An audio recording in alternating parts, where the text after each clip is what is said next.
Posso positar. Tocar para estar em positar.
Yeah, this music video was like, it is definitely not allowed to people who have epilepsy.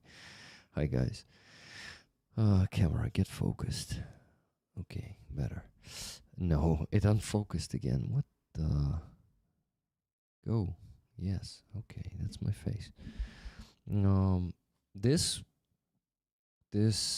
song is called Sweet, and Sweet is world. So basically, they sing about this world burning, and you gotta step up and do something to change it. You have a chance. And then they sing, they say that this world is no more. It doesn't exist anymore. And this screaming in the end, really feels like this world, this two times. So yeah, this is the Zlipny band. I am gonna listen to them on somewhere in May. They're gonna be on a festival, giving a concert. I'm gonna listen to them there. I still need to buy the tickets. I haven't bought it yet. Cass, thank you very much for 10 gifted memberships. Oh, fuck, it doesn't work. Oh, it started working after I said that. My God. Hi, Anastasia. Good to see you, too. How you doing? Thank you, Cass. Thank you for the 10 gifted. And I gotta set a big goal today of the whole 400, guys, because since I'm doing so little of the streams, little number of the streams, the goal today is gonna be not 300 but 400, and I gotta work on that. So that is 390 left to get today. Not easy. Fuck. But we are doing 350 every Sunday. I think we can do at least 350 today, if not 400. But set the goal of 400. Let's see if it's possible. Oh, Rick, the patch light is off. Yeah, it's because I did not charge both power bank and the light. So right now I'm charging the power bank. Oh, shit. Here it is, the power bank. I'm charging it, and when it's charged, that light will be what? That light will be on. Yeah, because it's completely out of charge.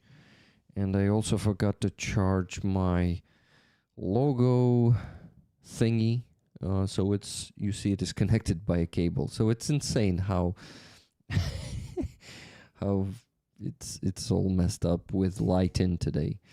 What was that? Did you hear? Something fell. I could hear it through my microphone. Very strange. Ah, okay. It's my, how do you call this thing? Fuck, I forgot how you call this in English.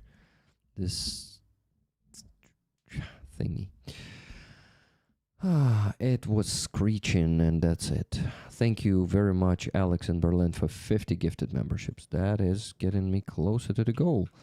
340 left to get today. Let's do it, guys. Okay, so you see I have some energy right now. And what I noticed about the fucking depression, at least in my case, is that in the morning, it's much harder.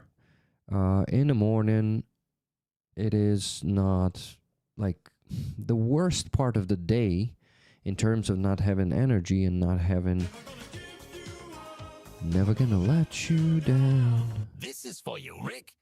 Thank you, Cass. Thank you very much.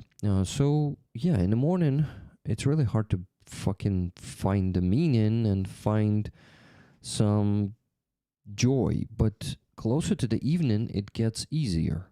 So, to be honest, having the stream on Sunday at 9 p.m. is great, and it's what I can bear right now. I or bear with it, or bear it. No, not bear it. Bear with it. So basically, I'm lucky to have this stream in the evening, so I at least already have some energy, meaning, and all of that. Arm, you call this an arm? Okay, thank you. So yeah, guys, let's raise some funds. We already raised a lot. I'm gonna give you good news right now, but it's still a lot to raise. So let's keep raising. So first of all, after the short stream that I did instead of the free Azov, I actually stopped feeling guilty about it after I did that stream, and I was not like completely stuck. My thoughts were not stuck on that guilt, that I didn't do the free Azov this Sunday, and I could let it go. And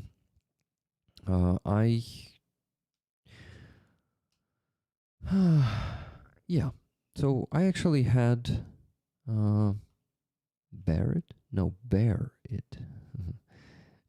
Yeah. Bear it. Nice one, Anastasia. So, yeah, I even met El Greco today, guys. El Greco was, for the last either 3 or 2.5 months, he was working in, I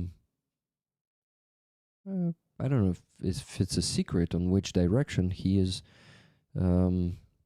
operating. Better not say. Basically, he is taking, it's his vacation time. Every half a year, he gets 2 weeks. He serves in a pretty good unit where they really give them the rest.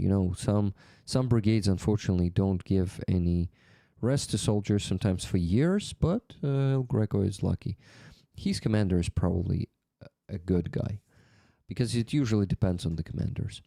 So El Greco is happy to work back there at the front line, not here in Kyiv. Remember, before the new year, he was working here in Kyiv, and I think all January he was also here, right, guys? He left in the end of January, if I'm not mistaken. So he went to his vacation, 2-week vacation, 2 times a year. He is getting that, and he was passing by through Kyiv, and he said, "Hey, Rick, maybe you wanna meet? I'm stopping by here just like for 2.5 hours, waiting for my train, or actually, yeah, 2.5 hours." Waiting for my train, and I'm thinking, okay, I need to go to the stream. I already ate like full. I don't need to spend the time on that. I can actually take El Greco from the left bank of Kyiv to Vokzalna station, to the train station. And I spend an hour, well, a bit less than an hour with him, just driving him from a point that he was delivered to the train station. At least spending a bit less than an hour with El Greco is already better than not spending that time with him. So yeah, El Greco is gonna have 2 weeks of rest after I think since today. Yeah, today was supposed to be his first day. And he's gonna spend it on the road. He's traveling to his wife. Now, of course, I'm not gonna tell you where, but somewhere in Ukraine, somewhere in the rear of Ukraine. So, my friends, what do I want to tell you? That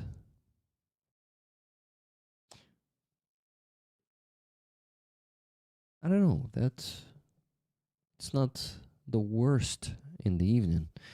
It was pretty bad during the day, and you could see me on that stream. And thank you so much for supporting me there.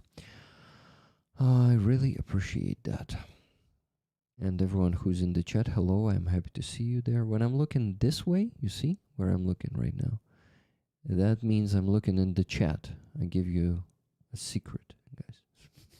You figured it out yourself anyway already.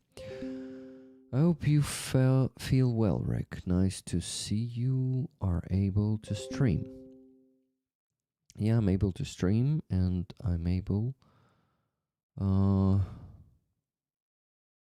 you see, this here on my balcony is a comfort zone right now, and I noticed that in the depression, it's much harder to get out of the comfort zone, to challenge myself and, talk to new people or even people I know. Just it's getting much harder, and it is taking much more energy, and sometimes I just don't have energy for that. Well, I will get through this. Hi, Rick. Hi, Silvers. Legit to think. Hugs to you too, Denise. Hello, Sally Luz.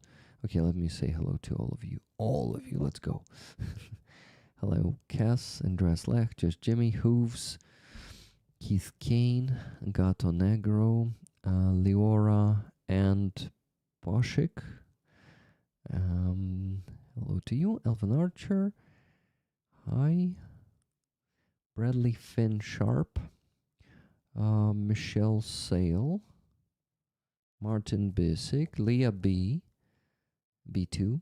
Just popping in to say, hey all, got someone on the one time with Zane today, so we are gonna find something to do shortly.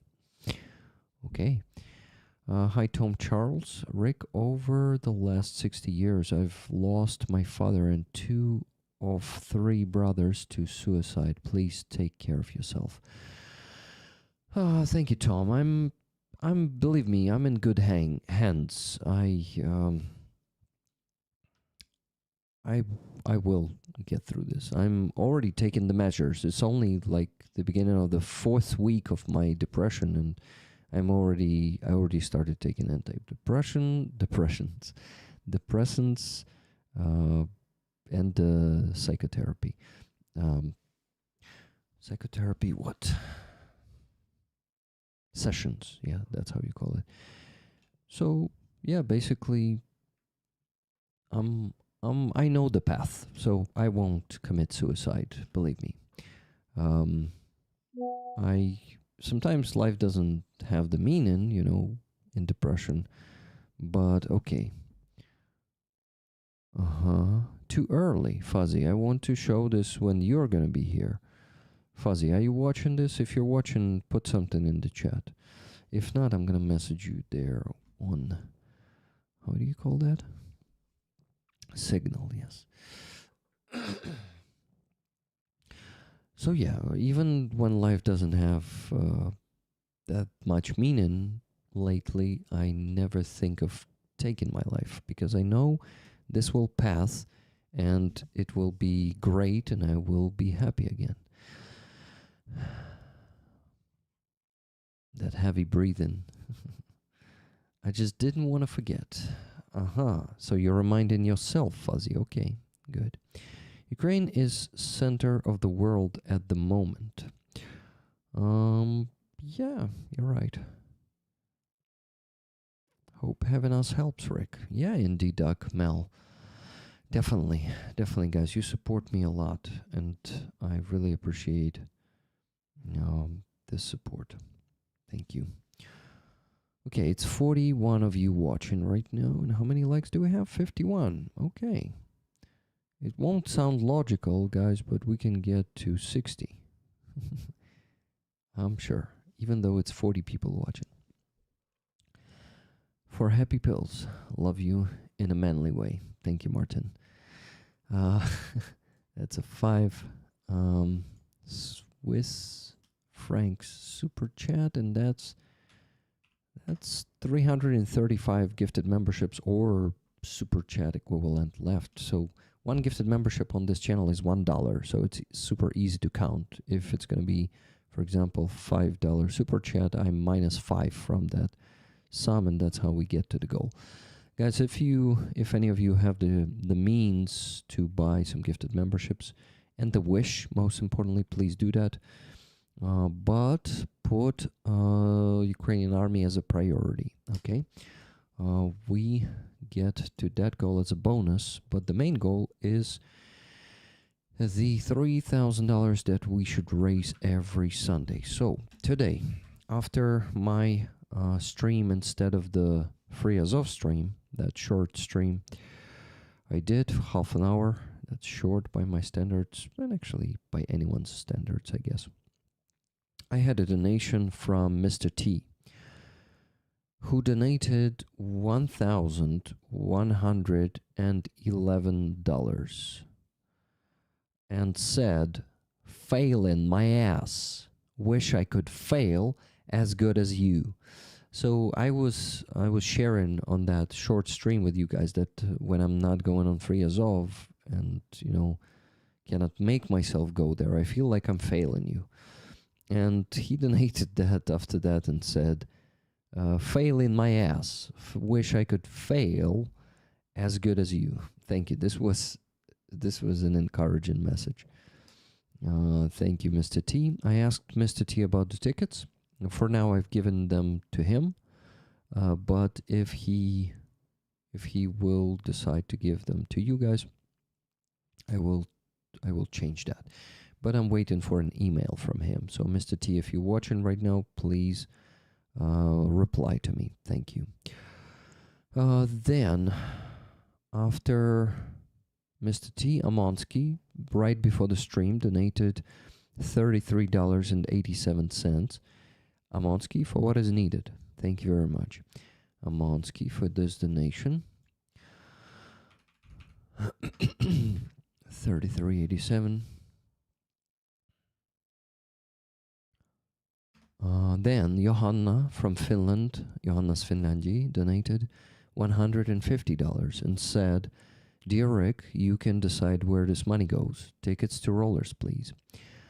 Rick, thank you so much for everything you do. I really hope that you will soon feel better. Все буде Україна. Слава Україні. Героям слава. Johanna з Фінляндії. Thank you so much, Johanna, for this donation. That's $150. Then already during the stream, we had 2 donations. For now, just 2 donations. Oh, and one from, who was that one?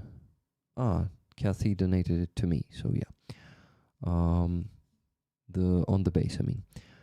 Okay, $338.69 from Sir and Mrs. Garrick. Thank you so much, Sir and Mrs. Garrick, for this donation.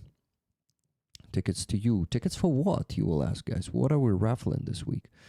We're raffling an interesting statue/flute, which is not really a flute. It has only 2 holes, and yeah, the sound is definitely not as good as in the 7 holes flute, but still, it is the cat. Exactly, Alex. It's the cat. So, yes, you're getting the tickets. Let me show the cat. I'm talking about this, intriguing you, and you don't even know. No one has seen, not a single roller has seen that cat, right?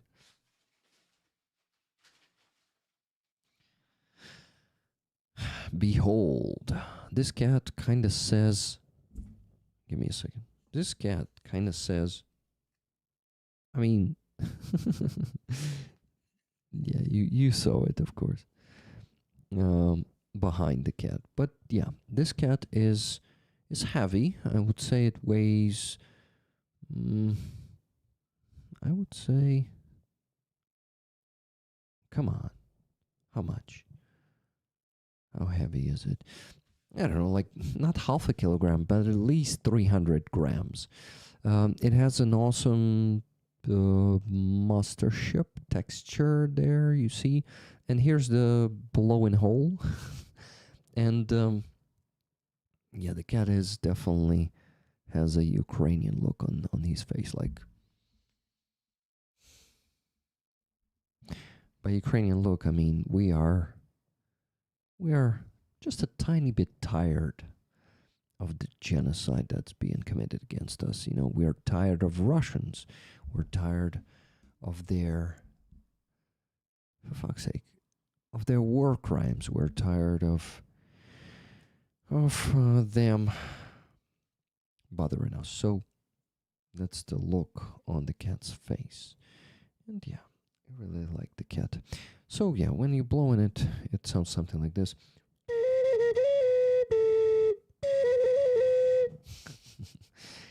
Okay, it's better. I was blowing you just need to blow stronger.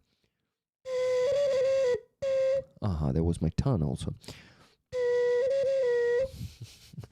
Okay, I'll just put this fella here. And I will count how much we still have to raise today. Minus 338.69. Okay, $20 from Paul D. Tickets, please. Thank you, Paul. Minus 20. And minus 20 from Andreas Lach. Much love and respect. Tickets to my sweet Tune. Tune, you're getting the tickets from Andreas. Thank you, guys. So, we have to raise, $1,326.44. So we crossed the 50% mark at the beginning of the stream. And let's keep raising, guys. $1,326.44 left to raise. We're going to have defenders joining us in a bit. Mongol, Atom, Fuzzy. All of them will be here on the screen today talking to us, giving us the updates. We haven't had Fuzzy in a while. Fuzzy, how was it, like 2-3 months that we didn't have you here with us? Mongol in summer visited the coffee shop stream, so it's like half a year, I guess. Maybe September, so it's half a year anyway. Atom about, I don't know, 4 months, 5, 6, something like that. So yeah, a lot of updates to listen to from the guys. And they will tell us how the modern war is transforming here on the battlefield, definitely. Well, only what they can say, you know. There are some things that, of course, they need to keep a secret since it's war. And to win it, we shouldn't say all of our tricks and technologies to public. That means the enemy is also listening, you know. Okay, Dark Oblation, thank you for the gifted membership. Guys, 334 of them left. If you have the means, please join this, this basically support of my salary. Thank you. $30 donation just now from Kathy S. Tickets for the cat and some Rick DNA. Okay, yeah, I blowed. So, okay. I feel a bit awkward when people ask for my DNA, but I shouldn't be, like, if you don't want to do anything with it, just take some ethanol, put it on the, how do you call this thing? Oh my god, the sponge, right? Yeah, put it on the sponge and rub that. Just sanitize that. So, Fuzzy joked about it, Rick. About, about the DNA that Rick left there. Yeah, I did. And someone before me, but I actually scratched that away, if I can say so. Okay. Toot toot cat flute, Alex says. Toot toot cat flute. Okay, 3, 4. Yeah, okay. Oh, shit, guys. We just reached the goal. Because I just got 2 donations that got us to the goal. They donated at the same minute. Thank you so much, my friends. So after Kathy, at the same minute, 2 people sent a lot of money. So Alex was first to pop up in the notifications. Alex in Berlin donated $1,000. Tickets, please. I love this cat. So he is getting 100 tickets. Damn. Thank you, Alex. And Michael, Aussie Ben Chicken, donated $1,200 and said, "That's for your amazing skill in blowing air into the cat's bum. 20 tickets for me and the rest to the rollers." Thank you, Michael. Thank you, guys. Thank you. I'm so grateful that I don't have to worry about reaching the goal these hard days, where I feel like I cannot keep up with what I was able to keep up before. I'm working on overcoming it, and I'm gonna get back to normal, I'm sure. But it is so fucking important, and it is so fucking valuable to me, my friends, that you get us to the goal at 10 p.m. Ukrainian time. It's insane. There were really hard days. I think it was it November? I guess in November we could sit here until 6 a.m. And we could not reach $3,000 goal. But now you guys are amazing. Thank you so much. So that is minus 1,000, minus 1,200, and minus $40 from Tune says Fuzzy needs car repairs. Exactly. Thank you, Tune. That is our main fundraiser. It's not that big. By the way, Fuzzy needs more than what he said initially, because that dude told him, but for some reason Fuzzy did not increase the price, the goal of the fundraising goal of the jar.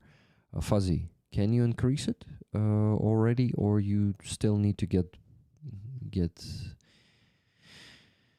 an information from the car repair master? Adam Rounds is a javelin for 27 months. Rollers keep on rolling. Yeah, thank you. Thank you so much. Thank you again for these huge donations, Alex and Michael. You two got us to the goal really fast, but yeah, also Mr. T, also everyone who donated today. Johanna, Siren, Mrs. Garrick, Amonski, Paul D, Andreas Lech, Kathy S, Tuna Otterson. Thank you so much, guys. Okay, what I need to tell you. I need to tell you. By the way, hi Miriam. I need to tell you that. Fuck, Rick. What do you need to tell the guys? That how much we reached already. $943.56 over the goal. So we almost reached 4,000 already. $3,943.56 we raised today. Insane. You can stop donating, guys. I mean, you can keep donating, but damn, we already raised so much. Thank you so much. But this cat, I'm sure that some of you would like to buy more tickets for the cat. For the raffle of the cat, not for the cat itself, right? Yeah. Okay. It's then easy because I got the response. Okay, guys. Mr. T set the conditions for his tickets. He says this. Tickets to first 111 donated memberships as before. A little pattern for the envelope. Some of you may remember when I explained what envelope sometimes means in Ukraine. But yeah, he likes this kind of humor. So guys, we have 111 tickets for the gifted membership. So the condition is, as always, in this case, you buy gifted memberships, you get the tickets for them. So Martin Bissek is getting 5 gifted. Is it okay, guys, if I don't give that to the previous gifted memberships? Cass and Alex, tell me if you're okay with that, and the Dark Oblation. If not, yeah, just tell me. It's simple. I can just ask 2 people. Mine to now. Okay, Andres. Cass is buying another 10. Thank you so much. Martin, Andres, Cass. Okay, I need to work on this part really fast. That's fine with me. Thank you, Cass. Oh, Alex, thank you for the 50 gifted memberships. You're getting 50 of those tickets then. Tell me if it's okay for you too. But I think you understood that. Okay, before inviting the guests, I will take just 3 minutes to put these first gifted there into the sheet. Let me do it real quick, because that should already be worked on. So this is gonna be from Mr. T. Of course I can work later, but I better do it now.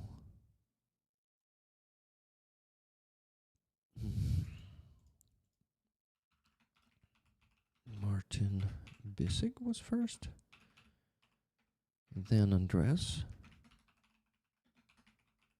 Wait, Martin Bissek with 5. Okay, Alex, did you respond to me in the chat? Let's see. I'll take the tickets, please. I love this cat. Awesome.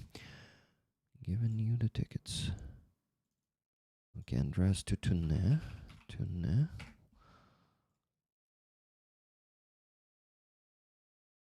Then guess 10 and 50 from Alex. Then from Guess.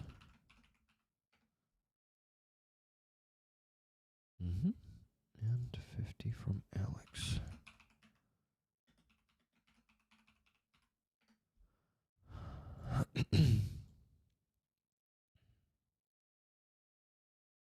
Okay, 50 is, that's 55. That should be 50. Yeah, that's 50. And just Jimmy, 10 gifted memberships. Thank you, Jimmy.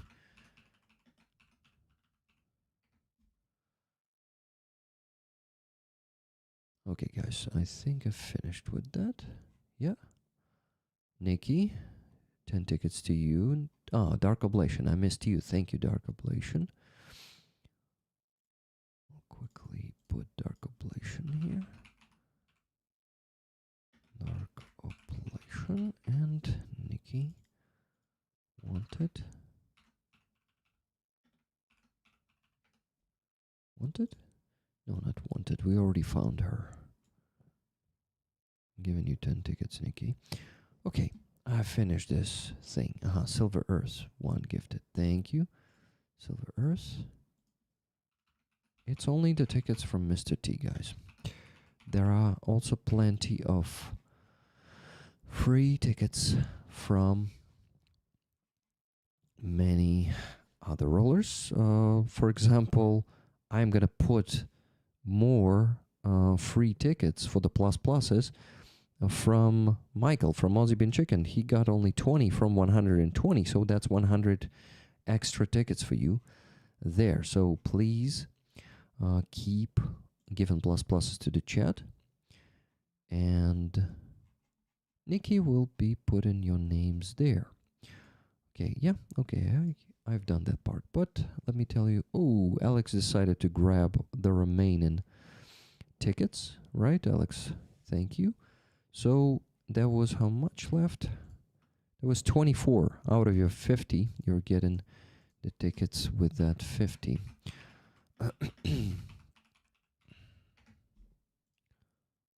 Okay, we finished this part, but maybe in the future someone will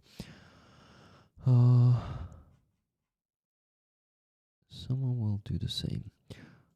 Okay, I quickly need to calculate one more thing before I do what? Before I invite the guests.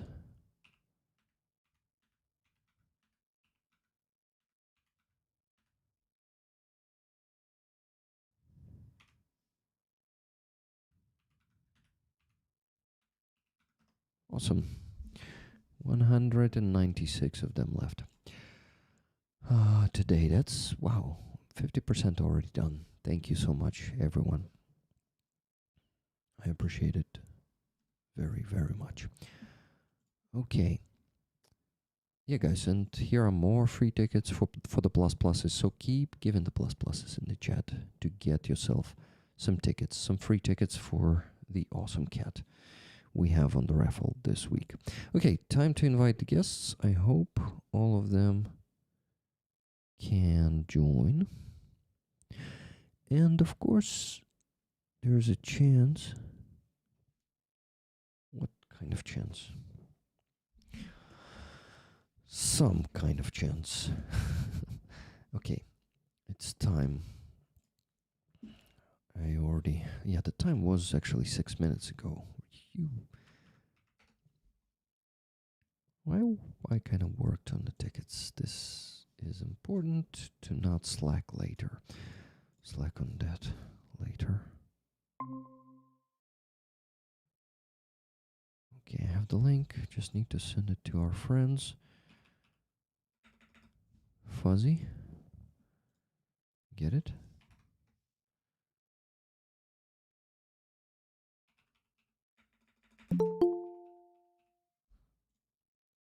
Wait a second, Fuzzy.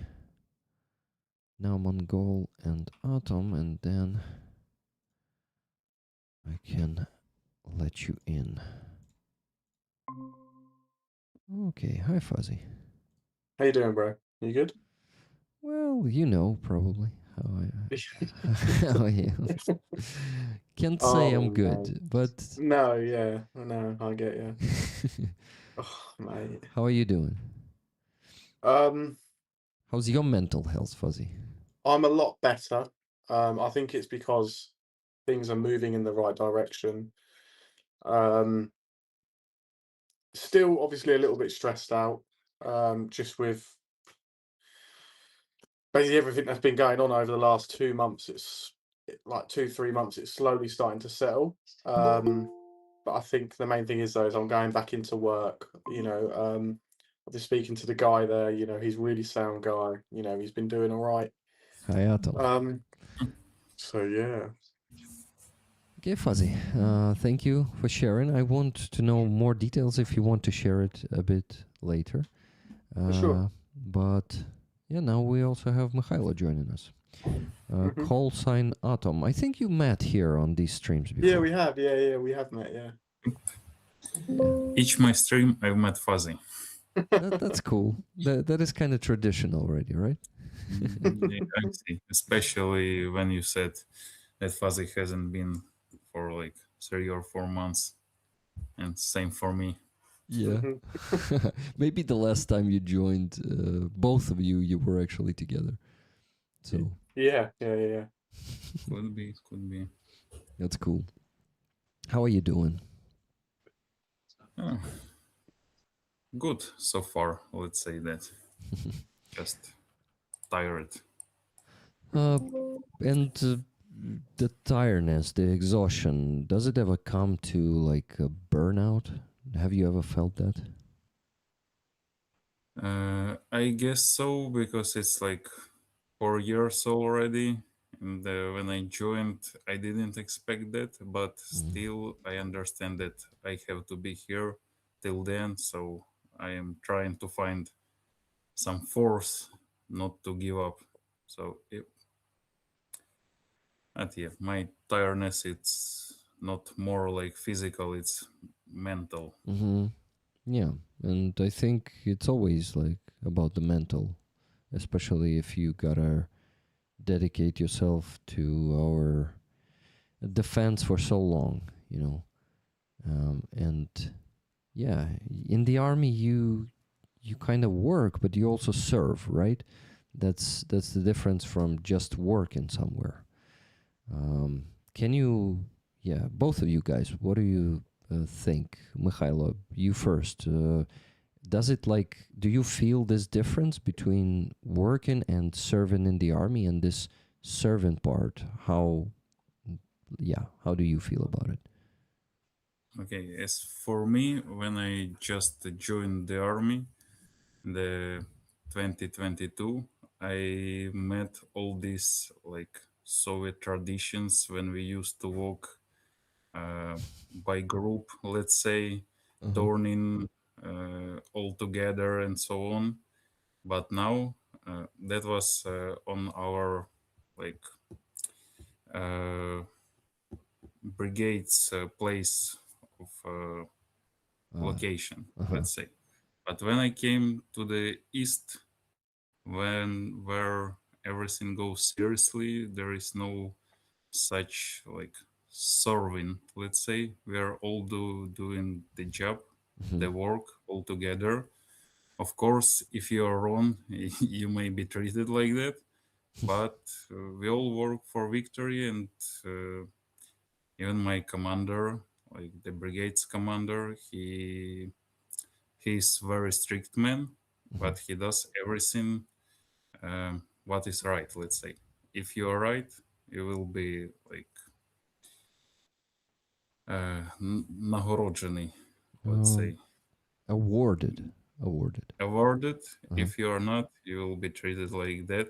But he will do everything, all his best for his like men, for the whole men of brigades to do the right thing. Mm-hmm. So he's a really cool guy. And we have many commanders like that, not Hi only. guys. Hello. Hi, Mongol. How you Right. doing? By the way, Um, we see your name, like your full name. Is it okay for you? uh, Whatever. Okay, Alexander. Yeah. Yeah, actually, Fuzzy and Mongol met in real life. They once came to one of the coffee shop streams. So yeah, they've met there. And Mikhailo, this is Alexander Mongol. He serves in the 66 Brigade right now, and Mikhailo serves in 26 Brigade. I know the 26. brigade, the artillery brigade. I wonder if you guys ever intersected your brigades. Not you personally, of course. I'm not sure.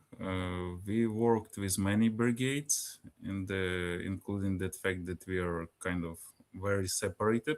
Uh-huh. Probably some units of my brigade could reach with 66, but I cannot tell that. Mm-hmm.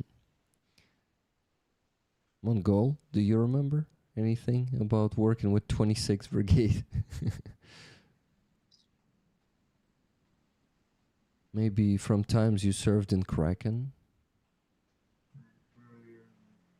no, no. Okay. Well, it's not super important though. Okay, just wanted to ask you, Mongol, how you doing? And yeah, you, if you don't get anything, as always, ask. But your English is improving all the time, so I don't think you will have that many like situations where you're not like I don't understand what you're talking about. В общем, короче, No. Я, да, я нашою Practice in українською. English. Practice in English. Come on. Та ти що? Зараз на хвилинку. Зараз, секунду. 4 місяці навіть не цей. До курсів не притрагувався.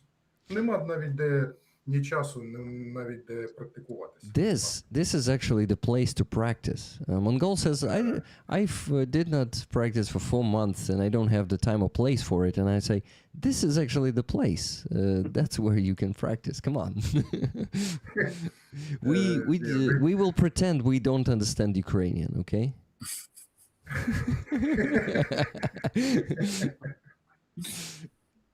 Let's do it. Я так, зрозуміти ще, можливо, щось зрозумію, але казати, буде важко, дуже важко. Ні, я буду буду затримувати вам стрім. Дуже. Да мені здається, що ти будеш його затримувати, якщо я буду постійно перекладати те, що ти кажеш. Ти будеш його більше затримувати. Actually, Mongol, I don't know why he doesn't have this confidence to talk here today. Actually, last time he was on my stream, he was speaking English. And he was practicing. And when he is making the videos, thank you videos for you guys lately, he's always speaking English there. So, yeah, I'm a bit confused right now. But, okay. Написати, а потім сказати набагато легше. Okay. He just said that it's much easier to write down and then say it than just say it, you know. Okay, then I'm gonna be a translator today. I did not expect that and wasn't ready for that actually, but why not? Let's do it. Okay. So, my question. I actually want you rollers to help me with questions, but you know, guys, to be honest, I also want you maybe to be engaged with conversations with each other. Because, you know, I like to show the military talk to people, like if you were not, you know, sitting on the stream, but just talking as military to military, if it's possible. Of course. Wait, Fuzzy, you're the professional military, right? What, back home? Back home, yeah. Yeah, I was. Yeah. I joined at 15. Yeah, so Fuzzy is in the military since he was 15. How old are you right now, Fuzzy? 27. Just had my birthday. 27. So he's 12 years in the army, you see? and you guys are 4 years there. You both joined during the beginning of the full-scale invasion. I know that, right? Just knock if you agree with me. Монгол, кажу, я знаю, що ви з Михайлом доєдналися 4 роки тому, на початку повномасштабної війни. Ось. І ви такі мовчите, і я кажу, просто кивніть тоді, якщо це правда. Насправді я не слухав, я розбирався, як оцей фон розмить. Ох ти. А що тобі не подобається? По-моєму, такий дуже автентичний фон, прям такий донбаський фронтовий фон. Okay. So Mongol says that he did not like his background and he decided to blur it, just like Atom did.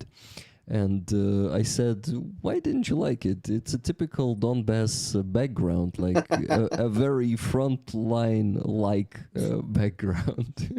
Це типічна цього нора хобіта. The typical hobbit hole, he says. Тут на Донбасі майже в кожному будинку такі дверні прийоми, що я в них просто не пролажу. Знаєш, треба пригинатися. He says... I can feel that. Yeah, you do? Wait. I'm almost 190 meters tall, so... Oh, shit. I forgot that you're so tall. Yeah, I can really feel that. 1.90 m, ого. And, okay, Mongol, what about you? What's your height? 183. 183. It's also pretty tall. So I think in Donbass they made it for mostly hobbits, right? And not for you, normal wizards. Yeah, for 150. Uh-huh. Не вище. Not taller. Okay. Okay, I say how high. No, how tall, because how high is how kind of you're on drugs or something. I shouldn't ask that. Okay. How tall you are. Okay. Fuzzy, what's your height? I am 178 centimeters. Okay.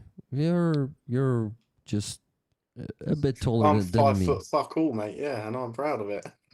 Wait, I'm 175. I'm not super tall. You're only 178, so it's like you're not tall, Bro, I think you're Fuzzy. taller than me, aren't you? No, 175. You're 178. Fat nose then. Are you saying Well, it in meters? according to the Ukrainian medical, I am 178 centimeters. Okay, got it. I'm taking it. I'm pretty sure you're taller than me. Wait, Fuzzy, you have birthday today. It was on the 8th. 8th. Okay, damn it. 11 days ago. Yes, sir. Fuzzy, happy belated birthday. Thank you. Okay. So yeah, you told us you're 27? Yeah, Only 27. Only for 11 days yet. Okay. Only for 11 days. It's interesting what we're talking about here, right, guys? We're talking about height, age, and stuff. But yeah, I would also like to talk about the changes that are happening on the front line. If you guys are okay to talk about that, maybe not also only on the front line, maybe also about any sphere that you're working in. But actually, Fuzzy, your last specialty was, can you remind us and maybe update us, because we didn't talk to you for 3 months. Mm-hmm. So I'm a mortarman when I was serving in Gore, and then obviously I've been a mortarman since up until this year, and then they moved me to. So originally I was doing reconnaissance with like Mavics and like with visual, like with my eyes and stuff like that, like going up to the lines, having a look myself. And then I was a fucking sniper, that which lasted about a week because I'm not a sniper. I've never done that in my life. And now I'm doing ground robotics. Mm-hmm. Okay. And so yes. okay, can you give us more what you're doing in ground robotics? Yeah, so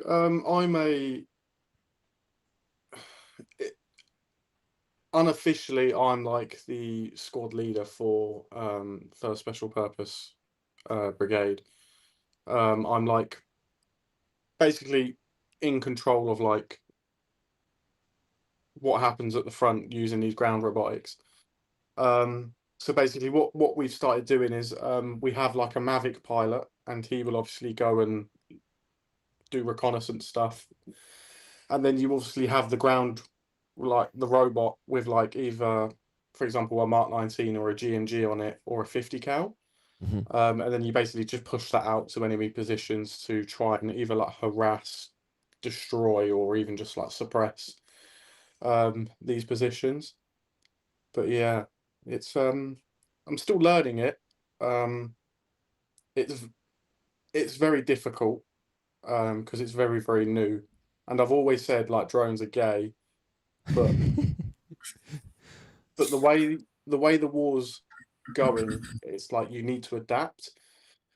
So you know, if I can understand how these things work, other than just in my head, it was some twat hiding in a hole 8 kilometers away flying it.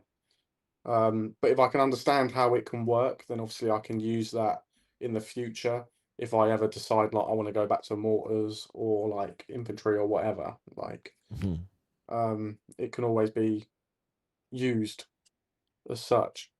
But yeah, no, they're pretty cool. They're just really fucking heavy. They're like 700 kilos when Oh. they've got a full load. But yeah, no, like it's going to be good fun, I think. The guys that I'm going to work with, I pretty much met all of them either in the past, from like recruitment centers, or like, you know, some of them are, you know, were even in Gore, or like I've just spoke to them on the phone, and they all seem like nice guys, which is pretty cool.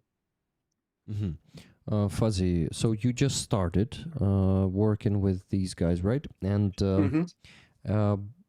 yeah, so you're learning, but then you're gonna be like a commander of the group, and Yes, y- yeah. do So it's you? basically like this whole thing is like a brand new project. It's all Uh-huh. brand new. And his words were to me that he wants somebody that, you know, has got experience, leadership experience, and can stay like cool under pressure.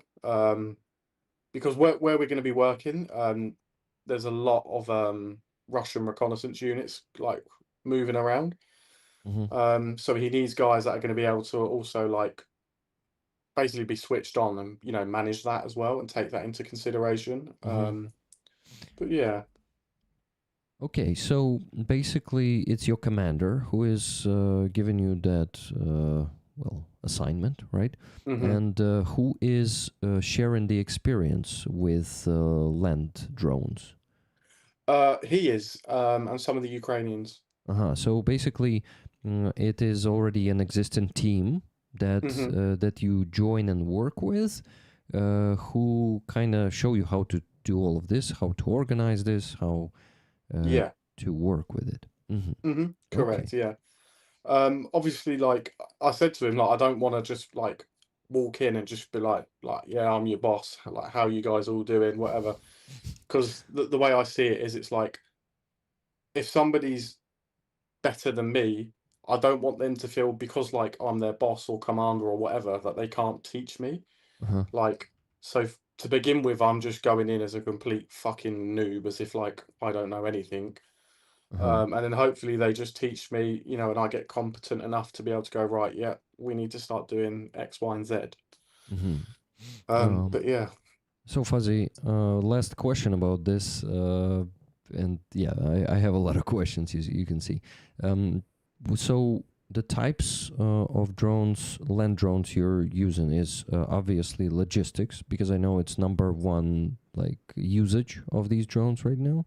Then you also said like turrets with machine guns on them, right? That's the second way. I also know that they are used like kamikazes too, with landmines on them.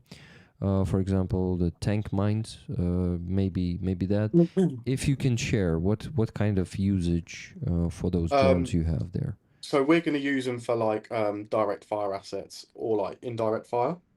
So no logistics. No, like the foreign side of it. I don't think we are going to handle the logistics of it. Mm-hmm. Because a lot of that's being done by vampires. Uh huh. But I Um, know vampires cannot carry that much, no, as they land can't. No. robots can. This is why Hmm. land robots are being used for logistics, as far as I know. But maybe they want to use your exact unit for that purpose, for like Hmm. an Yeah, I'm assault. pretty sure like the Ukrainian side of it, they're doing a lot of the logistics side, and like because they're even using them for like casualty evacuations. Mm-hmm. Um, like bro, like I watched a geezer's. He rolled into the robot, and he got FPV'd whilst he was inside, and not even a scratch. He just left with the wounds he already had. So they're pretty fucking sturdy. But I think at the moment, what they kind of just want the foreign side to do is just like the bare minimum of it, which is basically just like the fire side, like the indirect fire side and the direct fire side of it. Mm-hmm. Um, and eventually, when we start getting more and more people, we can start expanding and doing larger things. Mm-hmm. Okay, thank you. Okay, Atom and Mongol. I want to first of all ask you if you have some questions. if you need any translation, Mongol, please let me know. I will give the translation. Okay. Yeah, if you have any questions to Fuzzy, guys, please ask them, because I don't know. Why not we all talk and not me just gonna be asking questions? Okay, I'm not having questions, but actually, ground drones are my favorite things to watch whenever there is a bad weather and there are no Mavics flying, no wings, and so on. So only ground drones are giving streams. So I always pick one or two and follow them from the beginning to the end, and it takes the whole night to move to the front line and back. So it should be pretty boring, but you have to be concentrated because of the roads are all the broke with shelling and so on. Yeah, should be hard job. So, in your brigade, Atom, I assume there's also a pretty wide usage of them right now. We are just starting, not only them, because for artillery brigades, they are not like the first necessity, but now with the logistics cut by FPVs, we also have to use them because many cars are being hit even like 10 kilometers from the front line, and 10 kilometers it's like nothing as for now. They go deeper and deeper. Yeah, it's not a good situation. But, yeah, we providing ground drones, and not only them. I'm not sure I can tell what else, but we sent people we learned from other brigades, just like Fuzzy does, and we also have something new. So we'll see how it works. But I'm sure it will work well. Okay. To make my retirement closer. That's my goal. Okay, and that's when the victory comes, right? Yeah, of course. Just after the victory. Okay, Fuzzy, what is it? Morshinska? Yeah, lemon. Lemon Oh. Morshinska. That's the one. Oh, That's the PTSD one. water. You see, it's the new design. Really? Classic water. Yeah. That's the famous Prozora, guys. You just witnessed. There, Atom hold it. Okay. Mongol, I also have a question for you in that regard, but I see the question in the chat from Alex. Guys, if you want me to see a question faster, tag me in the message, okay? Like Alex did. So I see that one. Question for Fuzzy. I was wondering what hardware is actually mounted on these ground drones, both for direct and indirect fire. If you can share that info. Yeah, so I'll keep it very, very simple so everybody can kind of understand. So like if you have like a BMG, like a Browning machine gun, you can use that for direct fire and indirect fire. The Browning, you can shoot that indirect for like between 800 to like a kilometer, like 1,000 meters. Or you can just roll up, like if you were ballsy enough and you didn't really give a shit about the equipment, you could probably take it right up to their doorstep and just empty a belt. But yeah, like you're probably going to lose your drone if you do that. But then you obviously have like the Mark 19 and the GMGs. They can be used as direct and indirect as well. Think of like a grenade launcher under a rifle. It's basically the same thing. It's just got a belt, and it goes a little bit further. Okay, thanks for that answer. There was also a question from Sprinkles, but I think it's probably a question to Mongol since he works with FPV drones. Wait, actually, Fuzzy doesn't work with FPV drones, right, Fuzzy? So yeah, No. Fuzzy has no expertise in that. Maybe Atom also has expertise because there's a lot of like different types of drones in their brigade. You know, artillery brigade doesn't work with just artillery these days. You gotta have everything there. Like for counter artillery fire, they have FPV teams to destroy enemy artillery. Actually, Atom shared this with us the last time, right? Am I correct, Adam? I believe I said that for counter artillery like battle, you need artillery, because for FPVs it takes time for the drone to fly to the gun and hit it. But for the gun, the cannon, you just need few minutes just to fire back and to stop the Russian fire. These like 10-15 minutes can define many things. So And you that's still why do it. artillery, yeah, that's why artillery is still like needed. That's one of the reasons, not the only one, but one of the reasons. But And yeah, it's always easier to hit the Russian gun with FPV. yeah. Much easier. Is it because of the accuracy?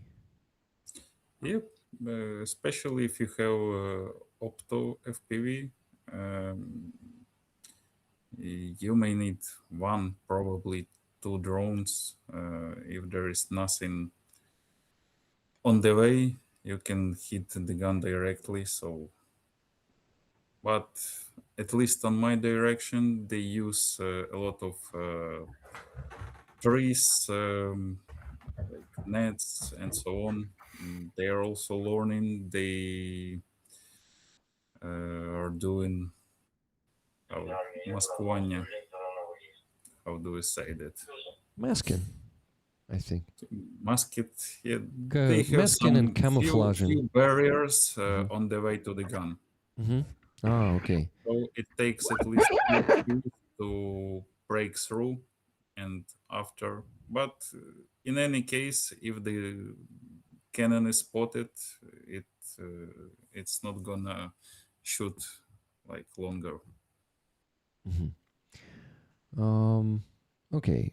The question. Thank you, Atom. It's actually interesting to know because I think there's such a perception these days that since we have FPVs that are more accurate and like they are very widespread, that artillery isn't needed anymore and it doesn't work there on the front line. But I know it actually does, and you can tell us about this more today if you're okay with that. Of course, without like getting. It's my job, so I have to protect it. Yeah. But Mongol, finally, I have a question to you. What you did not understand from the 20 minutes of our conversation just now? Can you tell me? it's kind of a it's kind of a joke question, of course. Ну, не знаю. Я так розумію, що в фазі перейшов на дрони. Ні, він перейшов на ці роботизовані системи. Роботизовані, на НРК. Да. І Адам працює так само. Ні, Атом... Ну, я менше працюю, у мене артилерійська бригада, але я також...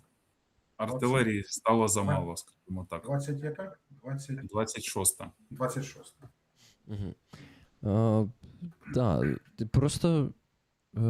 Окей. Да, треба українською сказати. Просто у той момент, коли ти кажеш, що ти дивишся в трансляцію НРК, Михайло, ти сказав, да, і там було незрозуміло, коли ти туди дивишся. Ти ж не... Тобто це вашої бригади дрони? Ні, це інші бригади стрімлять, тобто наші дрони ще ось мають бути НРК конкретно. А в цілому, коли погана погода, дощить, там сильний туман, тобто ніхто не літає, ні мавіки, ні там БПЛА типу крило, і стрімлять лише НРК. І мені подобається, як вони всю ніч їдуть, Там десь виключають стрім на 5-10 хвилин і йдуть назад пусті так само. Ага. Починають з вечора, вертаються під ранок. Uh-huh. Okay, so yeah, Atom just specified in Ukrainian that it's not in his brigades the drones, the land robots. He's watching the streams from, but the neighboring brigades, the brigades that they work with, because when drones cannot fly, you can watch that because that's the only thing that can work at that point. I translated it correctly, right? Yeah. Okay, good. Okay. First of all, there are so many questions. Sorry, guys, but you see, it's going to be a bit slower today. But what? Окей, Монгол, тепер нарешті тебе запитаю. Там було питання. Ну, я думаю, що ти навряд чи щось таким перетинався, бо це звучить як якесь спецзавдання, спецпризначення, знаєш, щось таке. Але питання було таке, чи використовуються вже дрони зі штучним інтелектом? Ну, я так розумію, це може там до наведення, бо зараз ще штучний інтелект не так, скажімо, просунувся. Які, типу, з інших дронів злітають? Ну, типу, FPV-шки. Давай візьмемо просто поки що FPV-шки без штучного інтелекту, але які там з інших дронів. З інших носіїв. З інших носіїв. Ти зіштовхувався з цим? Ну, кацапи це регулярно. У нас тут такі кожен день літають. Скидають, по дві штучки скидають. З Гербер? Скажімо, З шахедів з Гербер? Так, гербери, шахеди, молнії. Дві штуки на молнії і вперед. І от третій день поспіль, отут вокруг нас, тут довкола постійно літають, ураження роблять. Хоча ми сидимо фактично, ну, така плюс-мінус безпечна зона. Ну, типу, сидимо, ж бачиш, курім, триндім. Ну, ти не можеш сказати, скільки це кілометрів, да, від ЛБЗ? Від ЛБЗ? Ну,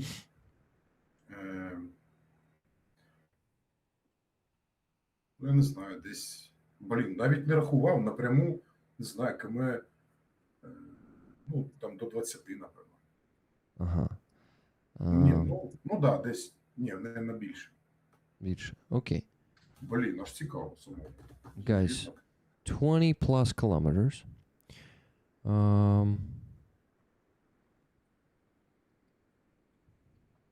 Give me a second.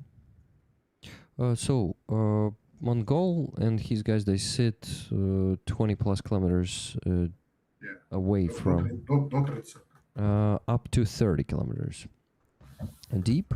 And every day, lately, they have Shaheds and Herberas that Russians fly above them, dropping 2 FPV drones each, and those FPV drones are flying around and searching for targets. Did they manage to find some targets and hit anything? How often do they hit stuff with FPVs there, Mongol? Так, ще раз останнє. Їм вдається знайти цілі? Наскільки успішні ці Не готов сказати. атаки FPV-шок? Yeah, Mongol cannot really tell. Я не думаю, якби було щось таке, ну прям геть щось уразили там щось, то ну, я думаю, ми про це б знали. He doesn't feel like it's very effective because he did not hear about anything significant being hit lately.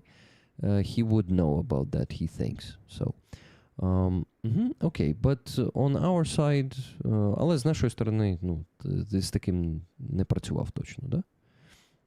І не чув поки що. Ну, принаймні, з тих хлопців, що, з ким я спілкуюсь. Іншим, там, трошки інші методи, з іншими засобами, але не так, як, не в такому контексті. So, Mongol is himself an FPV pilot, but he did not work with this. before, and he did not ever hear about something like this from our side that has been used by the guys that he knows. So yeah, and that's actually the answer I expected. But as for the Russian drones, we cannot know for now if they use AI on those FPV drones. So Sprinkles, if this answer was good, They do use AI, yeah.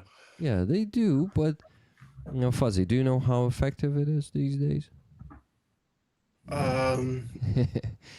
It's a hard question, yeah, actually. Yeah, like you can't really. Yes, I guess. Like there's still a pain in the ass, like any Yeah. FPV. Yeah. I think what it is they're harder to intercept as such. Mhm. But yeah, that's what I would say. Yeah, I'm not going to say how effective they are, reference targets or anything like that, because obviously that would be upset. But yeah, they're a pain in the ass. Yeah. Yeah, that's. I'm curious, Mongol. You know, pain in the ass, right? Знаешь цю фразу? Блін. Я ненавиджу ці діоми, блін. Оці. Я їх не можу запам'ятати своїм. Ой. Це як заноза в дупі, мабуть. Pain in the ass. Це типу біль. Як це перекласти українською? Біль в дупі. Ну, якщо прям так. Якщо прямий переклад, то так. Прямий переклад, так. А так, типу, як заноза. Так, окей. From our side, I'm not sure which methods one of the units is using. I'm not also gonna tell you which one, but I just measured the distance. They are taking under control the crossroads on at least the distance of 24 kilometers from the front line. Actually, 50 plus these days by the newest technology that Sternenko was raising funds for. Yep, but these ones are like massive, not like 10 FPVs per day. It's bigger, so right? This is 24 from the front line, but you also want your pilots to be safe. So It also takes at least 5, 7. It depends. 5-7 doesn't sound safe these days. Yeah, for some like big bombers, they're much farther, but it also depends from the unit. And they are making our job much easier because for some nights Russians don't get their ammunition, they don't get any logistics and so on, but you can't hit everything. Yeah, of course they're still, how could you squeeze something through, right? I was thinking of the good word, I think. Infiltration is actually one of that. These drones I'm talking about are FPVs, because we also have like Bliskavka, Ramix, and so on. They are like Russian Molnia, let's say. They can go farther than typical FPVs, but yeah. Okay. Thank you for this info. Interesting. Thomas Peterson, thank you for 10 gifted memberships. And Thomas said, just stopping by, can't stay this time. Take care, all rollers, mods, guests, and Rick. Greetings from Sweden. Thank you, Thomas. Thank you for stopping by. Thank you for the gifted memberships. And for, for supporting Ukraine. Okay. I see Fuzzy is not wasting time in chatting there. Good, Fuzzy. Also, my question. About, I want to get back to the land robot, to NRK, and ask also Mongol about the usage of NRK in their brigade, and if you personally, Mongol, get any anything from the land drones? Is it, are they already delivering stuff to your positions? Поки що немає. Mm-hmm. Але ось, да, зараз чекаємо, збір є. Там на машини, там на щоб доставляти того НРК ж треба доставити туди. Mm-hmm. Але чекаємо, щоб людей не ганять там на логістику. Бо нам вся логістика йде, люди просто пікапом везуть. Це все діло. So Mongol just said that they are still waiting for the land robots to be implemented in their brigade, and for now all the logistics is being done with pickup trucks. Але інші батальйони наші використовують активно і досить вдало. Ага, тобто це поки що батальйон ваш просто ні, да? Так, мається на увазі саме наш батальйон. Ага, окей. Тобто, скажімо, там інші батальйони наші, да, у нас є батальйон безпосередньо безпілотних систем, да, вони там більш забезпечені в цьому плані. От, нещодавно, до речі, вдала операція по евакуації важкого 300-го. Ага. Евакуювали, все норм, людина жива, втратили НРК, його зрештою FPV-ха догнала, але там вже не було людини. Ага. Тобто, це дуже добре. Да. Так. Не знаєш часом, яка відстань була, скільки НРК провіз в евакуації? Зазвичай вони їздять десь, я не знаю, напевно, в одну сторону, наверное, кілометрів 15, наверное, тулять. Угу. Ну, відповідно, десь 15 кілометрів вони везли пораненого, да? Ну, можливо, до якихось більш ближніх, куди може вже доїхати машина, щоб швидше. Бо НРК ж їде повільно. Тут я деталі вже не готов сказати ці деталі, але все окей. Якщо там FPV-ха догнала, значить це все ще було у кілзоні. Тому... Ну, але ж вже, я так розумію, в медевак перегрузили пораненого. Так. Ага. Ну, просто зараз кілзона ж може бути і 25, і 40 кілометрів. Так, звісно. Це вже таке. Okay, guys, so Mongol just told us that other battalions in their brigade are actually using them pretty actively already, and it's their battalion that is waiting for this technology to become a part of their daily work. But they had a successful evacuation. The battalion, the neighboring battalion from their brigade, had a successful evacuation a few days ago. They delivered a heavy wounded soldier from the front line itself, approximately 15 kilometers deep. And after soldier was taken out of that drone, the drone was hit. So the drone was destroyed by the enemy FPV when soldier was not already in it. So they successfully transferred soldier to medevac and saved him then. Just wanted, Монгол, у мене тут є патчик, який ти мені відправив вашого батальйону. Я думав його показати зараз. Що думаєш? Та звісно. So guys, that's the patch of Mongol's battalion. They Star Wars. So, ти смієшся, тому що ти вважаєш, що не дуже вдалий дизайн, да? Ні, я сміюся. Ні, дизайн в цілому норм. Кольори такі яскраві. Mongol is laughing because the colors of this patch are too kind of, I don't know, bright for him. So it is called the Steel Riders. Сталеві вершники. By the way, why Steel Riders? I'm curious. Мені цікаво, чому сталеві вершники? Взагалі не знаю. He doesn't know at all.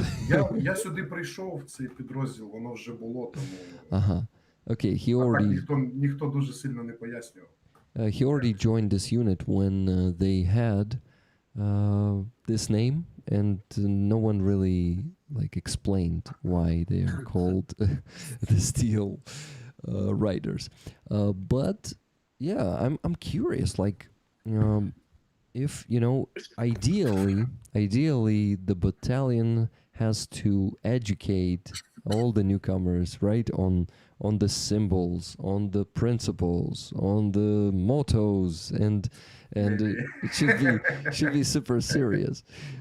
But Maybe, but um, without looking for shine colors huh. of this patch, I'm proud that I'm served in this unit, That's cool. Yeah. So in school Mongol unit. Mongol likes this unit, and I'm happy for you, Mongol, because what I know it can be different, and especially when you're not choosing to join some unit, right? Кажу, може бути по-різному, особливо коли не вибираєш, коли доєднуєшся до цього підрозділу. Okay, so I'm happy that you like it there. So guys, they have this tree, remember an oak tree on this side. Let me show it the full screen. Yeah, so це ж дуб, да, там у вас? Так, це пам'ятаєш, я тобі ще, коли я був в 402-му батальйоні? Так, пам'ятаю. Так, і оце ж тут два герба. Це об'єднали два колишніх батальйони окремих, 402-й і перший окремий. Угу. І оце получився мотопіхот. А оце перший окремий, да? Оце перший окремий, да. Ага, okay, guys, this symbol, this, I don't know, is it a wheel? Це колесо чи щось таке? А, щит. Це щит. Щит, так. Точно. This is a shield, it's not a wheel. This shield is the coat of arms of the first, який мотопіхотний, да, був батальйон? Ні, був перший окремий, стрілковий, стрілецький. So the rifle battalion. Yes, і 402-й окремий стрілецький. And 402nd separate rifle battalion too. Yeah. They were all united into this battalion. And this star is the 66th Brigade star. 66th Brigade. Yeah, exactly. Cool. Thank you. I like to do that sometimes, to show the symbols. By the way, your company is called Black Widow, and we can show, I don't have the patch yet, but you actually gifted me the flag, so we can show that today. Why not? Maybe right now, since we're talking about this, because I may forget later. Кажу, що покажемо ще чорну вдову. Okay, I won't hear you when I'm going to be showing you, so give me a second.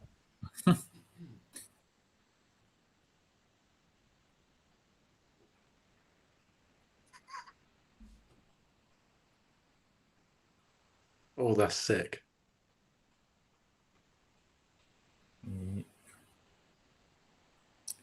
Black Widow part is so black, it absorbs the light. You see, you cannot see it.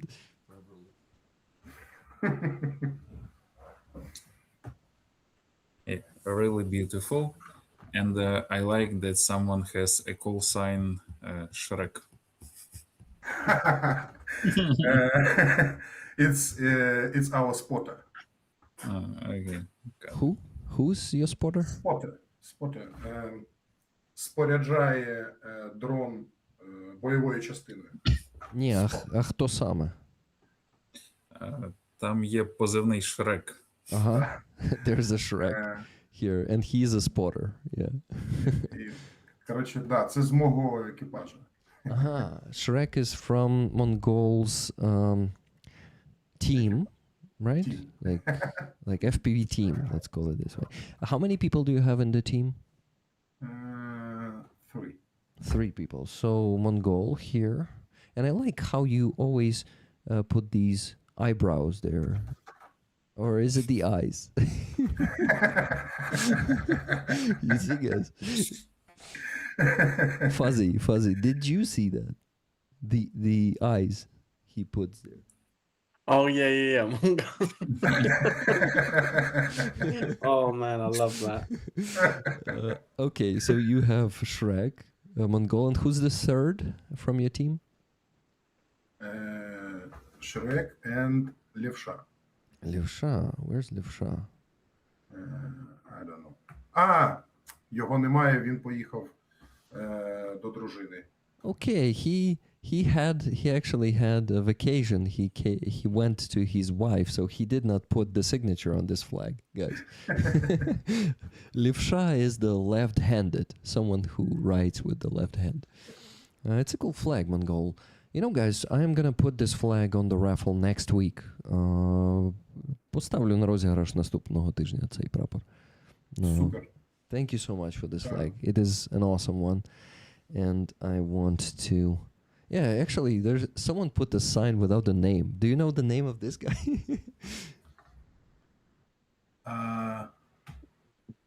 Просвічується. Це щось типу... А що там? Це просто підпис. Я не думаю, що... А, просто підпис. Там хтось не заморачувався. Такий invisible man. But Goal says, it's just a signature. Someone really did not bother. Like, I'm just gonna put the signature. Да, інший наш побратим, ти ж бачив, він просто нарисував трактор. Oh, okay, guys. There's also a tractor here on this side. He says, you see, our other... тракторист. His call sign is the tractor man. Okay, you cannot see it properly. Give me a It's a piece of art, actually. Yeah, it is. It's cool. It's, it's that art. It's that tractor from the beginning of the full-scale invasion. Remember, in 2022, we had the tractor forces. He's definitely Як цигані танк стирили трактором, да, типа?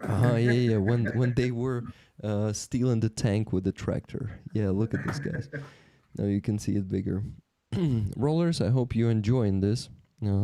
Hey, what the fuck? We lost some people. We had 67 watching, and then on this cool part, they lost it.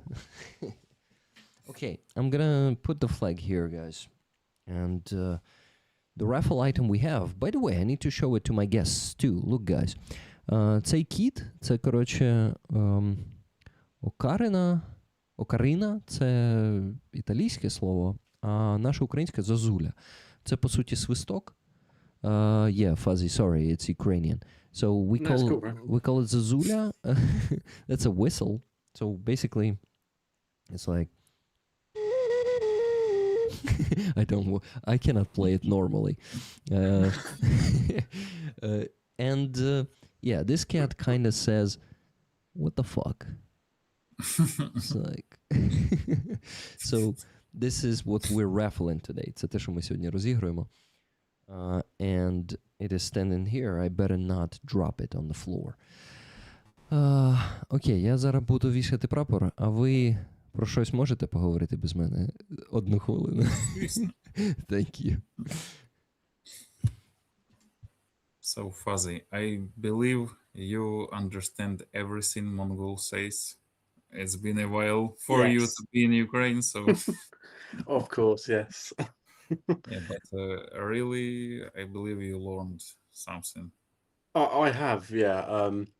The thing is with Ukrainian, it's like one word can mean 3 different things, sometimes even 5 different things, depending on the context it's used in. But I think with me, because of my accent, it's like, can you say "ah" for me? Just say "ah." Yeah.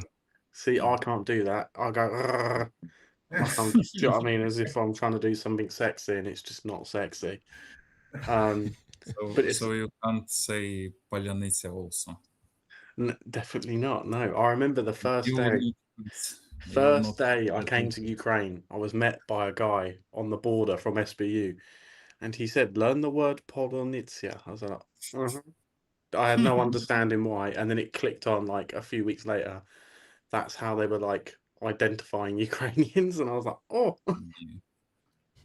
Ukrainian is actually pretty difficult, I believe. grown here, so for me it's easier.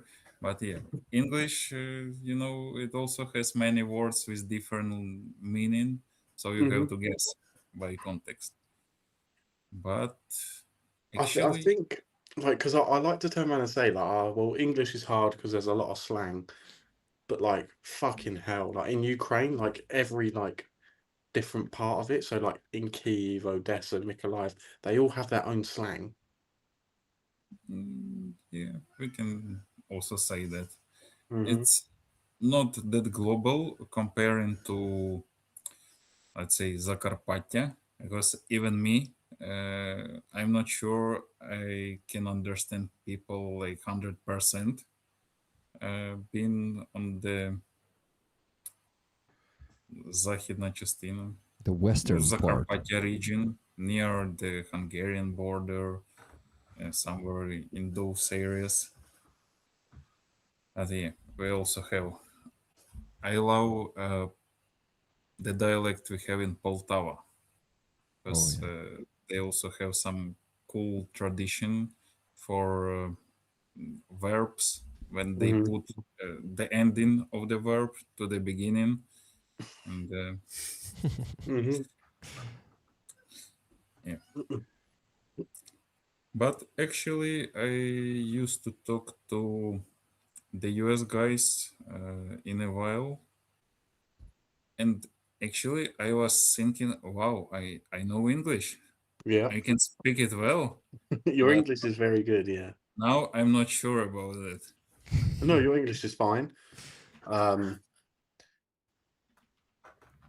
I would say like compared to like for example like Rick speaks like fast, if that makes sense. Whilst I can see with you like you're thinking about what you're saying before you're saying it as such. And I just had more practice. That's the difference, I guess. No, yeah, Right? definitely. Yeah, of course. Atom. I feel like your vocabulary is actually pretty extensive, and it Yeah, feels. but I'm losing it. Yeah, that's because you practice not that much, right?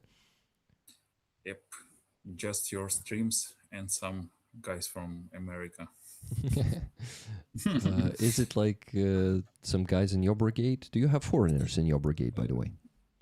We just one American joined our brigade, Uh-huh. but that was like a few days business trip, no more. But I could understand each word, every Hmm. word they said, and I was proud of myself. Good. That's cool. A quick question to Mongol from William M. Kennedy Jr. No, wait, R.C. William. He asks this. Can you ask Mongol if he's still using the FPV goggles I sent him? There was, Mongol got... Використовуєш? Є. Так, так. А як інакше? На моніторі так гарно не видно. Ні, ну Детально. мається на увазі, що ти все ще саме їх використовуєш, чи може вони вже проїбались десь? Мається не взагалі, а саме ті. Його. Тільки тренування, бо вони не є дуже якісними. Ага, а якісними в якому плані? Ну, скажімо, якщо так порівнювати там якимись там скайзонами, скажімо. Ага. R.C. Тобто William. зображення в окулярах дуже далеко від очей. Ага. Зрештою, воно маленьке, наче воно далеко. Ага, окей. Тому мені потрібно, щоб воно було прям... Okay. So, R.C. William, if you were listening, Mongol says that unfortunately he uses it only for training because the difference on the training ground, because the difference is between the ones he used. Ти використовуєш, кажеш, Skyzone? Yes. He uses the Skyzone. Це саме бренд чи модель? Так, бренд. The brand. SX04X. SX04. Ой, SS04X Pro, якось так. SS04X Pro, something like this. That's the model he uses, and he says the difference is he needs the picture to be right on his eyes, and when he is using the goggles you sent him, he sees the picture pretty far, like it's a smaller picture, and it's further from his eyes. And the ones he uses for the battle work, he has that picture as close to his eyes as possible. So, yeah, but anyway, he found the use for it. Rick, a question to Fuzzy and Mike. What are some interesting or funny slang words in Ukrainian you hear often? Okay. I think that's a Mike question. That's also a tricky one for me because I'm not thinking that those ones are funny or something, because you hear them pretty often. I'd say. Okay, that's it from both of you. I need to think about it. And that's actually a pretty good one, but difficult one question at the same time. Okay. I knew one, but I forgot it. It was a Ukrainian swear word. I can't remember what it was now, but it was basically slang for "get the fuck out of the way." And we were told to use it repeatedly all the time. It was like if somebody's like in your way when you're on the gun, just say this, and it's like okay. But I can't remember what it is now. I have a word in my mind, but I wonder if I should use it. Yes, say it, bro, because it might be right. Is it z'їбися? I think so. Yeah, I think so. What? Yeah, because ZB. Yeah, that's it. Yeah, because I thought it was. I was going to say Zayabal, but it's not. Mike, what did you say? I said z'їбав, like z'їбав. It's short but pretty understandable. Yeah. Maybe this one, Fuzzy. Maybe this one. I think it is. Yeah, because it sounds similar to Zayabal. Yeah. So, guys, let's let me teach you this word in English. I'm gonna spell it in not in English, but like I will use the. It's actually not easy. It's like the above, the one that Mike said. Yeah, this is get the fuck out of here, something like that. Yes. Rick, are the ground drones they use all Ukrainian made or some foreign supplied too? Fuzzy, if you know this already. I can't comment on that because I don't know what I can and can't say reference the parts because a lot of them are quite new, if that makes sense, to like what's going on in and around the front, and they only just started being implemented. Actually, what I hear from the interviews with different either manufacturers or commanders, mostly commanders say, there was like 3 or 4 of them that I watched the interviews with. One of them was Kirill Veres. They use them actively. I think they're one of the pioneers. Then also 3rd Assault Brigade is using a lot of land robots. And Mongol actually works besides the 3rd Assault Brigade. I know that because once they were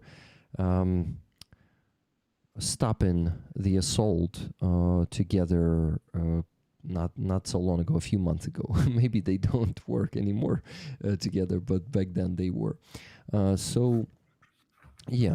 Basically they say, what those commanders say is that right now Ukrainian manufacturers, since they work with the units all the time and they improve the drones through the feedback from the units, and they do it fast and all the time, like any foreign manufacturer is not capable of getting any close to the effectiveness and actuality of the Ukrainian drones. The production time, yeah. So this is why I think you will rarely find what Kirill Veres said. He says we actually have one foreign drone just lying around. We use it for scrap since it's like It is not. It is outdated very much, and yeah, this. Okay, guys, I had some donations that I need to mention. While we were talking, we were having an interesting conversation, and I have still shitload of questions here in the. Okay, I hope it did not. Maybe. Okay. Anyway, a lot of questions that I will ask, but let me mention the donations real quick. Laura S. donated $200 and said, "Thanks for your work, Rick. Tickets to moderators." Moderators, you're getting 20 tickets from Laura today. Levy donated $20 and said, "Tickets for mods. Slava Ukraine." Wow. Is it some kind of conspiracy? They, like one after the other, they are gifting tickets to you moderators. But that's cool. $50 from Nikki Hill. "Tickets to me, please." Awesome, Nikki. Then I think we had, $100 from Adrian. "Glory to the heroes." Thank you very much, Adrian. Then $11.29 from Carlo. No comment. Thank you, Carlo. $20 from Jason Slobodyan. "Tickets for my nephew. Happy to see you smile. Try not to be so hard on yourself." Thank you very much, Jason. $12.96, which I think these days is 10 euros. No, 10 pounds. I apologize. $12.96 from Numpty Bumpty. And right after him, $12.96 from Laura Ann. "Great stream. Thank you to your guests for their company this evening and for their service. Tickets, please." Лора подякувала всіх за службу і за вашу компанію сьогоднішню. Дякую. Я також. I'm also thanking you for your company and for your service, guys. And let me tell you how much we raised with these donations. With the last ones, we come to, oh my God, $4,370.77.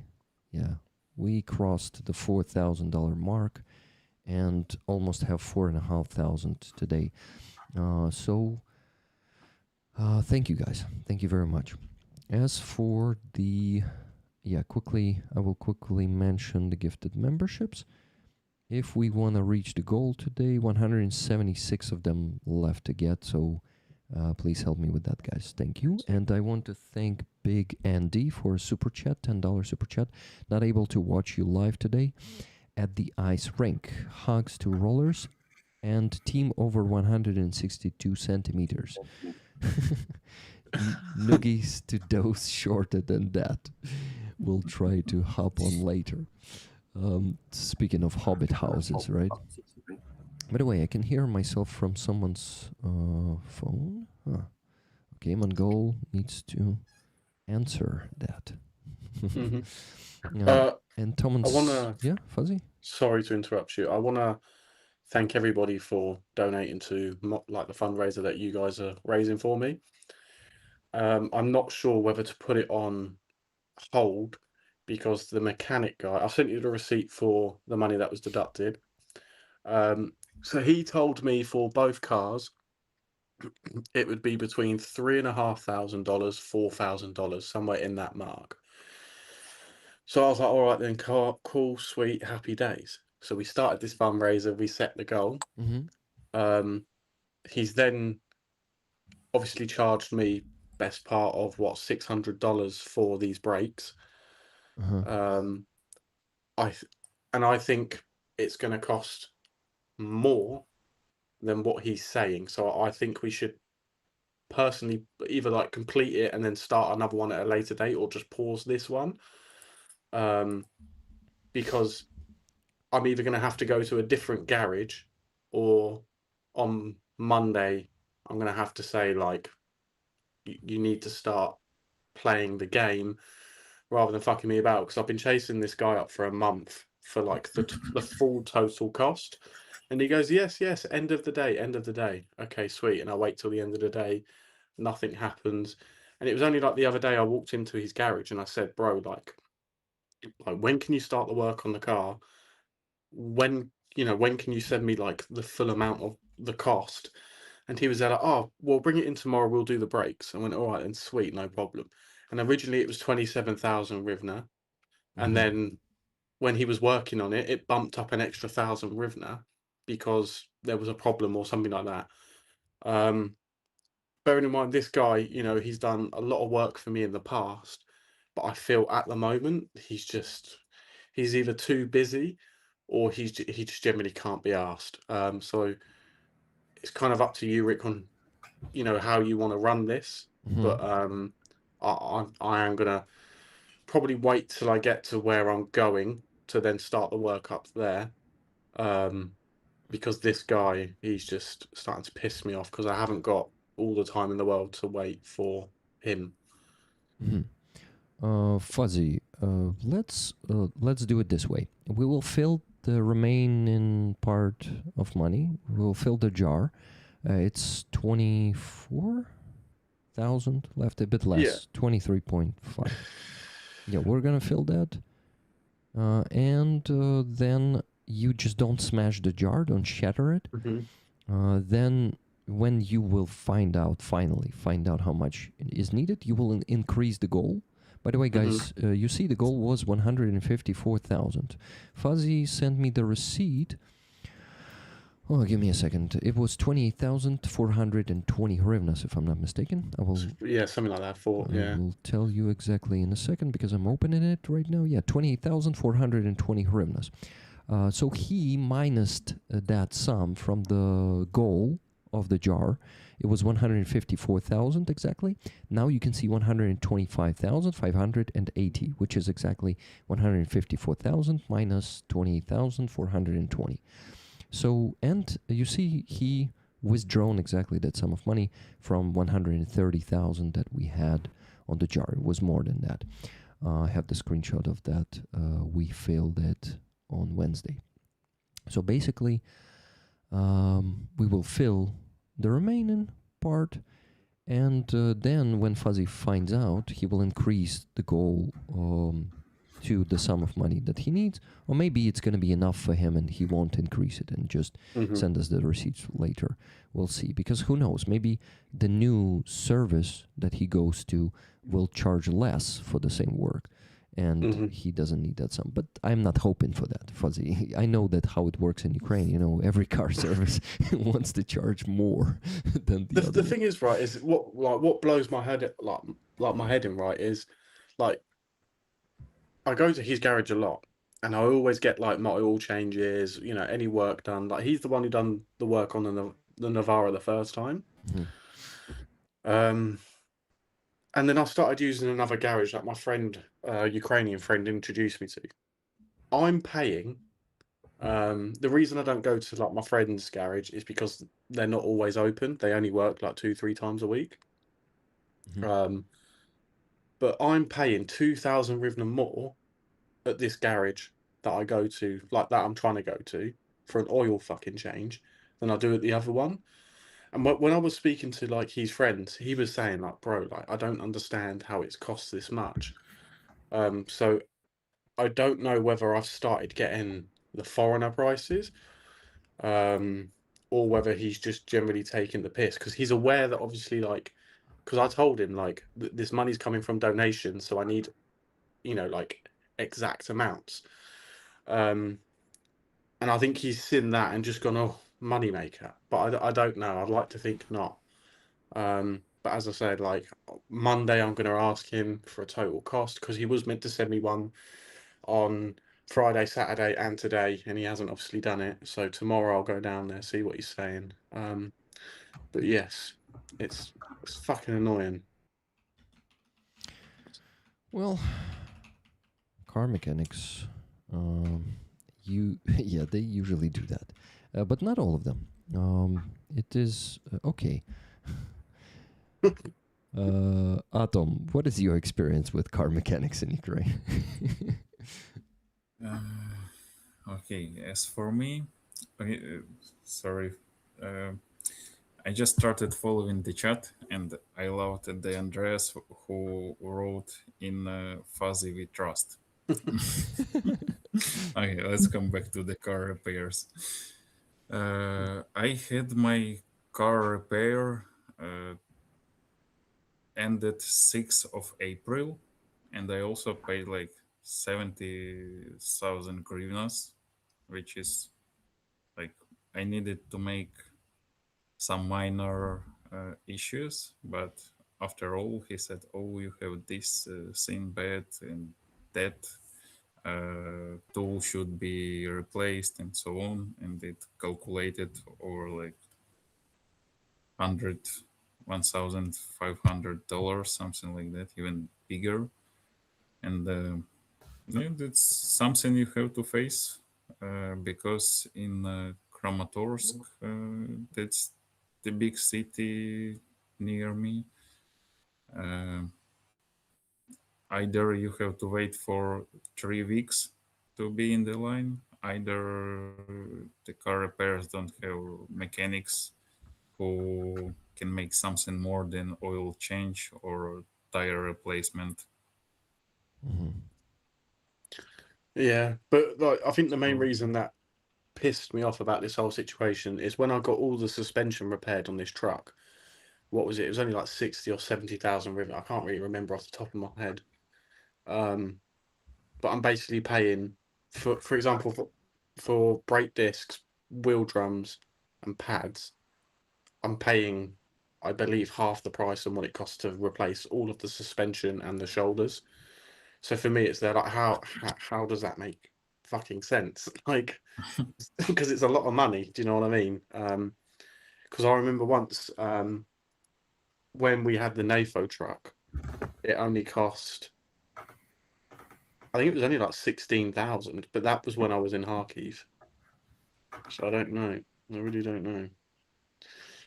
But anyway, we moved, didn't we? We move. yeah, we should move forward with these Yeah. repairs. Не знаю, може ми ще запитаємо у Монгола, який у нього досвід з автомеханіками і з цей, ремонтами машин. В мене немає досвіду, слава Богу.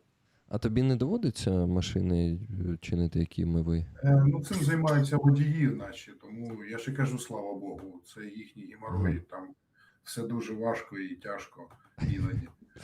Але хочу зауважити, не дивлячись на це, скажімо, 3 роки тому було набагато гірше. Зараз якось трошки легше з цим. А легше в плані цін? Чи, ну, навряд чи цін? Ні, легше в тому, що, допустим, якщо машина стоїть на балансі частини, то, звісно, більшість робимо за свій, так сказати, рахунок. Але роблять її відповідний підрозділ. Да? Тобто ми запчастини купили, а підрозділ сам зробив, да? Там, чи двигун поміняв, там, чи ремонт. Тобто, типу рембат чи ремрота, да? Так. Ага, окей. Окей, Mongol says... Враховуючи ціни, зараз десь від 30 до 50% це чисто ремонтні роботи на СТО зазвичай. Та-та-та. Особливо, якщо потрібно лізти десь в мотор, там, чи ще щось таке. Okay, to summarize what Mongol said, that luckily he doesn't have to involve, he is not involved into repairing cars, and usually car drivers do that. He's not a driver. He's a pilot, and he is happy to not be involved in that. Holy shit! Yes. And he also says that that it is a much better situation for the last, скільки? Останній рік вже краща ситуація, чи скільки? Ну, як мінімум, так.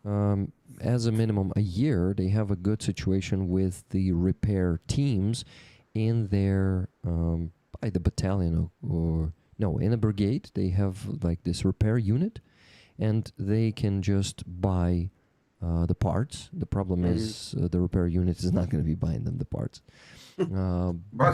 But it's in my brigade. I don't know how it's happened in another brigade. I know Aziza. Kraken. They used to have like a car garage, and like I know a lot of the foreigners used to throw their cars in there and just buy parts, and they would fit them pretty quick. Kraken were really good with it, to be fair. Mongol was in Kraken, actually. Yeah, I know. Yeah. І сподіваюся, що туди потраплю. And he hopes to get back there. Окей. Але ж ти сказав, що тобі подобається у сталевих вершинках. Так, але знаєш, коли дзвонить тобі дуб, ну, побратим мій, Ага. і каже, що є лазейка, то чому ні? Так. Okay. So basically, Mongol says that he hopes to get back to Kraken, and I say, "But you like it in the Steel Riders?" And he says, "Yeah, I like it here, but when my Kraken commander calls me and says there is actually a лазейка, would you translate that?" Задачка з плюсом. Some illegal way. Legal/illegal way to get back to their unit. I love There it. is, why not use that opportunity? So he says that they have to buy the parts for the car, give it to the repair unit in their brigade, and they're gonna repair the car. А швидко відремонтують? Зазвичай так. Ну, типу, Ну, бо тиждень. зазвичай пілотні підрозділи в пріоритеті, Мгм. бо вони найчастіше ганяють The pilot units, по кілзоні. since they are going around the kill zone pretty often, they are in the priority for the repairs. So usually if Mongol and his guys need car repair, that will be repaired pretty fast. Okay, I finished translating that, I guess, so we can finally greet Aziza. Aziza, привіт. Hi everyone. Hello. Okay, Aziza, you know Fuzzy, you definitely know Atom, right? You know Yeah. Mikhail. But See you. It's good to see you too. But you don't know Mongol yet, right? I think that we had a common stream together, or maybe not. I have such feeling that we. No, No? Mongol before was on my coffee shop streams 2 times. Or 3? maybe. 2 or 3? 3 times. 3 times. Oh. 3 times already. We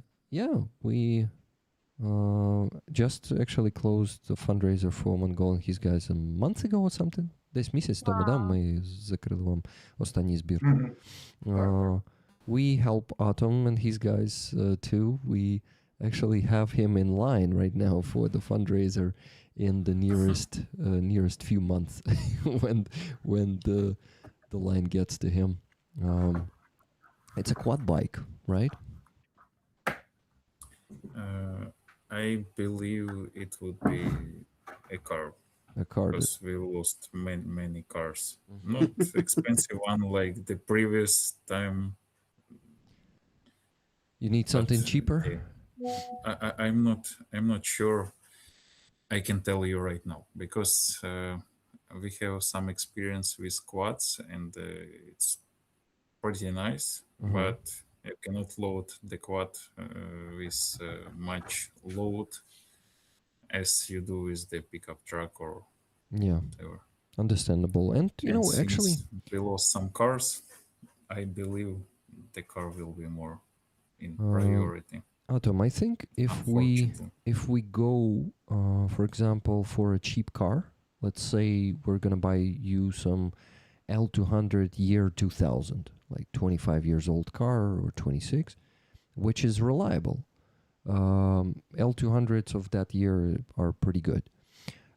We can get it for a low price if we do that, or some other car for a low price in UK, if you're okay with the right wheel, to get the car from UK, because lately we started working with Harley, who brings cars from UK. He buys them himself, he maintains them himself if it's needed, and he bring it here, and I just usually ask you guys to come to Kyiv to take it.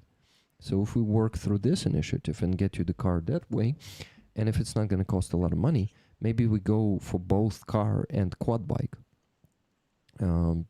I think it is possible, but we will see what situation you're gonna have at Yeah. that point. Let's wait till my line. I'm not like rushing, so Okay. yeah, let's see what will be actual till the line comes, Yeah. because the situation changes like, quickly. All the time, yeah. Okay, we discussed a lot already. That's cool. A lot of business, we discussed future fundraisers, current fundraisers, past fundraisers. Fuzzy. My video, because I'm going to bed. Not right now, but like soon. Going to bed soon. Yes. But you're leaving now?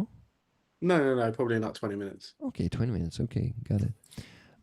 It will be same for me, unfortunately, because I have to leave this place, this cozy office I'm in, like 4:30. No, 4. 4:30. You mean Пів-п'ятої. you need to So, wake up at that time. Yeah, I will need at least 4 hours to sleep, but whatever. Okay, got it. So you have also But 20 I minutes. like you. Okay, good. Yeah, it feels cool. We have a cool company here today. I like it. Okay, and then we gotta ask Mongol how much time he has for us. Друже, скільки у тебе часу для нас ще? Та я до упора. No, until the very end, guys. We have Mongol with us. Це Until the end. дуже круто. Це круто. А ти що там, на чергуванні чи що у тебе? Ні, я на відпочинку. You're resting today. Стривай, це не відпустка, да? Ні, відпочинок, в смислі, З позиції така, виїхав, да? ось так, виїхав, тому ж кілька днів там, кілька днів тут. Ага, окей. По 6 днів. Mongol spent 6 days on position, and now he spent 6 days resting. Then he will go on positions for 6 more days. I drink beer, playing game.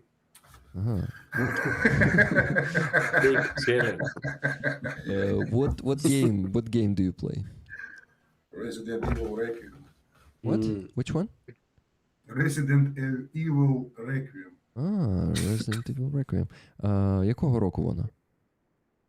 Всього. Oh, it's this year, actually, the new one. Okay, that's cool.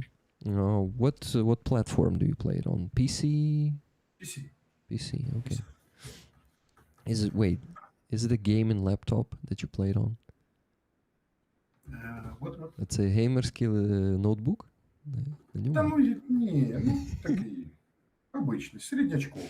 Ага. Але ноутбук? Так. Okay, it's a laptop. Okay, got it. Because I imagined, you have a PC like with RGB and all the stuff there standing. Huge ass 32-inch monitor. Окремі два With балона water. з собою тягать, да? With water cooling and many LEDs. Yeah, water cooling, and it's like many tubes of water cooling. These custom designs, have it there. Fuck that. Yeah, that would cost thousands of dollars. Okay, Rick showed them the 1.3 million video. Yeah, I need to do that. Каже мені Туне, покажи їм відео з 1 300 000 зібраних доларів. А я думаю, що Атом бачив його. Михайло, бачив те відео 100%? Так, я дивився, але як тільки воно вийшло, тому я щоб переглянути разом. Окей. Actually... Це ж YouTube Shorts. Є принаймні в Shorts, шортсах я його а бачив. є версія, що Це така в мене були широкоформатна. рекомендації. Вона трохи більша ще. Серйозно. Окей. But Mongol probably did not see that. Mongol, ти не бачив відос той? Ні? Ні. Окей. А це зібрали? Я перепрошую. Ми зі спільнотою 1 300 000 вже Клас! перетнули позначку. А чому? Це мається на увазі типу загалом, так? Загалом, за весь час, так. За 3 роки виходить. Трошки більше вже 3 років. Да. Yeah, it's a cool result. Thank you, Tune, for this idea. But now I need to somehow do that.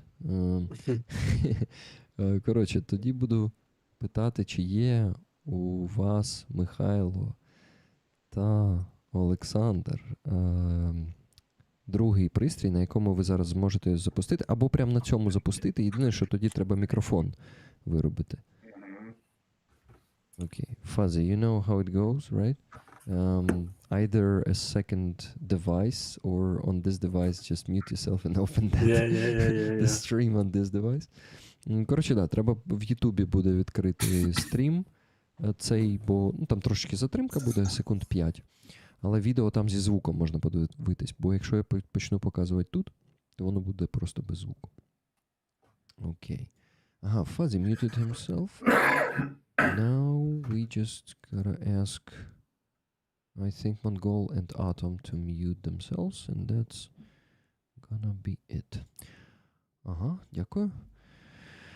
Друже Монгола, зам'ютиш себе, будь ласка, бо є шанс, що ми будемо чути тебе.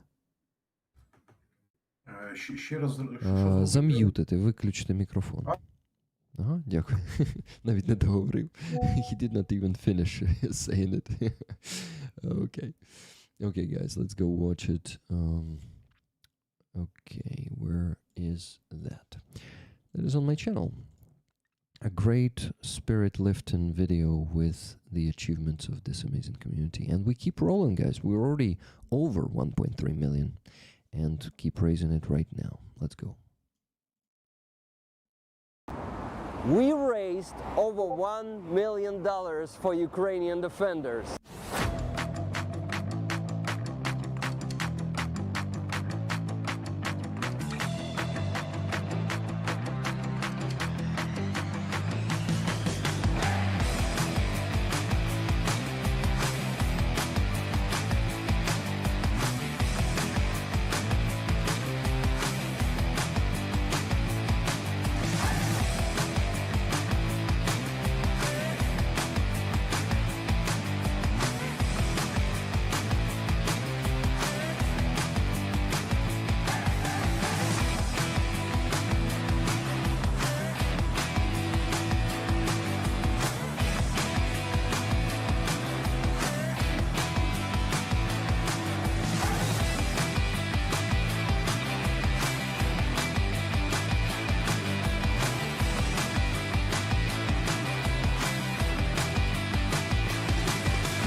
Over $1.3 million raised.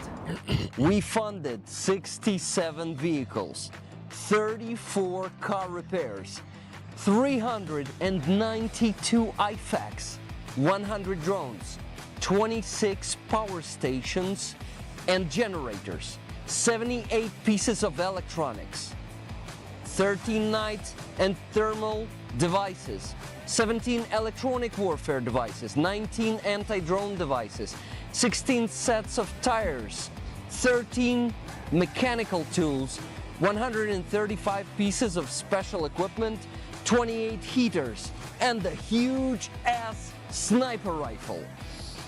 Plus, we supported the Hostomel Animal Shelter with $14,000. Friends, thank you so much for this essential support. Be in the army or for the army. Live long and prosper. And slava Ukraini! Героям слава. What can I say? To myself. I love that. That's cool as fuck. GG, everyone. Yeah, awesome. 67 cars and huge amount of everything. Like a big ass sniper rifle. I love that bit at the end. I saw you smiling, also including the fact that you've been a sniper for a week. Yeah, I was like, Блин, смотри, смотрю в телефон на МИД, чуешь, Ярик? Ага. А там Зеленский в углу, думаю, нифига себе уровень, блин. Вышел на связь. О, да. Нарешті під'єднався. Доєднався. Щось він запізнився. Шановні українці, українки. He was about to say his daily address. But, ну що, як тобі відео, Монгол? Ти єдиний, хто не бачив його до цього. Та, вообще, блін, круто, вообще круті, блін. Низький вам уклін, хлопці. Я, до речі, поки дивився, блін, нам 2 каба прилетіло. Я й дивлюсь, тебе відволікає, там росіяни щось скидають. Щось. Та задовбали. Well, Кабами. guys, you could not see Mongol because I was showing the video on full screen, but he was distracted by something, like looking there, and he says, well, I was watching that video, Russians dropped 2 glide bombs somewhere near, and yeah, he get some ground shake, I guess. It was something like that. Guys, we had more donations that I need to mention. And I need to work on the spreadsheet so you can give your pluses. And I am slacking on that. I just wanted to mention one donation on the base that I got before the stream today. It was actually right after or during me streaming instead of Free Azov. This donation was from Lori K. It was on the base, 6,000 hryvnias. Greetings from Finland. Lori, if you're watching this, I assume it's a donation for Ukrainian army. I will give you the tickets for this donation. Please, yeah, if you're watching it, let me know if I get everything correctly, okay? Thank you. Because sometimes when people don't say that it's a donation and sending money to the base or Donatello, it can be confusing because those platforms initially were created for supporting my work, basically for paying me salary. But you can also donate there. And if someone sends a big sum of money, like 6,000 hryvnias, I assume it's a donation to Ukrainian army. I never assume it's money for me. So I'm giving you the tickets, Lori. If you're watching, please, please confirm that. Okay, next thing, donations on PayPal.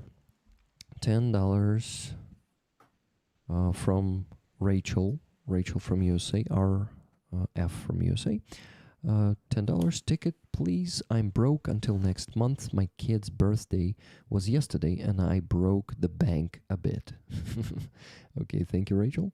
$30 from Kathy S. Great stream, wonderful guests. Thank them all for their service. Tickets, please. Ще раз всім подяка за службу. Цього разу від Кеті С. Fuzzy, you could hear that in English. yes, I could. Yeah, I just want to say a big thank you to everybody again. $250 from Alex in Berlin. More Fuzzy's repairs. Thank you. Yeah, Fuzzy. So let's just close this jar and then add any sum that is going to be needed to the same jar. Just don't smash it. No, yeah. And $20 from Keith and Melissa Kane, the Canes. Thank you for the great stream with these awesome defenders and amazing Aziza. Thank you for your service, Fuzzy, Mongol, and Atom. More gratitude for your service, guys. Much love and respect to you all. Tickets to Rollers, please. Much love, Rick. We always got your back. Героям слава. Slava Ukraine. Let's do it the opposite way then.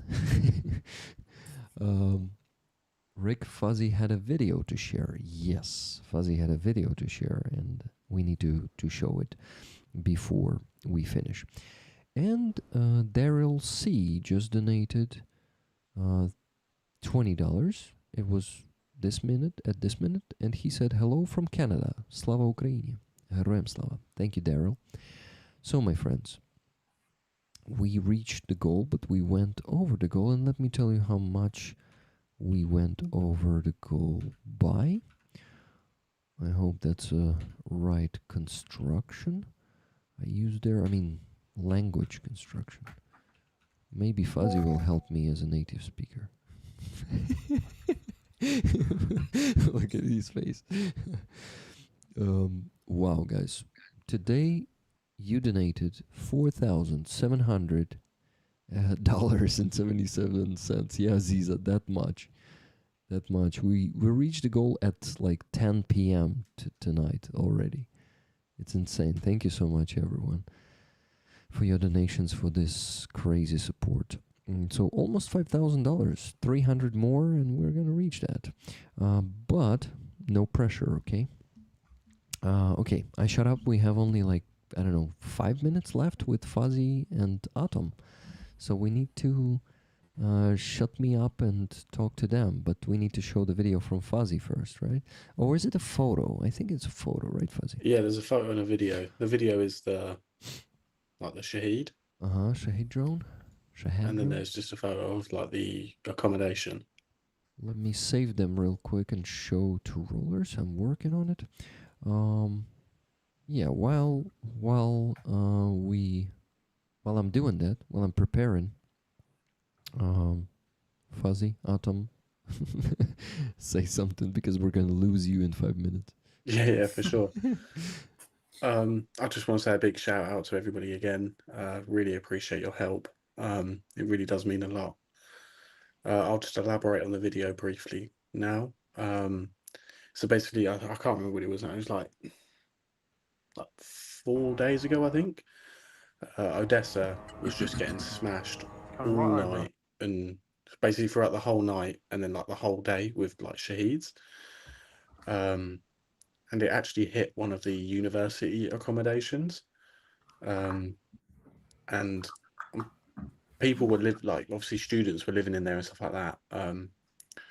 But yeah, it's just, I thought I'd share the damage that they had done to this university accommodation, because it's pretty fucking bad. Yeah. I'm gonna show the video first. Ready?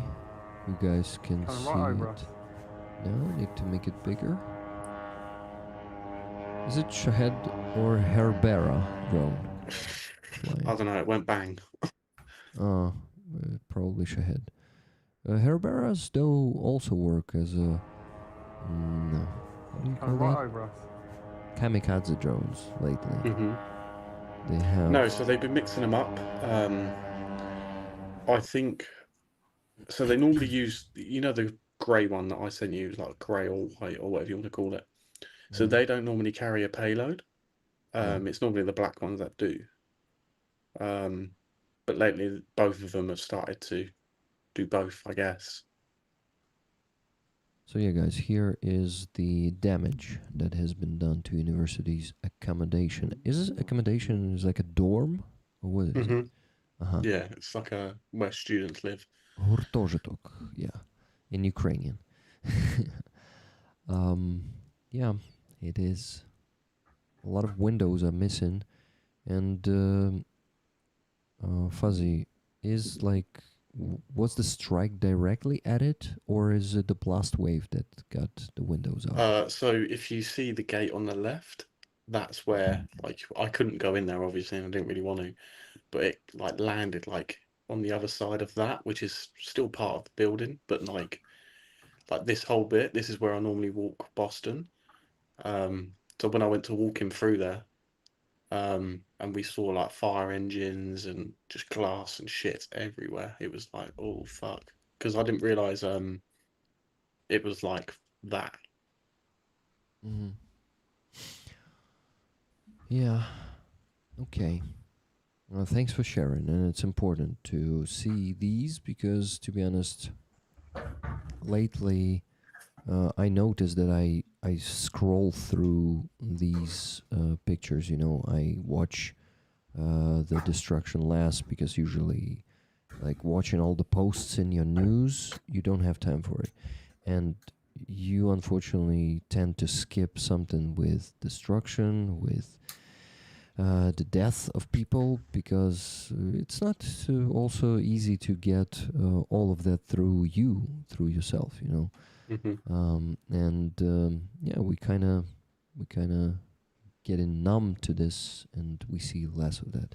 And if you have some personal experience like this to share, please share it here. I'm talking to all the guests here now.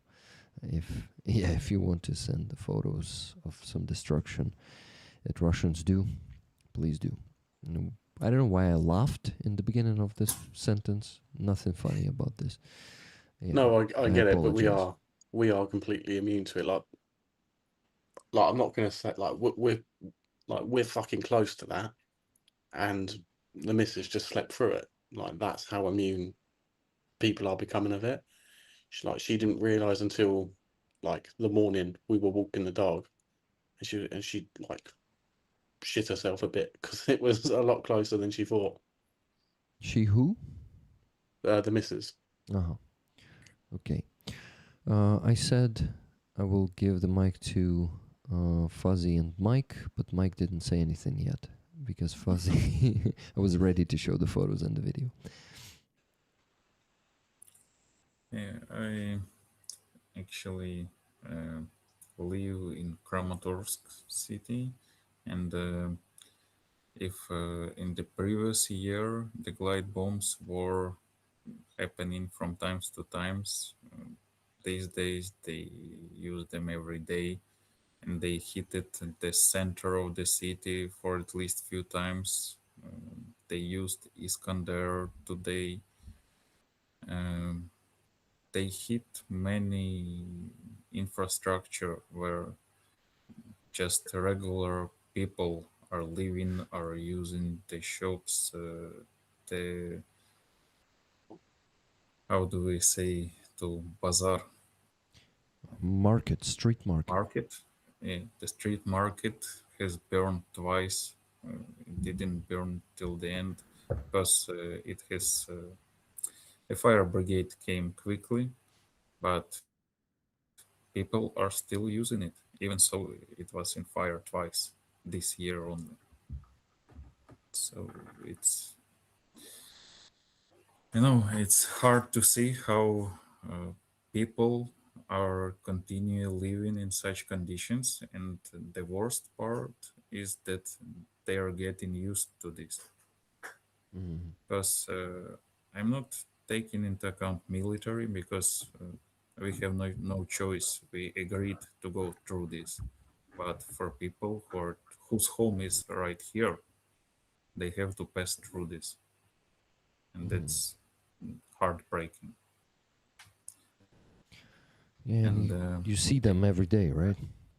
You also see the fortunately, victims. and I don't have words to express how much I'm thankful to Rick Rollers and to you, Rick, to all your guests for all the donations, all the work you're doing to make this horror closer. I mean, the end of it closer. The end of it, Mm. not the horror. Yeah. um, thank you, Rollers. You're really helping to deal with this fucking plague that is calling itself Russian Federation. That is nothing but an empire, and I am actually happy and proud to have the three of you, Fuzzy, Atom, Mongol. You guys are those who we do this for, who we raise money for, and your guys, of course. It's not only you individually, the teams that you represent. We care about you, and we are happy to support you and to be able to support you, because sometimes sometimes I may not appreciate or may not realize how much money we raised, and you always want more because you understand that the need is much bigger. And if you raise 1,300,000 not per 3 years but per year, you would be able to help much more units, and much more guys will have the additional chances to not get wounded and survive. And in the moments when I appreciate it, as now I understand how much support is that. And I am very grateful to you guys for not abandoning our defenders, and I'm really happy that we have the chance to talk to them, just like today for 2 hours. We're already talking to them. Yes, they gotta go. It's midnight in Ukraine right now, but Mongol will stay here, and you will be able to talk to him still. I'm gonna be translating. Aziza will be helping, definitely. But yeah, it's really it's really great time with you guys. It was a really great time with you, and of course we keep going, but we won't have you, Fuzzy, and you, Atom, with us next. But we'll have you here next time. We need to repeat For sure. the same setting one more time in a month, because I can say in 2 weeks let's do it, but I know we're not going to do it in 2 weeks. It's like but not in 3 months, please. Okay, let's do it like in a month. No, yeah, definitely, for sure. As I said, I've took the time off that I needed, took a big step back, and I'm ready to get back at it again, basically.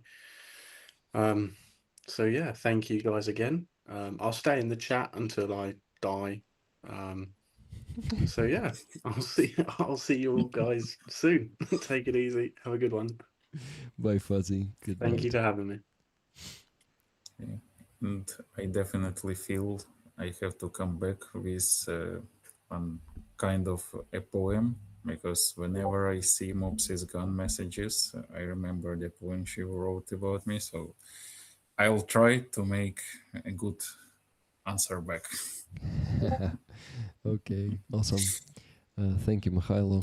Thank you for being with us, and yeah, talk to you soon. Again, Definitely. Thank you. stay Thanks, safe there. Rollers.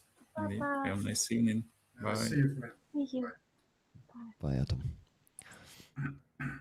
Okay, 4 pictures. Now, okay, guys, sorry, I'm setting everyone up on the screen now, so. Вони справжні військові, бачу, по графіку, сонцю. Mongol says, you see, they're real military. They have all by schedule. They are disciplined. Well, you're also a true military. You're just, hey, Fuzzy, Forgot to welcome show back. you Boston. You forgot to show us Boston. Give me a second. I'll make it Ого! bigger. Oh, so cute. Wait, Fuzzy, wait. Keep petting him. I'm gonna show it bigger. Give me a second. Fuck. I need to get rid of this one. What's that? Are you gonna wake up? Can you see him? Or is it dark? We- Oh, you go. Okay. Yes, we can who's see. this? Красунчик. Yeah, Who's he's this? beautiful. Mm. Okay. See you later. Thanks, Fuzzy. Та такого краще вчасно кормить, бо з'їсть і прізвище не запитає. He's very kind. Він дуже добрий. Mongol said, "You better feed him in time because this one will eat you, and he won't even ask your surname." That's the saying we have in Ukraine. Okay, it was a great time talking, and I was actively talking, not working on the spreadsheet on the background. But now I need to work on the spreadsheet on the background. Кажу, що тепер мені треба попрацювати над таблицею на фоні. Guys, there are going to be more free tickets. When Nikki gives you the command in the chat, please give a plus to grab them, okay?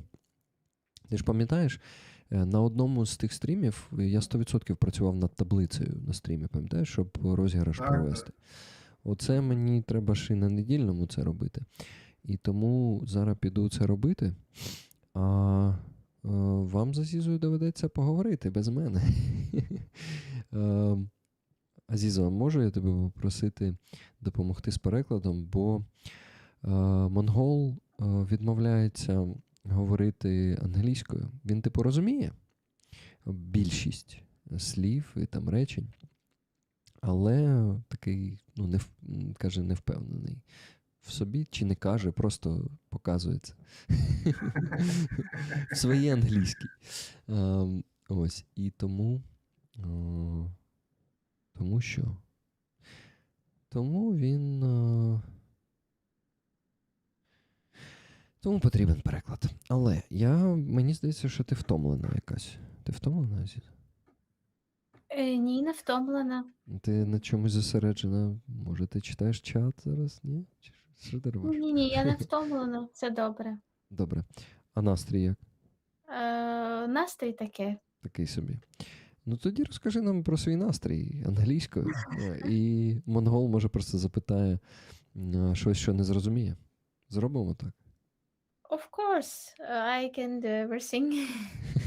Thank you, Aziza. So I asked Aziza to share her mood. She said that the mood is not so good. And yeah, guys, we have a lot of disappointments around us. For example, yesterday in Kyiv, we had a terroristic act where a terrorist killed 6 civilians, and the cops were acting unprofessionally. Of course, the special forces who liquidated him, the core unit, were successful and professional, but there were incompetent cops who, standing next to a child, started running away when that terrorist was shooting their way. And they did not take the kid with them, did not cover the kid. It was such a fucking incompetence. And this is what upsets me, for example, and other things connected to it too. But Aziza maybe had her own things that upset her. So, yeah, Aziza, sorry. I told you. Nothing special, just, I don't know why you feel me different and from another stream, but I'm same as Aziza with same sad mood. I'm okay. I'm just in the process of creation music with a new keyboard, and it's a lot of Stress. Thanks to Alex, big roller here that support Ukrainian army with big scale, and he's so incredible. He support my music too, and he bought for me a new keyboard. If you don't know, a new synthesizer, and I begin to work with this new keyboard, and it's really more difficult, and you have to be more like deep in technical skills and to understand a lot. So I step by step make it more clear and near for me. So it's a most big news that I'm working, and it's really a big, I forgot this word in English. Uh, it's something that can make me better, and it's always A uh, challenge? challenge. Yeah, it's a big challenge for me, but I'm happy to do it because I feel that I can make my message more uh, deeper, and I can say about this time, about our culture with bigger quality. And so I feel a big responsibility too. And yeah, and also I'm prepared to be next performance. It will be in Odessa, would be festival in the name of Lesia Ukrainka. Mhm. I don't know why suddenly Lesia Ukrainka, because her birthday was not in April, but it will be big concert, big like movement in the name of Lesia Ukrainka. And I prepared some new songs with Lesia Ukrainka, and it's very interesting that Lesia Ukrainka was in Crimea, Mhm. and Lesia Ukrainka like her changes and a lot from her professional skills were born in Crimea, Hmm. and her first like we have the sound of her voice, and her voice was recorded in Crimea. So you can find voice of Lesia Ukrainka. It's very very creepy recording, because like yesterday I created the painting too, because it would be not only concert, but it will be also exhibition of different paintings, and I want to create portrait of Lesia Ukrainka, and also another one. It would be like image, because it would be also like festival for woman, about woman, and about power of the woman, and like about challenges of woman, and it will be like also image of woman, like common image, and I want to unite Crimea with Ukraine through these Mhm. images.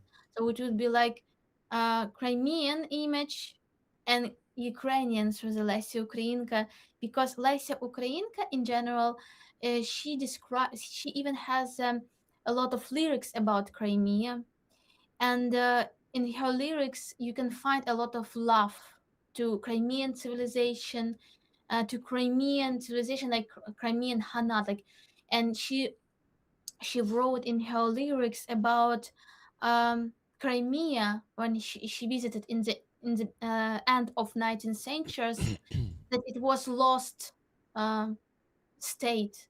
So she understood in that time that Russia occupied Crimea, and she described Crimea in that time, even before the communists, because before the deportation, that it was like destruction of Crimean Tatar culture.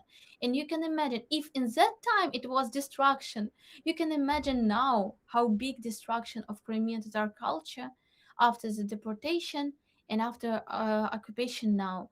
So yeah, and I want to like, what's the most important message for me? It's about Lesia Ukrainka want to describe this love between Ukrainian and Crimean.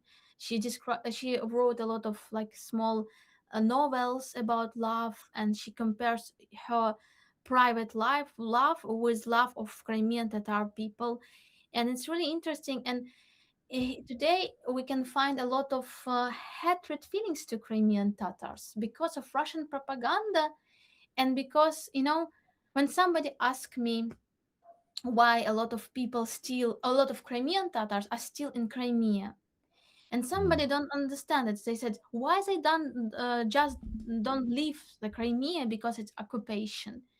And you can try to explain why still people want to live in Crimea, because it's homeland, because they left everything like in Uzbekistan when after I don't know, Alexander, if you know this history, that Crimean Tatars were deported by Stalin to Uzbekistan, and all their life till Soviet Union crashed, they live in deportation. So it's like big trauma for old generation, and it's really hard to explain for them. Like it's like big trauma for them to leave Crimea again. And in general, I think that we have to find people, our people in the on the territories under Russian occupation, like in Kherson.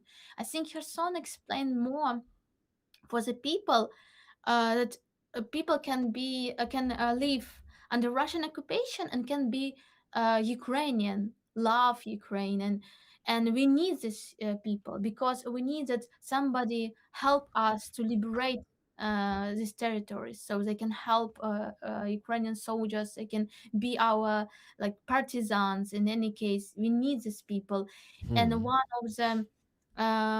one of the ideas of Russians, they want to like kick these all people that can be helpers of Ukrainian. So they imprison people and they push people to leave these territories, even deported somebody. So that is why these people, for me, we need our people um, on these territories, and it's really very hard to live under Russian occupation. And so I want to, through the image of Lesya Ukrainka, describe how important to love each other, how important to trust each other, how important to understand that we are. So, for example, she also worked with ornaments, with Crimean Tatar ornaments, and she even make like висновок, забула, як буде висновок. Conclusion. Conclusion that we have a lot of like six in ornaments in common, very similar. And she also wanted to say that we have a lot in common. It's really a lot in common in European view, like about the human rights, about the freedom, about um, a lot of such most important roots of our identity are very in common. And so this is why we are together, and this is why we could not be uh, Apart. separated. Ага. We have to be together. Like, Азіза, ще один спосіб сказати бути, типу, окремо, чи як це, порознь. Не знаю, так українською можна сказати чи ні, це apart. apart, yeah. To be apart, yeah. To be apart. Separated is also a good word. Yeah, I found this. I forgot that word. No, it's and cool. I tried to research in my background. It's actually a great. It's a great like tool when you speak when you're like when you speak English. I do the same. I forget words all the time, and I search for synonyms like this, and I just find synonymical words. I'm sorry to interrupt you. Yeah, everything is okay. So this week I will do these paintings. I will prepare to this concert. Like it's also interesting and interesting to find more about our common history. And always like I feel ashamed I don't know about this. Like it's really interesting that Lesya Ukrainka, for example, I created the songs and from the like united with Lesya's poem Boyarinya. If you know about this poem Boyarinya, because in the school we have only like we taught only one like I remember only one work of Lesya Ukrainka, Лісова пісня. Лісова пісня is like wood's song. Wood song? Yeah, song of the wood. Forest. Of the forest. Yeah, Yeah. wood forest. And it's more like it's a story about the love. It's not something political. Like it's so it's like just really genius story.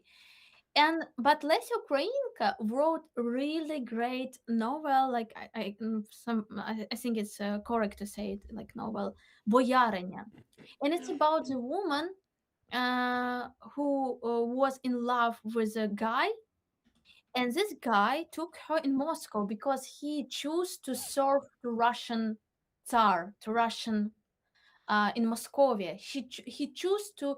Um, in Ukrainian history, we had a different part of history when we united with Moscovites to like against, and so we had a lot of enemies in the past.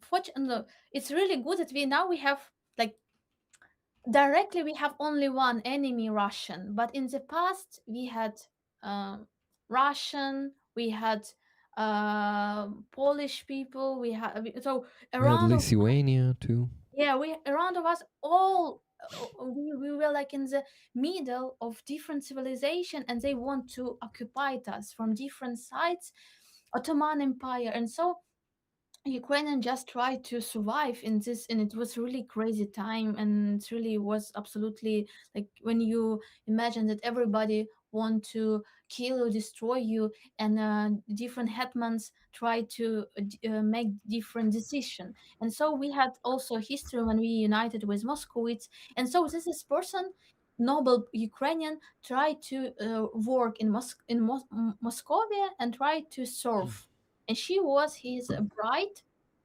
and she described this difference with the life in Ukraine and in Moscovia, and she described that in Moscovia they live like in the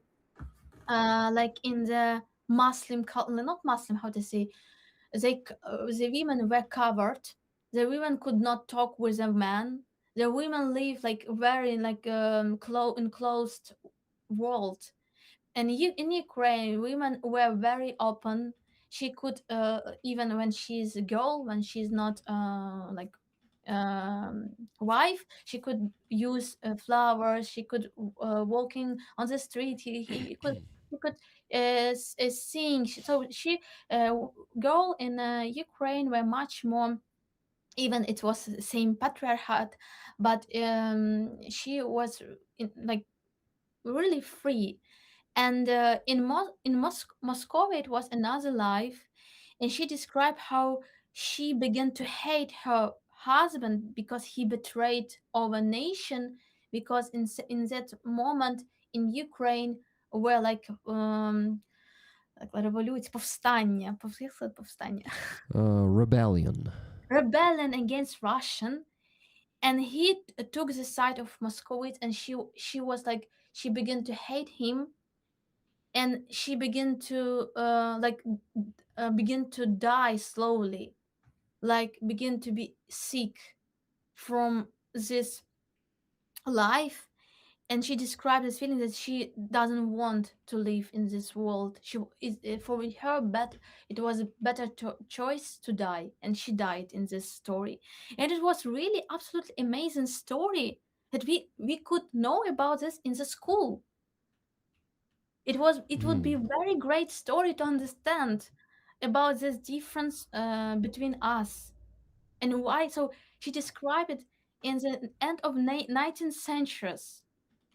And so if I would read this story in my childhood, in my teenager time, maybe I would not do a lot of mistakes about Russian culture, about this stuff that we are like even about this point that Putin is only enemy, and in Russia, people are not guilty. It's because of leaders, like etc. So it's like it's and why it happened, because Russian banned this story. They show to us fake story about Lesya Ukrainka because communists like her because she like was for she they describe her like she was opposite to white Russian, opposite to monarchy, and so they describe this image like she was fight for nation, she was fight for this against the noble people, something like this, and And so she was actually a noble person. She was part of the aristocracy. And yeah, in our books in school, Lesya Ukrainka was portrayed as a villager, and we already were raised in the independent Ukraine. Our school program was kind of adopted already, but there was still a lot of Soviet bullshit in Yeah. it. It was like, it was crazy. Азіза, я хочу тут повзнути і запитати монгола, що він зрозумів, і Yeah, щоб, what щоб ти question? йому Мені пояснив здається, що я майже все зрозумів. все. А Ну, що, що? типу, що Азіза збирається на фестиваль в Одесу, присвячений там Лесі Українки. Там. Mhm. Ну і далі вже трохи про Лесю Українку та її твори. І да, про те, що вона в Криму, виявляється. Так, так, оце для мене, до речі, взагалі новина. Типу, ну я я взагалі ніколи дуже не цікавився цією постаттю, але ну там, типу, не поглиблювався, да, там її біографію. Але для мене було це там, типу, що вона як своєю роботою боролася, да, за ну не лише за українську якусь ідею, але й за кримських татар, да, виходить. Ну, вона це для робила. мене...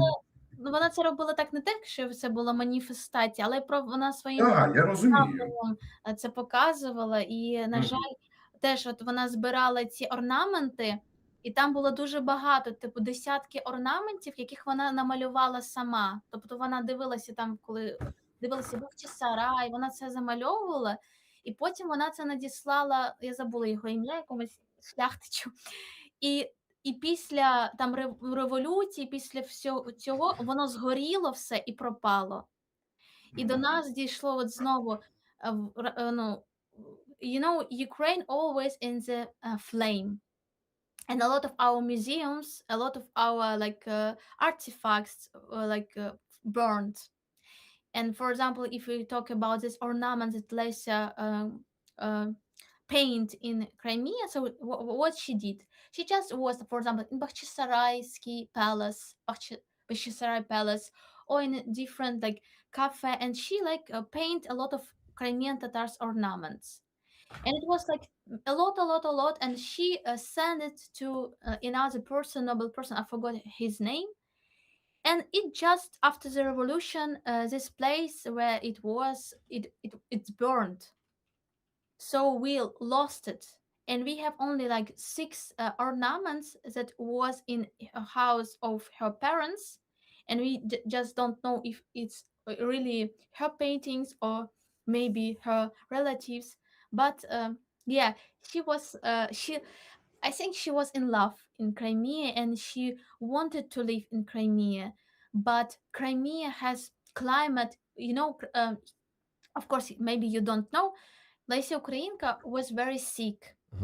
Did she have She has tuberculosis?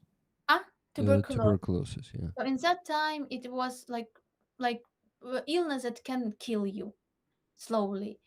And she really wanted to live in Crimea, but in Crimea is very vology climate in general. Yeah, Humid climate.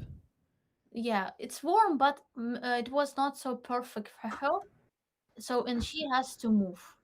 But she like Crimea, and maybe if Crimea will be a little bit different, maybe she would be Crimean, and she would be alive, because she died like in 40 with some, I forgot exactly, 40 років вона, 40 з чимось вона померла. So she died very young. So, and yeah. So it's very interesting. And I also, я теж не знала. Ти як дуже багато інформації, ти не знаєш всього. And that is why I said that I feel ashamed. Мені соромно, я теж не знала багатьох таких речей. And I really didn't know about a lot of such details, and I tried to know more.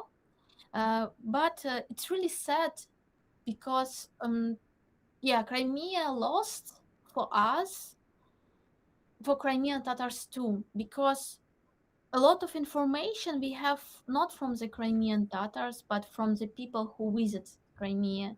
Because of Russians stole everything. Russians stole our Russian burned our libraries in Crimea. Russians stole our artifacts. We like just necked without nothing. And even when I'm reading, so yesterday I paint the paintings and I listen in them these lyrics of Lesya Ukrainka. And in general, it was view of person who is very far from Crimea. So for her, Crimea was like very, um, um, you know, something exotic and very. And it's really sad that in general, I don't know. Sometimes I feel that I know less than less Ukrainian about Crimea.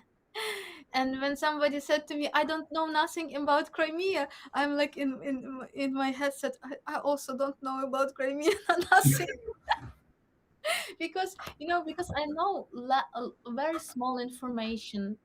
If you compare with the real information about Crimea culture, Crimea language.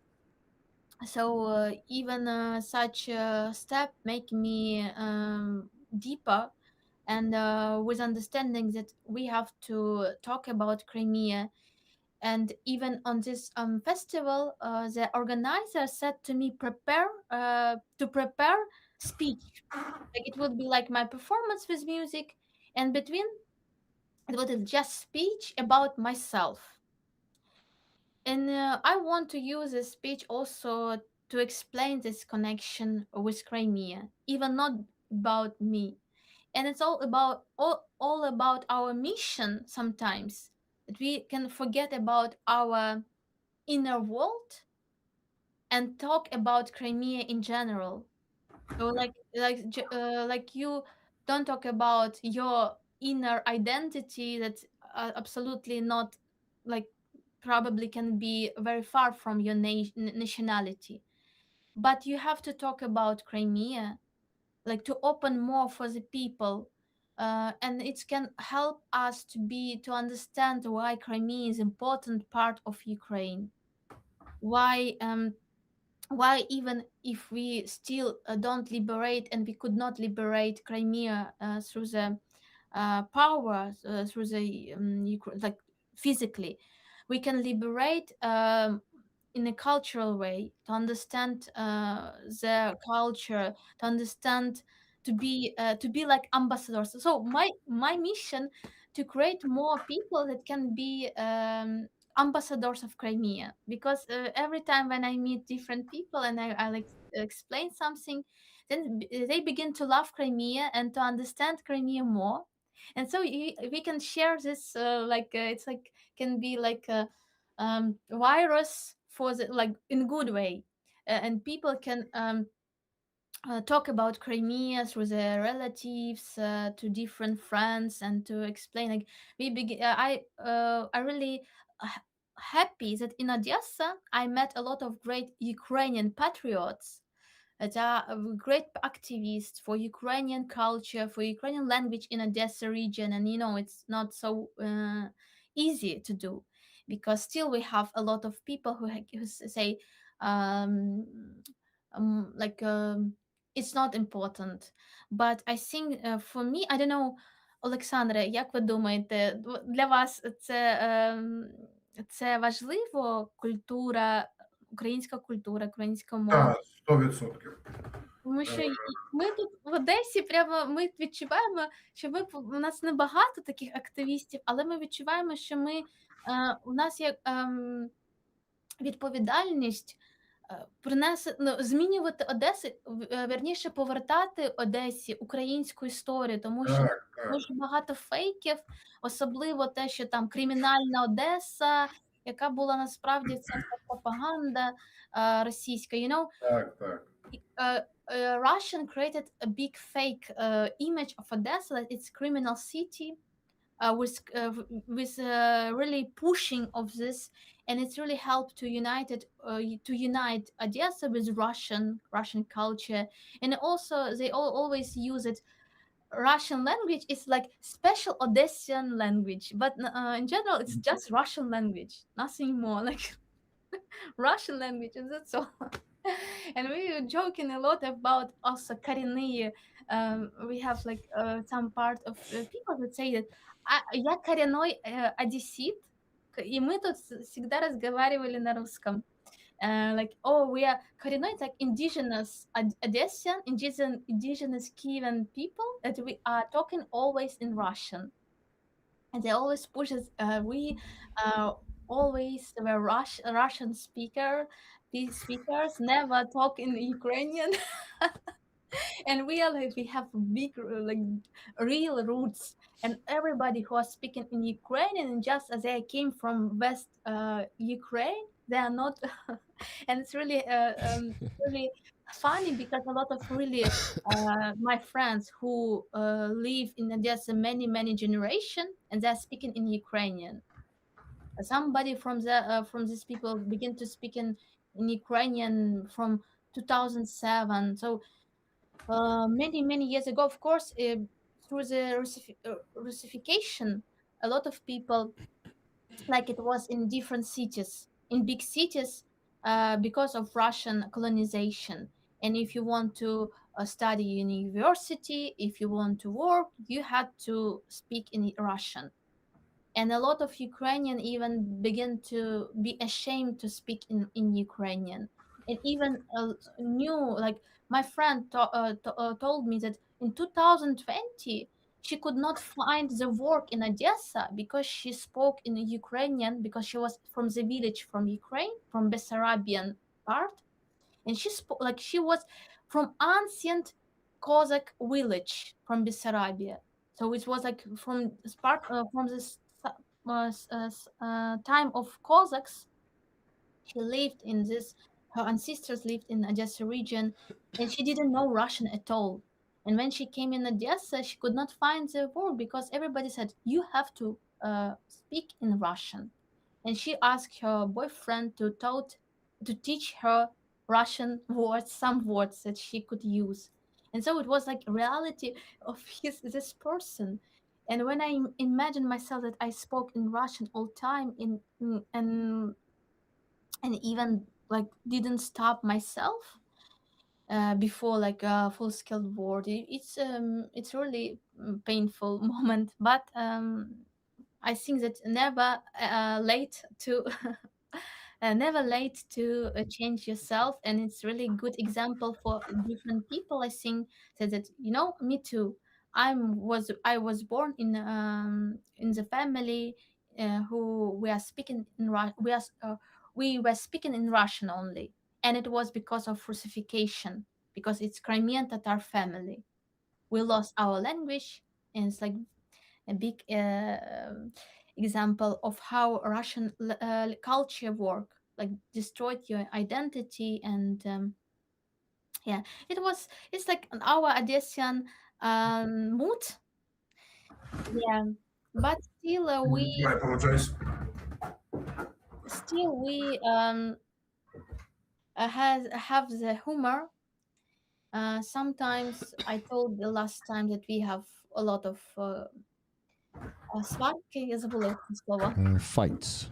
Fights inside of our small groups, because we have sometimes we have too much. In general, I think it's maybe it's nature of the people.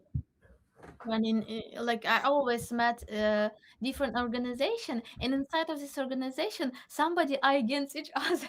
I don't like it at all. Oh.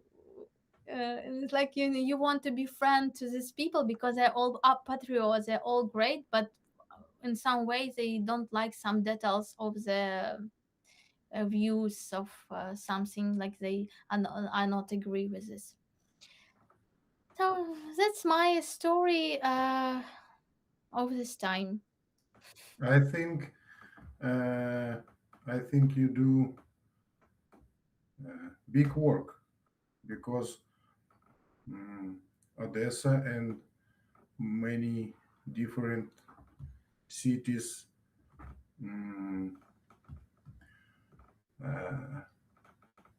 короче, там ще діє Russian propaganda. It's still in act there. Yeah, very good. And especially when you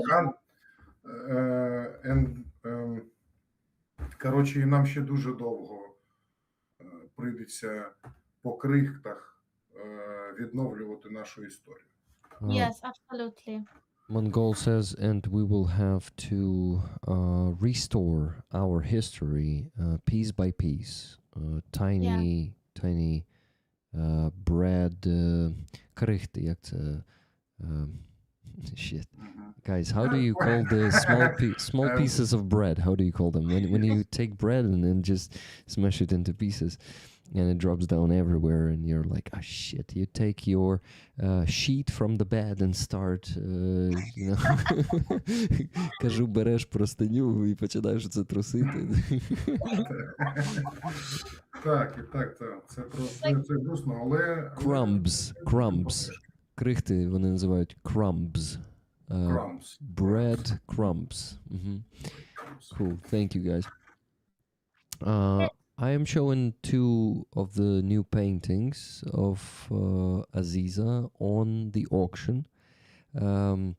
Коротше, друже, ми тобі не розказали, що Азіза, вона митець. Вона в першу чергу, вона співачка і музикант. Ти знаєш? Так зрозумів. Ти колись розказував, на одному зі стрімів просто розказував, що є в тебе така подруга, яка займається, я так розумію, що створюєш власну музику і власні пісні. Так. Супер. Так от, і ще Азіза малює картини, пише, да, Азіза? Тебе ображає, коли кажуть малює? Ні, ну, я не ображаюсь. Особливо, коли я забула його ім'я. Нещодавно помер один митець. Він був в армії, і він був художником, і він себе називав рисувальником. Він реально себе називав рисувальником, але він дуже, він створював круті роботи. І дуже теж соромно, що я про нього дізналась, я забула його ім'я, тому що в мене просто пам'ять іноді просто не спрацьовує. Я навіть зараз можу загуглити. І він назвав себе рисувальником, і це настільки, насправді, це настільки самодостатньо, коли тебе не треба називати там великим якимось там митець, рисувальник, але це дійсно справжній митець. Так що мені зовсім, як хочеш, так і називай. Так от, я зараз тобі, Монгола, відправлю посилання на платформу, на якій ми проводимо аукціони. Ти, в принципі, зможеш там побачити приблизно з десяток картин Азізи. 9, їх там зараз 9. Ні, там одна є не Азізина, тобто 8 Азізи картин і одна Альони ми розігрували. Давид Чичкан. You know, what about we're talking about, Rick asked me if it's good. So we have in Ukrainian language 2 words. Малювати and писати. Like малювати, it's like small sketches, we can say that. Sketches or child's painting. And писати, it's like painting, like big works, like it's like paint. I don't know how to say. I would say paint, like писати is like writing. So basically, it's like more poetry poetic, word, yes, you know, like, yes. So basically, when we say draw something to a painter's work, it may offend the painter because basically we would say that they're making some child's drawing. But when we say write a painting, and I said, Aziza is drawing paintings, and I asked Aziza, I hope you're not offended by me saying drawing, not writing the paintings. And Aziza said, no, I'm okay with any word. And actually there was a guy, a painter, and she called his name just now. Aziza? David Chичкан. David Chичкан. A very interesting person because he called himself anarchist. And he was a painter. I will send to you one moment one of his painting, and he last time he created more. Like, it's not the warrior, but during the war he painted his brothers in war, so more about the war, and he called himself рисувальник. Ну, це рисувальник, це трошки такий, напевно, як слав'янський цей бо ми кажемо малюємо, а рисувальний, рисувати це, типу, російське слово, але вони ж взяли це зі старослов'янської мови. Ну, це реально дуже круті роботи. So, and he called himself like he's, I don't know, I could not translate it. Also like a drawer. Like someone who draws, not It writes. sounds a little bit like рисувальник, like something, not like he's like big painter or something like this, like something not Like belittling himself. Типу применшує свою роботу. But also in this you can find this humor for me, like a little bit. It's really great when you can feel, no, you can laugh, як посміятися над собою. Як це сказати? Laugh at yourself, yeah. Laugh at yourself. Ось картину зараз показую. От я Його, яку ти мені скинула. Дивись, монголи в стрімі зараз має з'явитися праворуч там.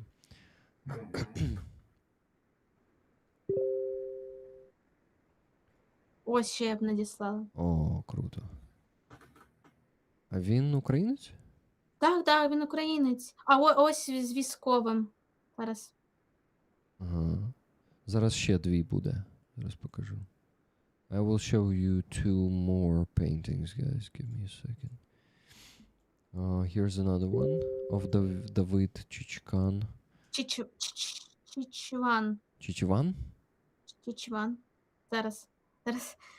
Ні, Чичкан, правильно. Чичкан. My brain is really bad. Sorry, dear. Mine is too, Aziza. Don't worry. You're not alone in having a bad brain. I can forget in 1 second the name. This one is cool. I think this one is about Orange Revolution.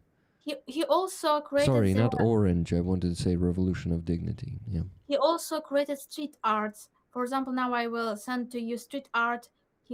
He support Roma nation. На підтримку ромів стріт-арт робить. А що це за прапор такий? Це ромів. А я не знаю. Колесо – це symbol of Roma nation. О, прикольно, я не знав. Це типу як їхній кочовий спосіб життя вони? Так, ну в них як є in Ukraine you can find this association of Roma people and they have this flag. Huh, interesting. Look what we're talking about, guys. Okay.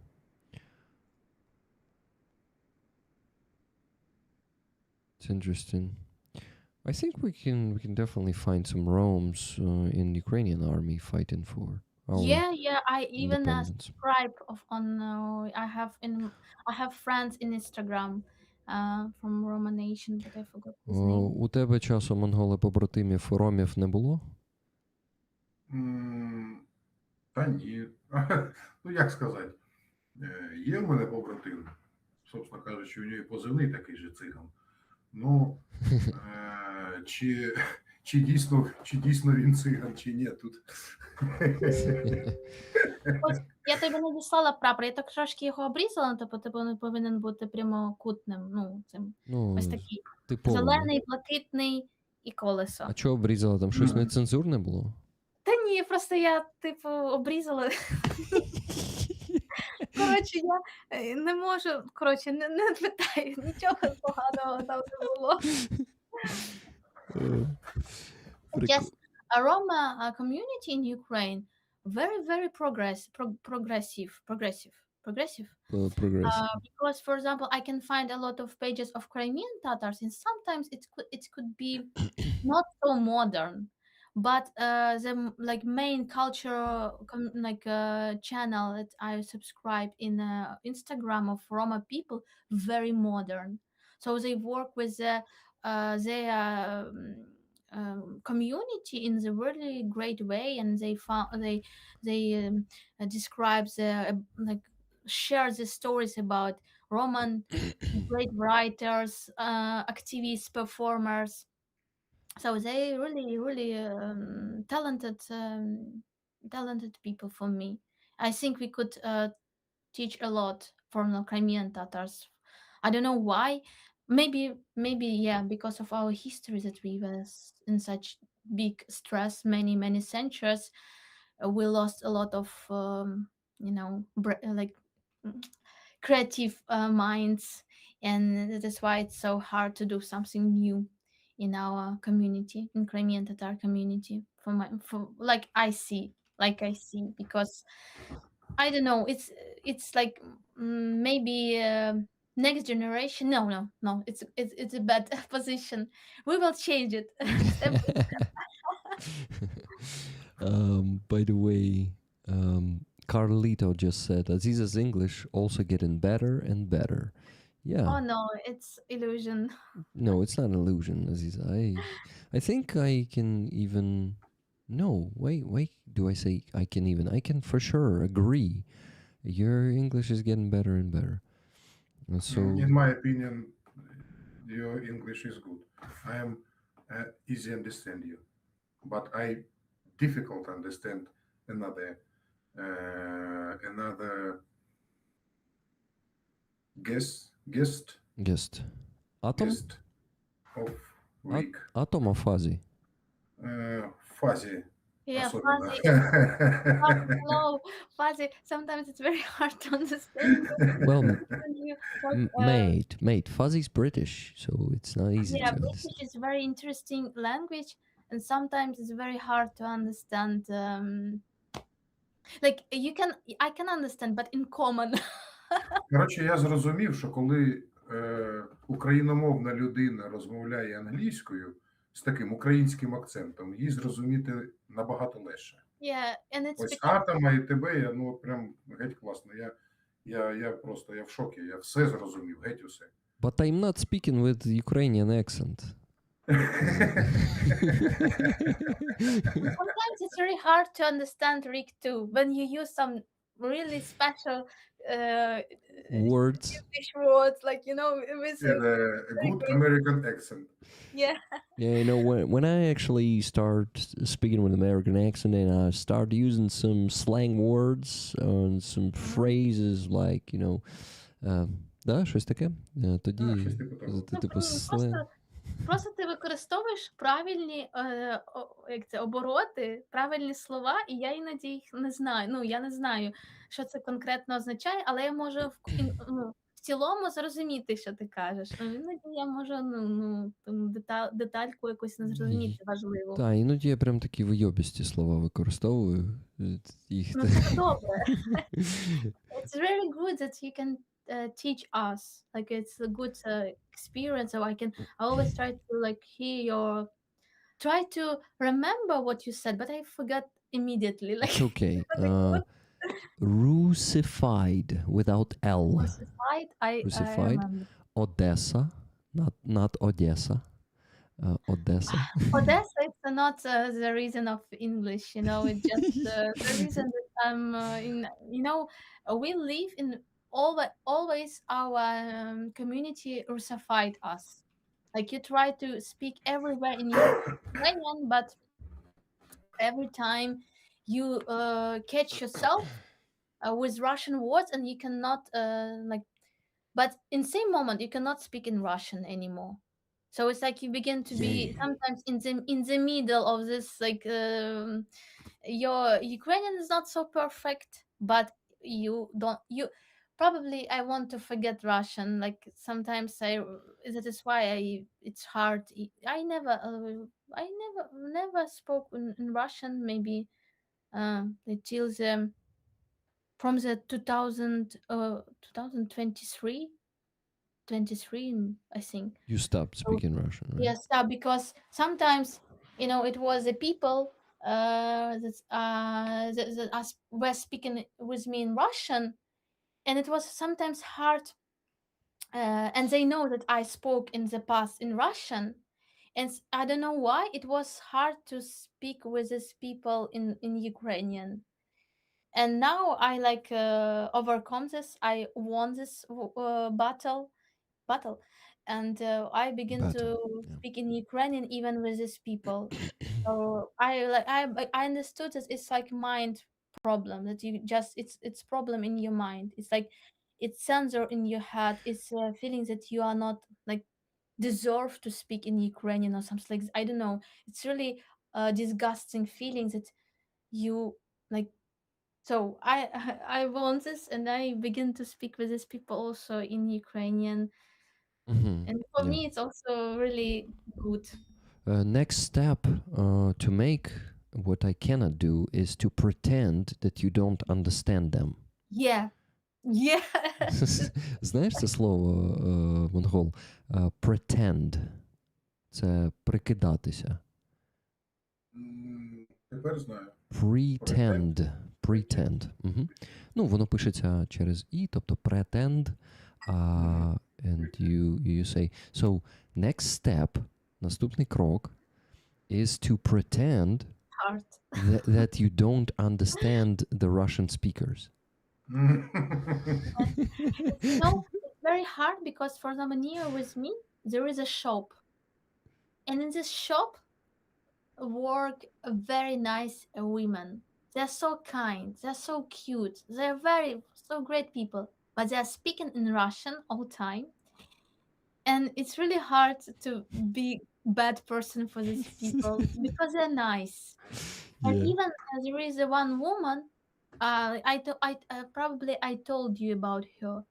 She spoke through her phone in Ukrainian with her relatives, like in the Surjik. But with me, she spoke she's speaking in Russian. I don't know why. I don't know What the why. fuck?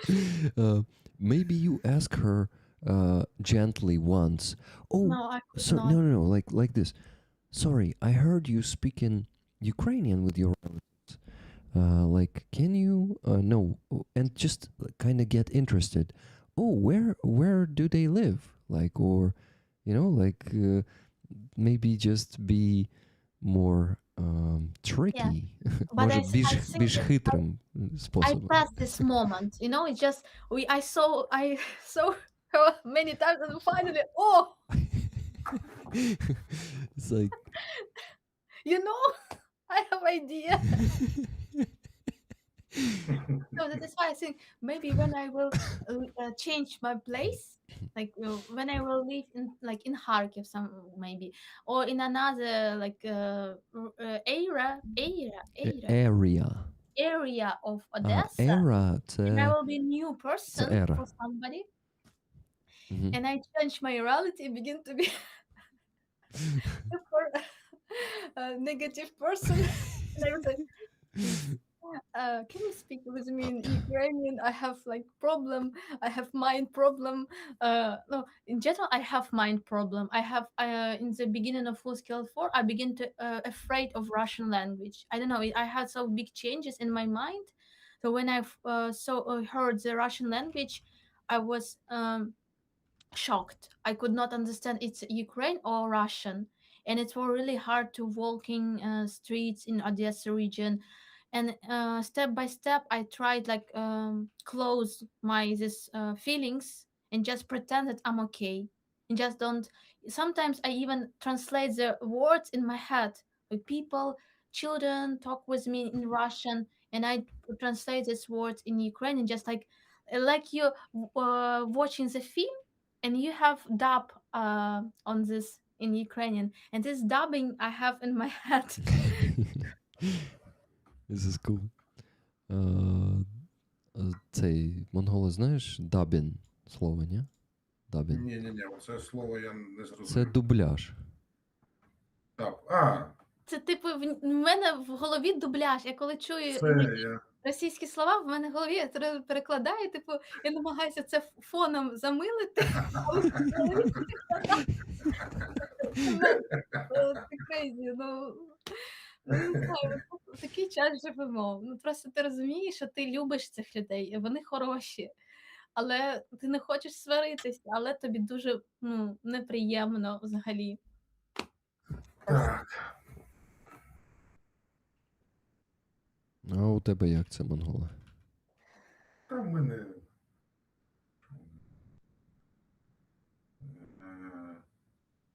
якось, ну, звісно,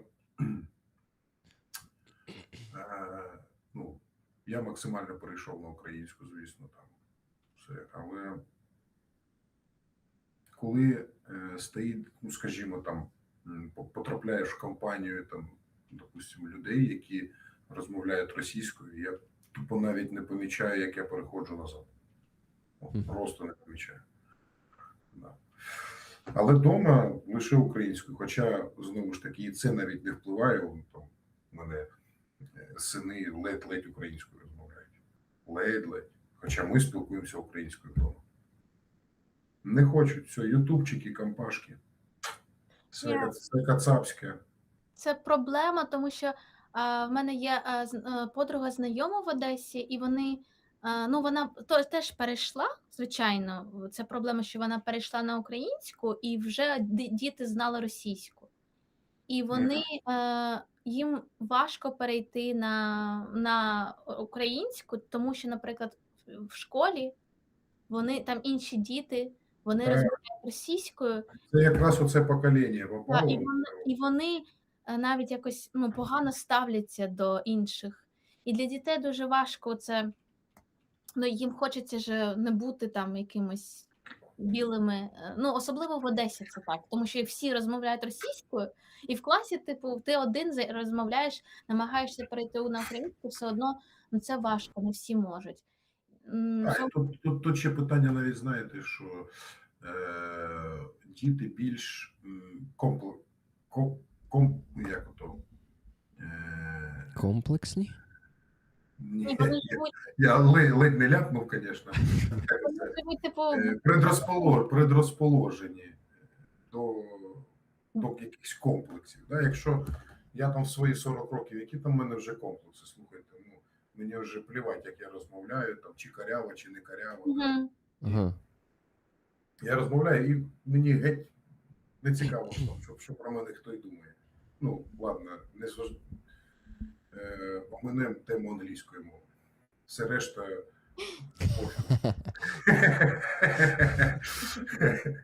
от, так. А що стосується карапузів, да, він такий, у мене там старший, да, я ж каряво розмовляю, мені злидно, вони там з мене ржуть, там, і оце. Все, і він і закрився. Ага. Тобто... Вдома так, він намагається, але тільки за порог, все. Оце виходить, що його сором, да, не дає йому розмовляти. Так. Я гадаю, що так. Він, звісно ж, не признається там напряму, але ж я ж трохи знаю про свого сина. І це ж не лише, це ж я дивлюсь у багатьох. Да. Yeah, we have in Odessa, I want to describe rollers, our conversation. For example, we have in Odessa, I have one friend, she began to speak in Ukrainian, but for her kids, it's very hard to continue to speak in Ukrainian, to begin to speak in Ukrainian, because they started together with another children, and they are speaking in Russian most of all, and especially in the Odessa region. And for a child is very children are ashamed to speak in Ukrainian not so perfect, for example, or so they have this influence of another children, and you know, it's really hard for them to be like біла ворона, як сказати, black sheep. Black sheep, so be too much deep. Перший раз таке чую. Серйозно? Вони кажуть чорна вівця, так. Чорна вівця. Black sheep. Yeah, yeah. And this is Alexander also told us that his children are speaking in the family in Ukrainian, but outside with another children in Russian because these children are like can Laugh at them, yeah, laugh at them. or be like Mocking, not mocking them. tolerant. Mocking them. Mocking Yeah, це... like all uh, children they are. дай, I'm always afraid children in I don't know why. They can be very стривайте, не cruel. стривайте. Слово англійською. Mocking. Mocking. Це mocking, yeah. дражнити. Дражнити або знущатися, це I'm mocking. afraid, yeah, of the children because they can be really, really cruel, not cruel, like Cruel. cruel in open in view. Це знаєш слово cruel? Cruel. Монголи? Cruel. Круел. Ну, це щось, блін, Це жорстокий. жорстокий. Cruel. Kids are often cruel. Often це часто. Часто, так. Often cruel to each other. Would you agree with this statement? Ти погоджуєшся з цим висловом? Не висловом, як це? Statement. Ну, да. Бляха, як це перекласти? Напевно, мокін більше підходить. Mocking. То що, не жорстокі, коли дражняться і знущаються?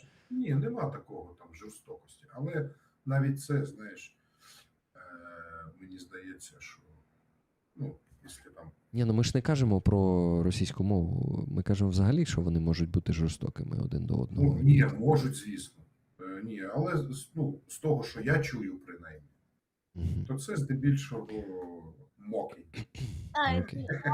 I don't like it means that they can do violence, but you know it's more like they honest and they can be directly said. For example, adults can hide the feelings, can hide the something that they don't respect you or don't like can pretend that they are okay.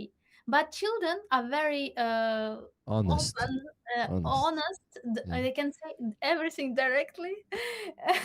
What And they think about you, yeah. and it's big power from good way. On one hand, right? On the yeah. other hand, Yeah. If you are very sensitive, it can be like I just like remind myself in my childhood. I was very sensitive and All child is different. My youngest son is very honest. how old is he? Very honest. How old is he? How old is he? 13. 13, And my oldest son is more hide. Like he is hiding his feelings, right? Yeah. Блін, не думаю, як це сказати Ну, англійською. типу, більш скритий. Ну, от, like... А я от думаю, яке слово англійське взагалі тут підходить. Хайд не підходить. Ні, хайд не підходить, бо хайд це ховати. Ти кажеш, Ховати. він більше ховати. Ти ж так не скажеш українською. Він, типу, he is more... Guys, how would you say when a person... retired.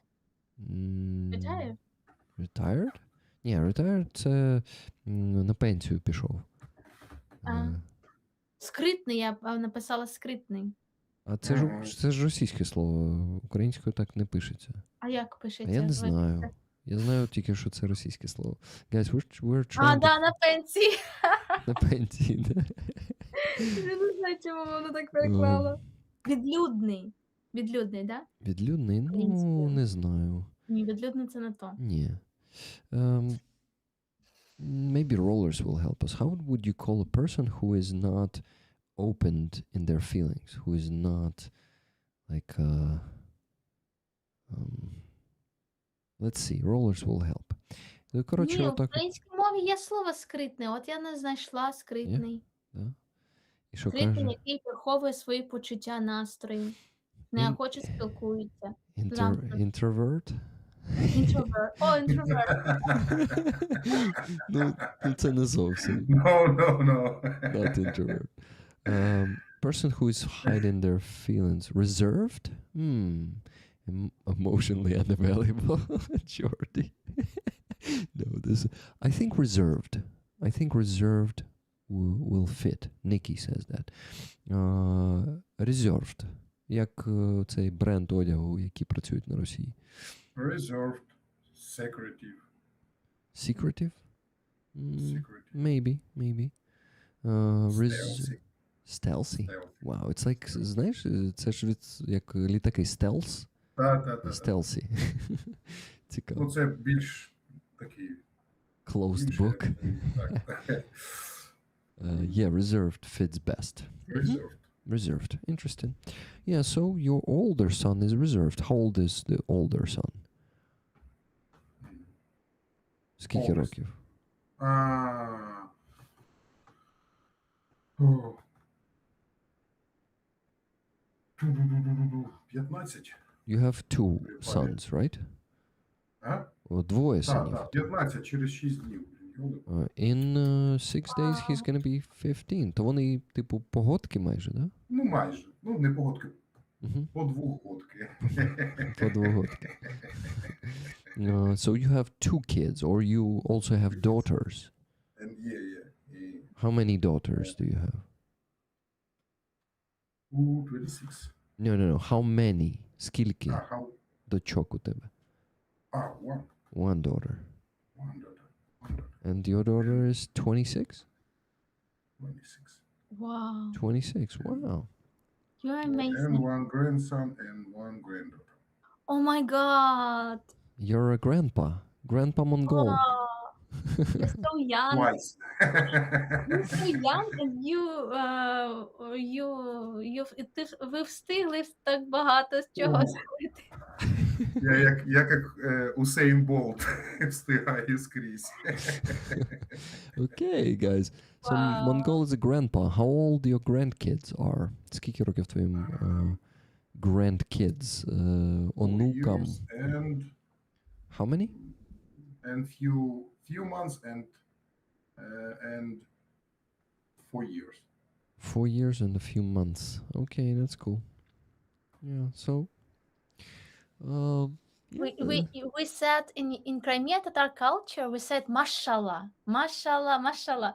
It's always said if you want, don't like поганий погляд, тобто це як від зглазу. Mashallah, mashallah. Я понял. Tunes says Mongol babush. No, not. First of all, babush is more Russian. Babush is a Ukrainian version. And secondly, he's didus, not babush. Babush is for women, and didus is for men. Didus. Let me write it down. Didus. Didus Mongol. Mongol, how old are you? 41. 41. Wow. Wow. Amazing. Your daughter is 26. That means you were, what, 15 years old when you made a daughter? And he's like, yeah. That's crazy. Yeah, that happens. That happens. I'm 41 too, Alex in Berlin says. That's cool. Mongol, 41, already a grandpa. An FPV drone pilot. Damn, man. You're awesome. Do you know this word? Awesome? I'm trying. Huh? You try to be awesome? Yeah. Okay. Cool. How many times were you married, if it's not a secret? And official. А как? About 2010. From 2000 From 2010. to Official. official. Before that, you had unofficial marriages. Unofficial.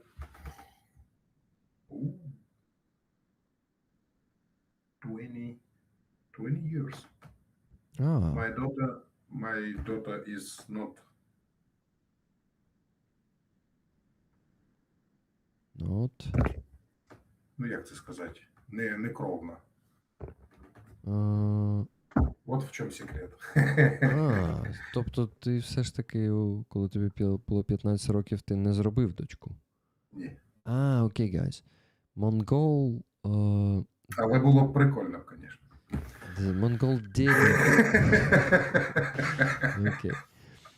Mongol's daughter is not a daughter by blood. He did not make her when he was 15. But he says it would be cool. But yeah, wow. You're amazing, you know, amazing father. Yeah, that's cool. We are proud of you so much. А як оце по батькові англійською? Father's name? Father's name? Yeah. А що ти хотів сказати? Ну, я до того, що my daughter have my father name. Father's name. Mm-hmm. That's cool. That's cool. Amazing. Yeah, Mongol, you're awesome. Thank you for sharing. And you know, Huh? What? It's my granddaughter. aww, and looks like you. You know, me too. I'm a little bit Mongol. You know, my father is from the steppe. You know, in Crimea we have different parts, and there is a steppe. It's more Nogai, like it's three sub-ethnos. Nogai in the steppe. They are more Mongolian people. Tat in the mountains. They are tall and they have big eyes. Isis, it's my mom from the Bakhchisarai, from the mountains, and my father from the steppe. He's like like half Mongolian, like half Nogai. All my relatives from his side, they're like looks like Asian people. And I'm also such some part of this blood, so I'm also a little bit Mongol. But my call sign call, Call sign. but it's something in my blood. Actually, Mongol is not sure he has the Mongol blood. It's just some of the brothers in arms gave him this call sign. But he said that he has relatives from, if it's not a secret, Mongol. Can you tell us what relatives from Asia you have? Які, ти казав мені, у тебе родичі з Азії, звідки? З Азії немає нікого. Це Чого? у мене дід. Дід у мене з Росії. Так це ж теж Азія. Росія – це не Європа. Ну, і фактично, напевно. Ну да, тоді да. А який регіон? Просто цікаво. З Вологди, коротше, десь там. Череповець чи щось таке. Череп овець. You know, it is two words, actually. The skull of the Череповець. sheeps. Череп овець. Блін, я ніколи не задумувався, до речі. Це не моя ідея, до речі. Хтось писав так, коли туди щось прилетіло пару днів тому, хтось писав череп овець, отак, двома словами. Okay, you said there might be Buryats or something in your blood, no?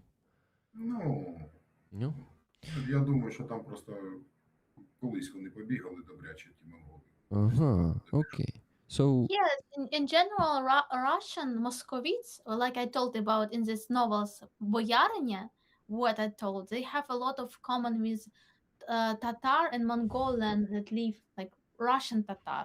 So they have a lot in the blood of this mixing of the with this culture, with this.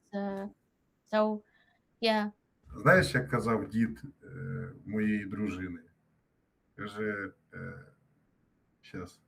Нос плюский, глаз узкий, настоящий русский.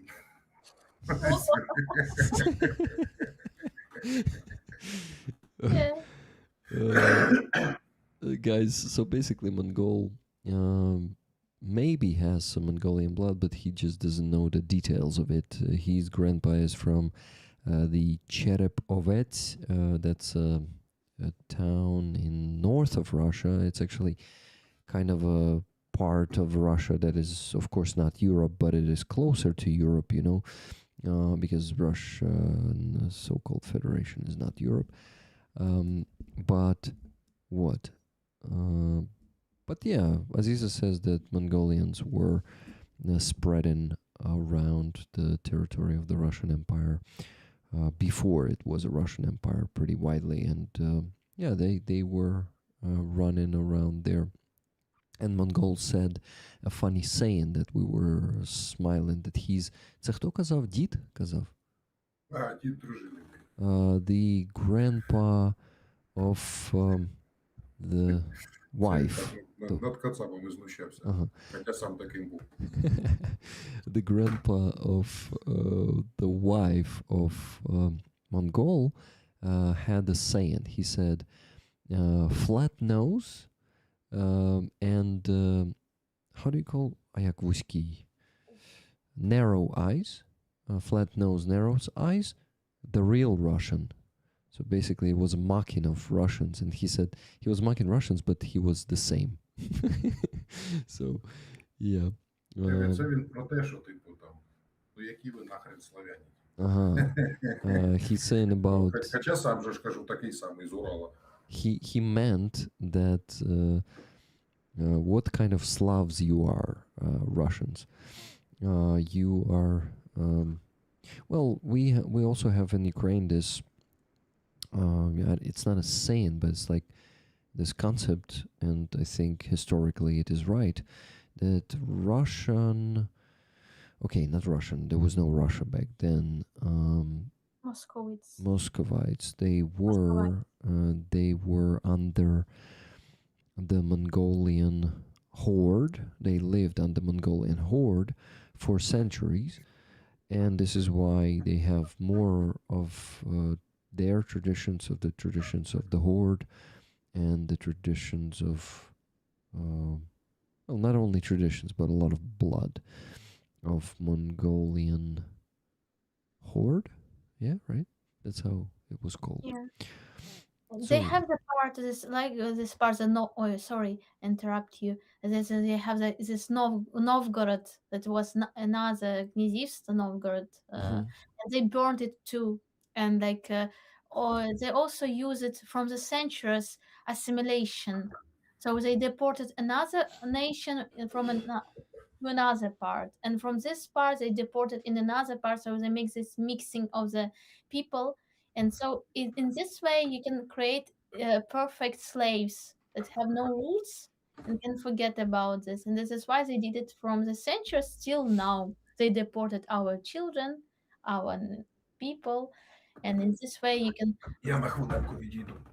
yeah, and you can be like perfect Russian because in all these national republics you can find more and more people who can say I'm Russian, but it's a person can looks absolutely not like very very authentic, very very indigenous, but said I'm Russian.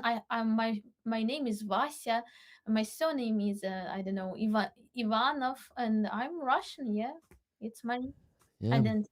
But at the same time, that Russian could look like Mongolian or Chinese or like native people from the north. I mean, like. Финно-угорский, да? Ты имеешь I meant like Evanki more. Some people who live at close to the North Pole. They can look like this, and yeah, they can really be called Ivan or Vasily, or not Vasily, Vasily.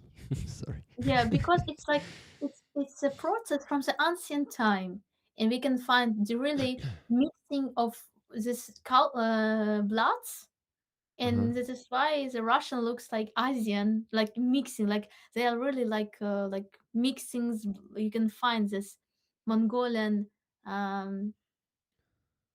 like parts, and for example, blue eyes or some. So this is like it's like combination um, of Yeah.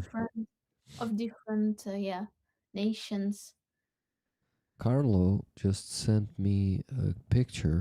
I will show it on the screen. Give me a second. He showed me You this know, it will be picture. okay. You know, every nation is interesting. Every history is interesting. If they would change themselves and don't want to be Ukrainian, don't want to occupy Kiev, to say that we have roots from Kiev.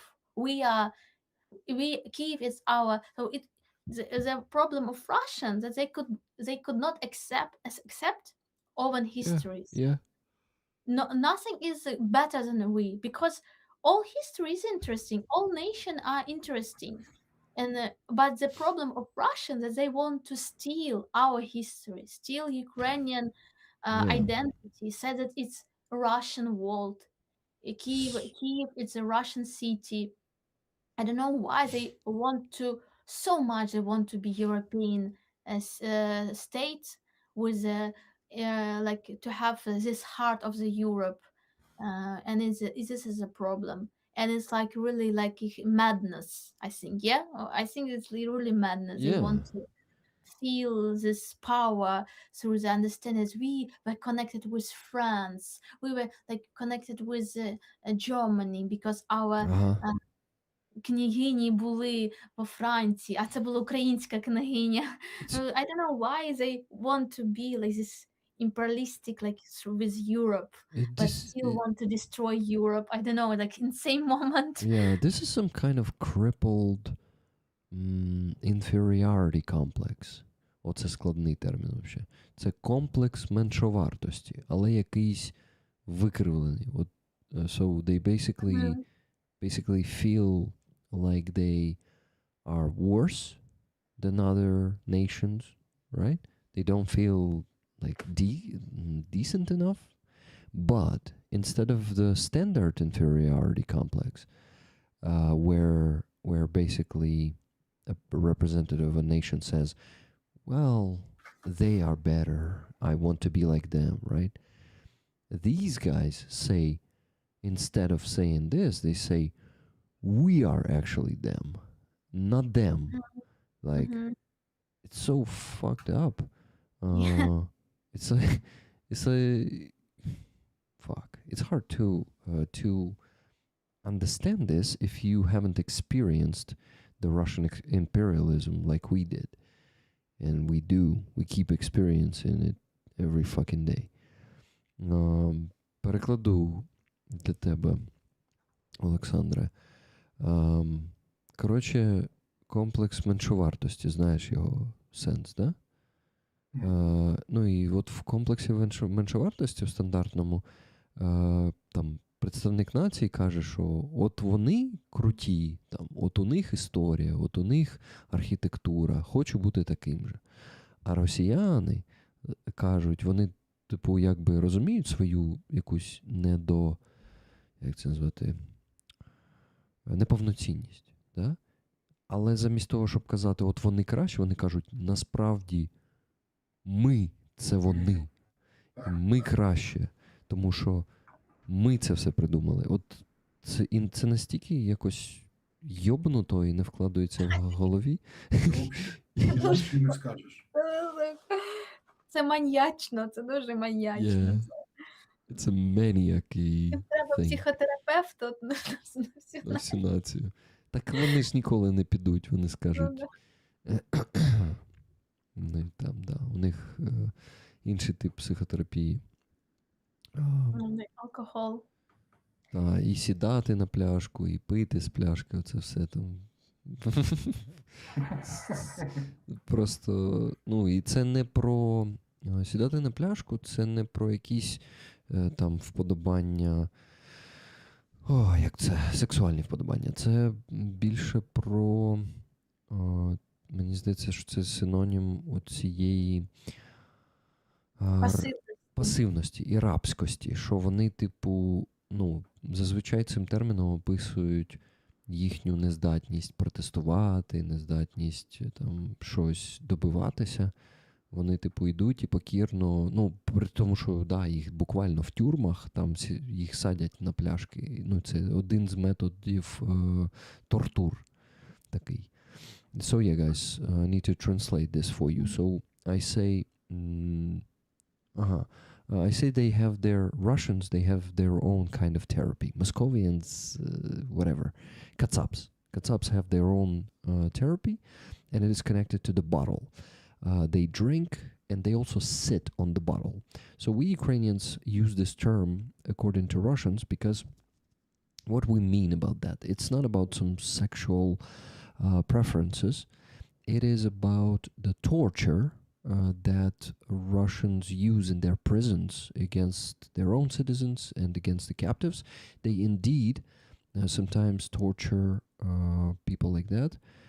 And we use this term to express the passiveness of Russian, of Kazakhs, you know, of their inability to stand for their rights, inability to prove or achieve something, especially in like a in united way. They just go and sit on the bottle. We usually say that about them because that's about their passiveness. Aziza used a great word for it. And on the screen, I was showing the picture that Carlos sent me, the comparison of Kievan Rus and Ukrainian symbols, and on the other hand, the symbols of Golden Horde and Muscovy. But I'm not sure. You know, kasap, it's also Crimean Tatar word, and it's mean butchers. Butchers. Butchers, м'ясники. Kasaplar, it's a м'ясник.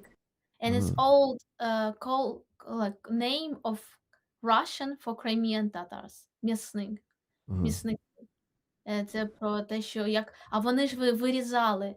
Вони коли там вони спалювали міста і вирізали. Це теж я забула це місто старовинне українське, коли вони вирізали місцевих цивільних і спалили його. Забула це. Дуже відоме старовинне українське місто. Після того, як Мазепа об'єднався вже зі шведами, вони спалили це місто, забула назву. Ну, коротше, неважливо. Kasaplar, it's a Crimean Tatar word, and it's mean like butchers, because they did this from the ancient time. So they burned the cities and the... Yeah, they were doing that, I think, since 13th or 14th century. Yeah. It's in their traditions to not just burn the city, but also butcher everyone, their kids, women, and they keep those traditions. Hi, Surfades, how you doing? My friends, I need to mention a few donations that we received in the last... I love talking to you guys. We were just sitting and talking, and I don't need to do anything. I finished the spreadsheet. I don't need to reach the goal for fundraising, but still need to reach the goal for the gifted memberships. So if you guys can get the last 90, give the last 90, and I will get it, and other people will also get it. It's a win-win. Gifted memberships is a win-win situation. Everyone is getting something. So 90 only left to reach the goal. Let's please do it in the next half an hour, because I'm planning to finish the stream in the next half an hour. Rick, I have to admit it, you have the best Ukrainian content here. Always love to get smarter here about the country I got to love. Thank you so much, Ronnie, for this compliment. I just am, sometimes thinking, what the fuck, algorithm? Why hundreds of people are not watching this? But there are many factors that are affecting that. But today, content was really top-notch here. Damn it. Like, some streams I may doubt. I may feel like I was doing a bad job, or, I don't know. It's a joke. our guests were doing a bad job, you know. Yeah. But like, yeah, Like we are sitting with Roman and Aziza and Rick until 5 a.m. and we're like, who is guys, doing the we bad are job? bad. Who of us is doing the bad job? Зрозумів, Олександре, що я казав, ні? Я взагалі в чат відвлекся. Кажу, що круто сьогодні було. Мені комплімент зробив Роні вранки. Написав: Рік, я мушу визнати, що у тебе тут найкращий український контент. Завжди люблю ставати розумнішим тут. І про країну, яку я люблю.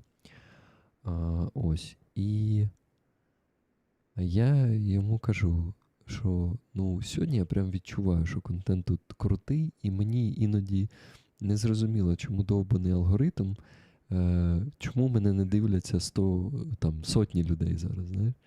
Ось, і я кажу, іноді, я буває думаю, і відчуваю, що я зробив погану роботу, або потім кажу, це буде жарт, кажу, або хтось з гостей зробив погану роботу.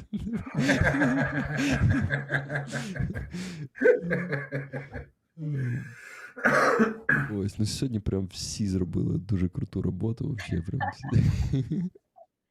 всі постарались. Сьогодні гарний стрім, дійсно. Класно, я прям задоволення отримую сьогодні. При тому, що зранку я не зміг заставити себе поїхати на Фріазов. Мені настільки морально було погано. Я не знаю, я тобі розказував, що у мене депресія, ні? Чого? Скуда вона взяла?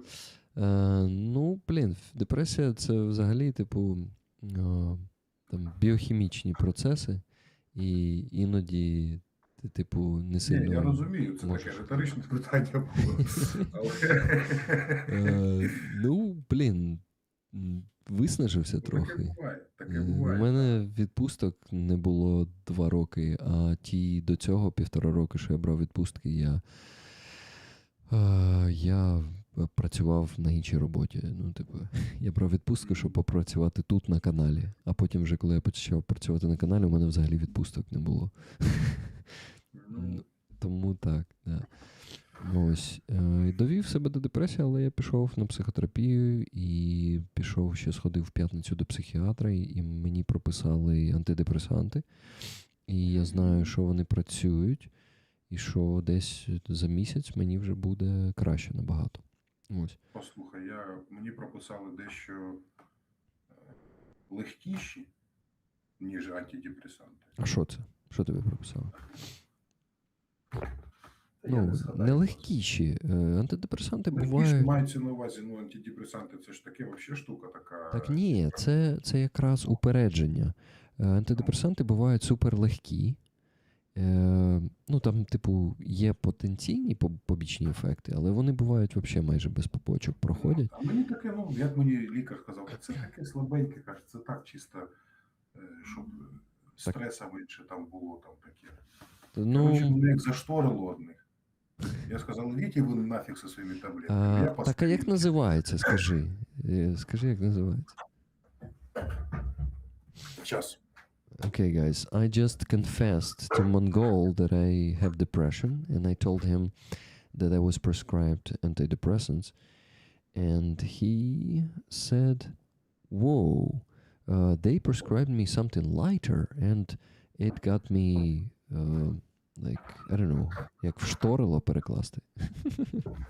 Буспірол. Буспірол? Не. Буспірон. Бусперон. Це прям як бусик на пероні, да? Да, щось типу того. Ні, пірон. Буспірон. Зараз подивимось. Інструкція. Склад, лікарська форма. Ні, не те. Ні, це ж зовсім інша група препаратів. Засоби, що впливають на нервову систему, анксіолітики.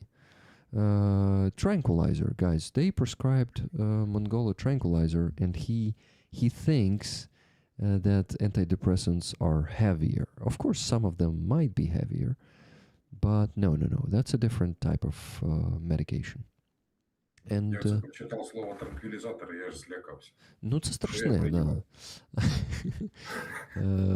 Коротше, просто знаєш, коли кажеш слово транквілізатор, то вперше, що уявляєш собі, як в тварину стріляють з пістолета, Да, десь в лошадь десь стріляють. і вона відрубається, просто падає замертво. Так, а мені кажуть, ні, ти приймай, нічого, все нормально, работай, там это все. А Ну, вони ці повернулись у ці, скажи, панічні атаки. ого.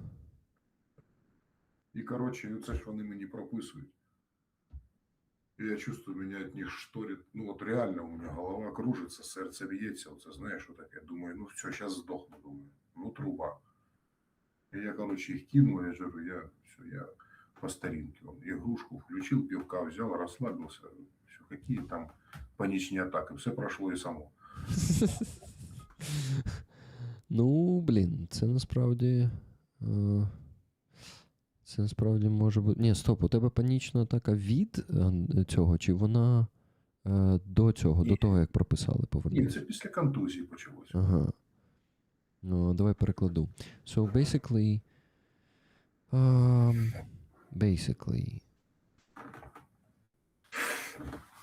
Mongol had panic attacks after concussion. Ні, ну ти ж пива небагато п'єш хоч? Та ні. Скільки ти пива випиваєш? You're so, you're interested Давайте умолчим. in that also. I like beer. So basically... It's just can I say. Окей. Ні, ну просто, якщо ти використовуєш його як транквілізатор, Ні, то це треба в літри 4 випити. Ні, мається на увазі, я просто відволікаюсь, знаєш. Мгм. In general, я просто чула від одного мого знайомого, який займається психотерапією, що він каже, що антидепресанти не можна одразу, то треба спробувати пройти цей шлях через терапію таку. Ну, дивись, Азіза, мені також Чесно, сказала... я не вірю в це. Я не вірю в це. Не віриш Я в це? вважаю, що людина самотужки, якщо вона розуміє, що, де і звідки воно береться, може все це. І без всяких от таблетосів. Ну, взагалі може. Дивись, тут різниця в чому. От я пішов на психотерапію, я вже туди не вперше пішов. І у мене був досвід з 17 чи 18 року по 21. Я ходив і просто ходив. Ну, в мене там навіть такого якогось запиту не було. Ну, були там запит – це взагалі там те питання, з яким ти приходиш в терапію, щоб його вирішити, щоб покращити своє життя. Да? Ну, і, по суті, психотерапевт – це як дзеркало. Психотерапевт не має тобі права давати поради. Психотерапевт там просто підсвічує. От ви спілкуєтеся з ним, і він відслідковує там твої реакції якісь, да? І коли він і кудись дивиться, ага, отут цікаво, давай сходимо, поговоримо, як ти до цього там, наприклад, як ти відчуваєш себе в такій ситуації або в такій. А що, як ти відчуваєш себе, якщо люди навколо тебе роблять оце або оце? І ти таким чином пізнаєш себе. Ти дивишся і починаєш про себе більше розуміти. І ти от, наприклад, ти якось болісно реагував на якусь річ і не міг зрозуміти, чому. І от якщо в цьому покопатися, ти сам не можеш зазвичай це зробити, тому що отак от підмітити, як вміє психотерапевт, якісь твої реакції, да? Це може тільки спеціаліст, і там, навіть якщо ти сам спеціаліст, ти навряд чи зможеш це все сам себе психотерапевтувати. Саме тому психотерапевти також ходять до психотерапевтів. Тому що ти не можеш, людина сама, Вона може, але це треба, ці навички, по-перше, їх придбати. Придбати в плані, що, слово українське треба придумати, бо англійське тільки, like, acquire. Це не придбати. Це, напрацювати, да? Навички. Набути, дякую, оце слово acquire, точно. Ось. І тоді, знову ж таки, ти їх набуваєш в психотерапії, в познанні себе таким чином, щоб ти, з психотерапевтом, ти, пізнаєш себе. І потім ти, можеш досконально, наприклад, пізнати себе, хоча досконально неможливо. І ти зможеш, сам справлятися з деякими речами, знаючи себе. Але, так от, пішов я до психотерапевта, да? У мене був вже досвід, я знаю, як це працює. І я прийшов і, в принципі, розказав на першій сесії про своє життя, як воно влаштоване. І там ти нічого не можеш з цього, в принципі, якихось винести вже перших кроків, що тобі треба робити, не можеш зрозуміти з першої сесії. На другій сесії я трошки більше розказав, ми трошки вже точково про щось поговорили. І мені психотерапевт каже, вона каже, я, не бачу у вас гострої потреби в антидепресантах. Ми можемо все, в принципі, тут терапією впоратись. Але якщо вам прям невиносимо, то можна додати якісь легкі антидепресанти. Це точно дасть вам опору. І, я знаю, у мене, є досвід. Я антидепресанти не вживав при цьому, але я знаю, що антидепресанти не працюють самі по собі. Вони працюють тільки в зв'язці з якимись змінами в житті, які ти робиш ще. Якось міняєш своє життя, щоб, грубо кажучи, не наступати на ті самі граблі і далі себе не виснажувати. Тому що моя депресія з'явилась через виснаження моє. Я, у мене є вихідні, але я зрозумів, що навіть я декілька разів на день читаю новини. Іноді це може бути цілий день, я кожні півгодини відкриваю новини, читаю новини. І це також робота мого мозку, це частина моєї роботи, я маю доносити новини людям. І, я також, це, мій мозок сприймається як роботу. Так от, я просто зараз себе до такого рівня вже виснажив, що я... Це ще пов'язано, до речі, депресія може виникати через такі речі, як, наприклад, після вірусу у тебе може, гормональний фон порушитись, тому що, взагалі, це з гормональним фоном пов'язана депресія. І ти, можеш навіть від розладу харчування заробити собі депресію. Тобто, просто організм у тебе виснажується. Депресія – це більш... її витоки, вони більш фізичні. Тобто, ти навіть не стільки у тебе це в голові, а воно пов'язано. Це у тебе в голові частково, але частково це організм у тебе, не витягує. Його треба підтримати. І я, відчуваю, що мені реально вже невиносимо, і терапія, вона буде тривати, вона запрацює за декілька місяців.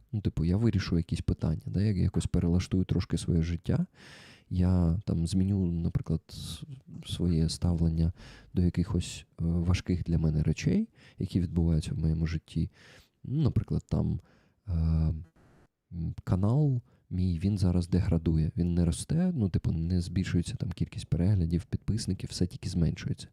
І це, серйозний виклик для мене такий професійний. І от мені це треба пропрацювати, в тому числі в терапії, щоб, можливо, якось ставитися до цього простіше. Можливо, коли я стану ставитись простіше, то мені буде легше знайти якісь нові формати, нові виходи з цього. Рішення якісь. Да. Бо коли я, не можу, коли я емоційно до цього прив'язаний, то це важко. І, в терапії все це пропрацьовується, я розумію. Але я розумію, що останні 3 тижні, у мене був тільки один день, коли,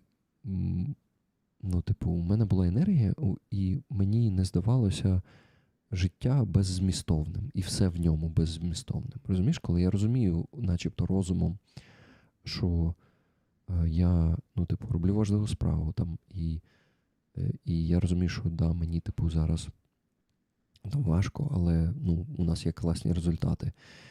І я в такий день, коли в мене немає енергії, коли в мене максимально, поганий стан, я,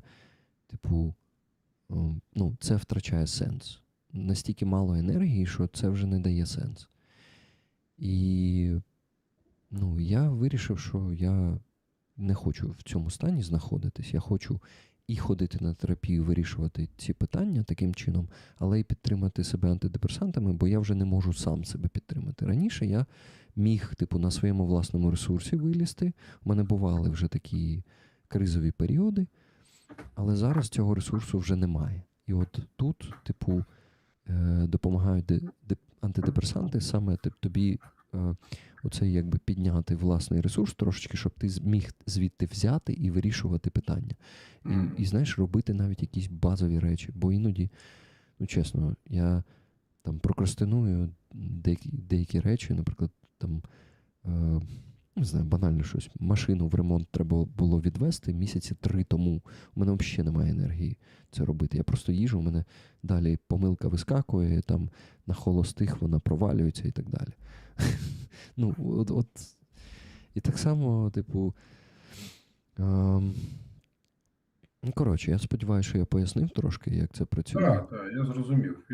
І що... Можливо. Я просто ніколи не користувався, тому мені важко. Я тобі просто показую, свій приклад, і трошки пояснюю, щоб ти розумів краще, як це працює, і, можливо, ти менш упереджено будеш до цього ставитись, тому що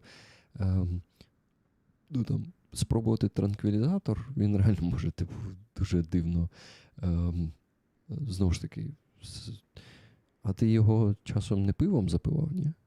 Та ні. Бо буває таке, знаєш, що... Ні, це взагалі на позиціях було. Ага. Взагалі вони, допомагають, але... Nikki is asking for translation now, because I was like saying all of this. Long.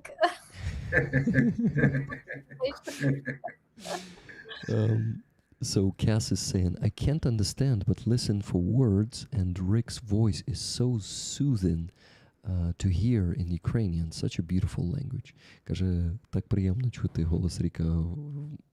Нічого не порозуміє, але гарно, да? Українською мовою, каже, така красива мова вообще. І голос ще приємний.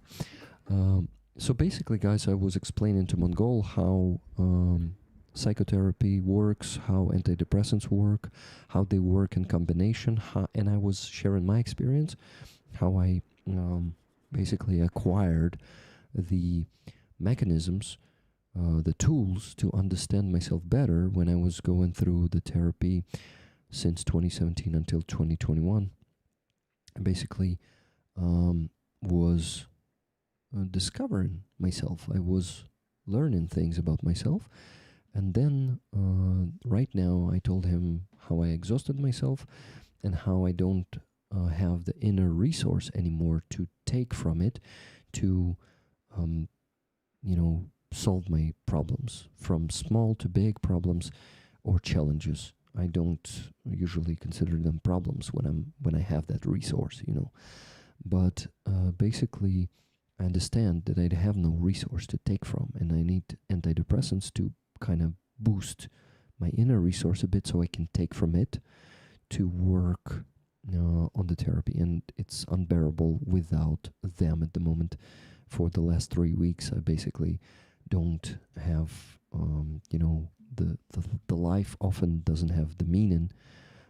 It's not like I have suicidal thoughts or anything, but it's like hard to find any pleasure or any point in so many things, in like almost everything. And I don't want to be in this state anymore and go, through the therapy and discover and fight the challenges with the help of therapy in the next few months, being in such a state, because I already don't have that inner resource. inside that I can use to overcome these challenges. Because it's already like affecting the absence of that resource is already affecting the some basic stuff like taking my car to the car service, which I'm procrastinating for like fucking 4 months probably. So yeah, this is why my rounds per minute of the engine of my car are going below the normal level on just like, oh my god, холостий хід англійською.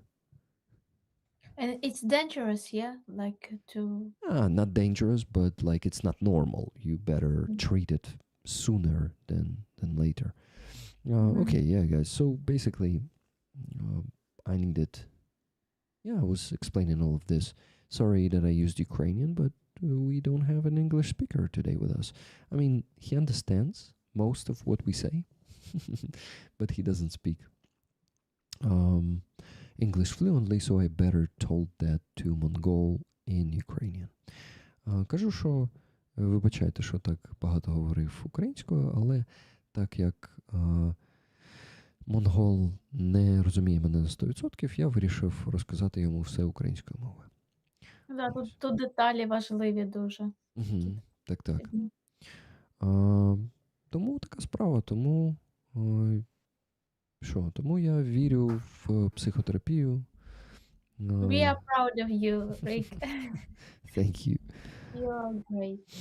You know, you talk a lot about your decision and your step, and yeah, I think I'm like I didn't do it. Like even don't match it that it's problem. You know, and just I need to be like I need to your example for me because the problem will Thank not you. disappear if you like don't pay attention, and it just like somewhere they are like collected, and then yeah.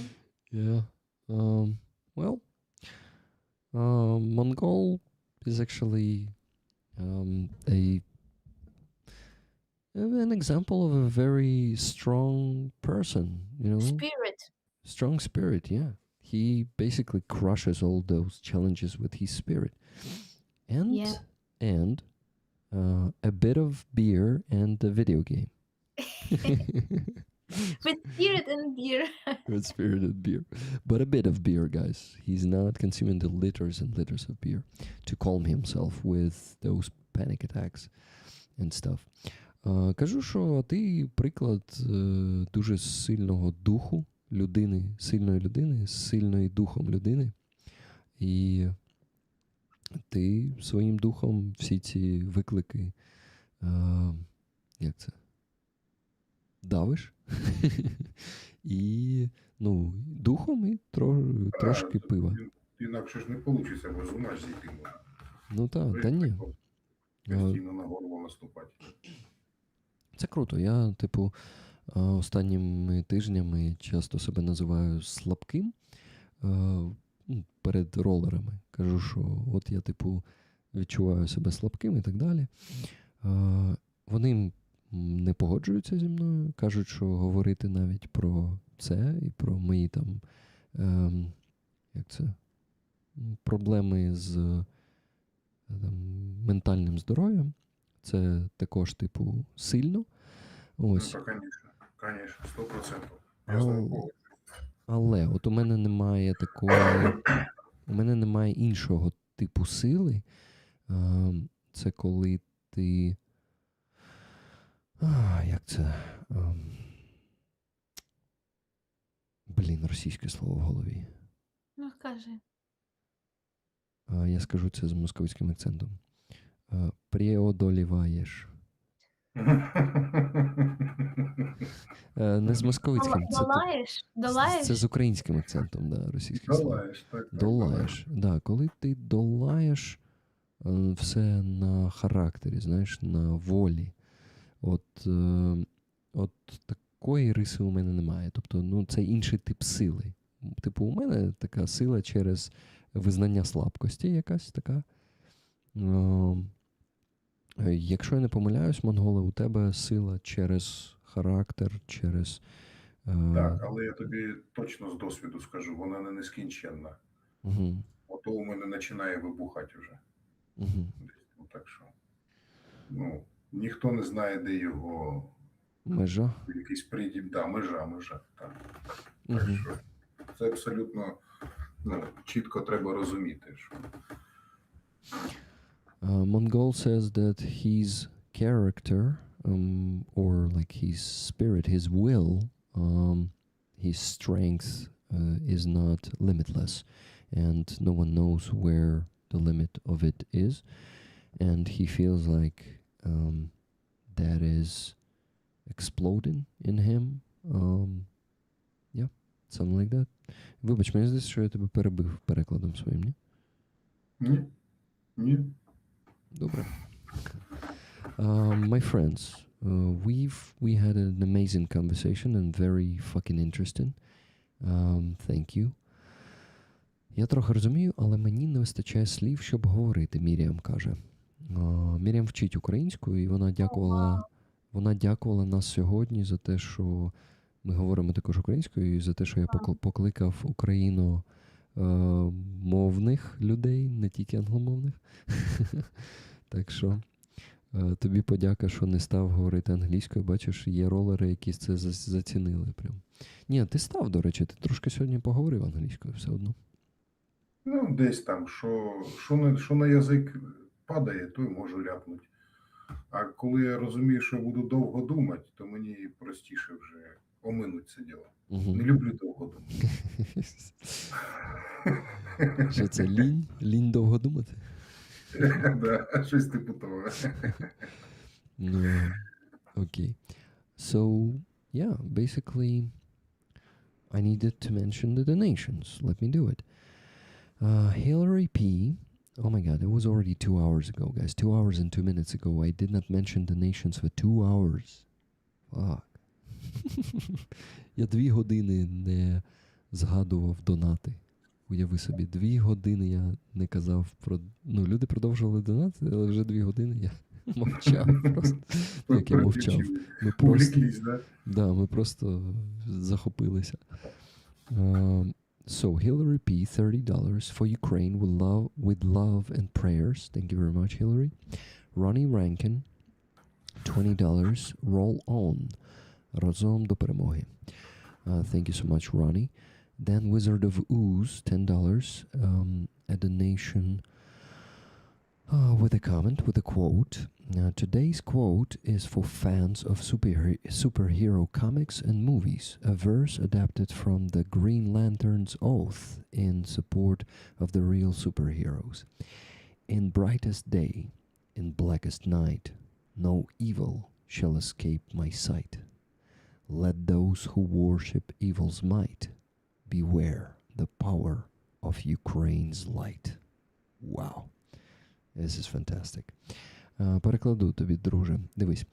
Wizard of Ooze завжди донатить з якоюсь цитатою. Він майстер цитат. Сьогодні цитата буде для фанів супергеройських коміксів та фільмів. Це verse. Verse – це типу як Рима, адаптована з клятви зеленого ліхтаря. Знаєш такого супергероя? Зелений ліхтар. В підтримку справжніх супергероїв. Адаптація на підтримку справжніх супергероїв. В найсвітліший день, у найтемнішу ніч, ніяке зло не уникне мого погляду.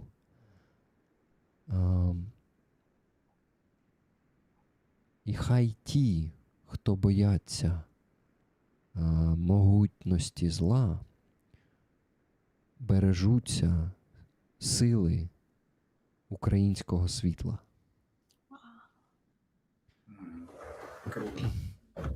Yeah, it's a pretty awesome quote that I translated to Ukrainian just now, guys. Не ідеально, під кінець там оця от остання половинка була важка, але but something. Thank you, Wizard, for this amazing quote. And then for your donation, Gabriel donated $30 and said bread crumbs. It's when we were discussing crumbs. Remember what crumbs are? Bread crumbs. We need to repeat it 5 more times and you will remember this word, I'm sure. Bread crumbs. Thank you, Gabriel. $50 from James C. Help the people of Ukraine. Thank you very much, James. $100 from iJedi. The mission is all that matters. Slava Ukraini. iJedi. Героям слава. Thank you, iJedi, for that donation. And a donation, the last one, that was donated 29 minutes ago by Plam MTL. Danielle, thank you. She donated $100 and said this: for victory, for health, physical and mental, for love, for flowers blooming, for you, all my friends. Hugs. Thank you very much, Danielle. And with Danielle's donation, we crossed $5,000 mark today. So it's $5,040.77 raised. Hell yeah, guys. Amazing result. Amazing result. Thank you so much, everyone who donated today. And yeah, guys, this is amazing. Great job. Ну, цифри ти зрозумів, так? Так, цифри серйозні. Це за сьогоднішній стрім, типу, да? Угу. Ні, не за один. Це ще був донат, декілька донатів до стріму. І цей. Коротше, за, по суті, 2 стріми. Бо там був після першого стріму, перший донат сьогодні був $1111. Величезний донат. Від містера Ті. Містер Ті... 4 одинички. 4 одинички, да, він так, походу, спеціально зробив. My friends, may I ask you to help me do last thing? For today, last goal to reach is the gifted memberships. We need 85 more of them to reach the goal. And the goal is a bit bigger today because I'm streaming less. And that means I need to set a bigger goal. Since I'm doing less streams, I earn more money from YouTube. From the gifted memberships because I'm not earning anything from the views. So Michelle Sale, thank you very much for 5 gifted memberships about half an hour ago. I really appreciate it. And after this, 85 left to reach the goal. The goal was 400 today. So you already bought today 315. Not all of them were gifted memberships. Some of them were super chats. Martina went, by the way, thank you very much for €20 super chat earlier today. Okay, my friends, one more donation. You won't believe it. We just got one more donation. $50 from Leah B. If quitters never win, why should one quit while they are ahead? If quitters never win, why should one quit while they're ahead? Nice one. Tickets, please. Коротше, якщо ті, хто quitter, це таке слово, це той, хто постійно не завершує якусь справу. Тобто, хто там почав якусь справу і просто злився.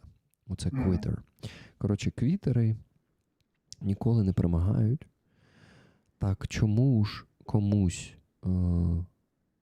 квітити, ну, типу, не доробляти, якщо вони попереду?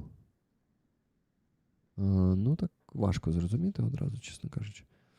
Але начебто я розумію. Типу, якщо квітери ніколи не перемагають, то чому комусь не дороблювати справу, якщо вони попереду? Ну, типу, якщо квітери попереду. Треба подумати. Азіза, ти зрозуміла? Особливо вночі це важко зрозуміти. Заморочились, да. Я вже відчуваю, що в мене Мізок уже не працює, да. brain doesn't work. Aziza says it's especially hard to understand it in the middle of the night, and Mongol confirms that his brain is already not working too. So thank you so much, Leah B, for 10 gifted memberships, and thank you, Julia, for 10 gifted memberships. That is 65 left, guys. It will be awesome to reach this goal. It's a big goal. Understandable if we will not reach it, but I'm sure we can do this. Oh shit, guys, that means I need to work on the spreadsheet again. Damn it. But it's not much. It's only 2 donations to put there. Okay, then I do that. But before that, I need to go to the bathroom real quick. Bathroom слово. Знаєш? Так. Да. Коротше, треба піти терміново у вбиральню, а потім повернутися і закінчити. А ви поки поспілкуйтесь. Дякую, я вас буду слухати. Підслуховувати, якщо що. Може, ти запитання якесь скажеш? Actually, I have a question in the chat that I did not ask earlier, and I think we can direct that to Mongol because people were asking Mongol too.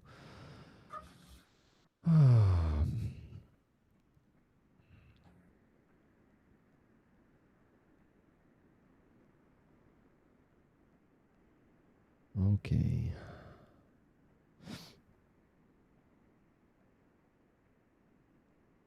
Oh, okay, interesting. Andres Lech asked this question. Guys, tell Andres that his question was answered by Mongol. What factors inspires a brigade to build up a ground drone unit? Is it terrain, the capabilities of the enemy? Які фактори надихають бригаду для створення підрозділу наземних роботизованих комплексів? Це terrain, це типу місцевість, ландшафт, чи можливості ворога? Надихають для створення НРК? Для створення підрозділу НРК. Підрозділу НРК. Ну, ні то, ні інше. Надихають врятовані людські життя.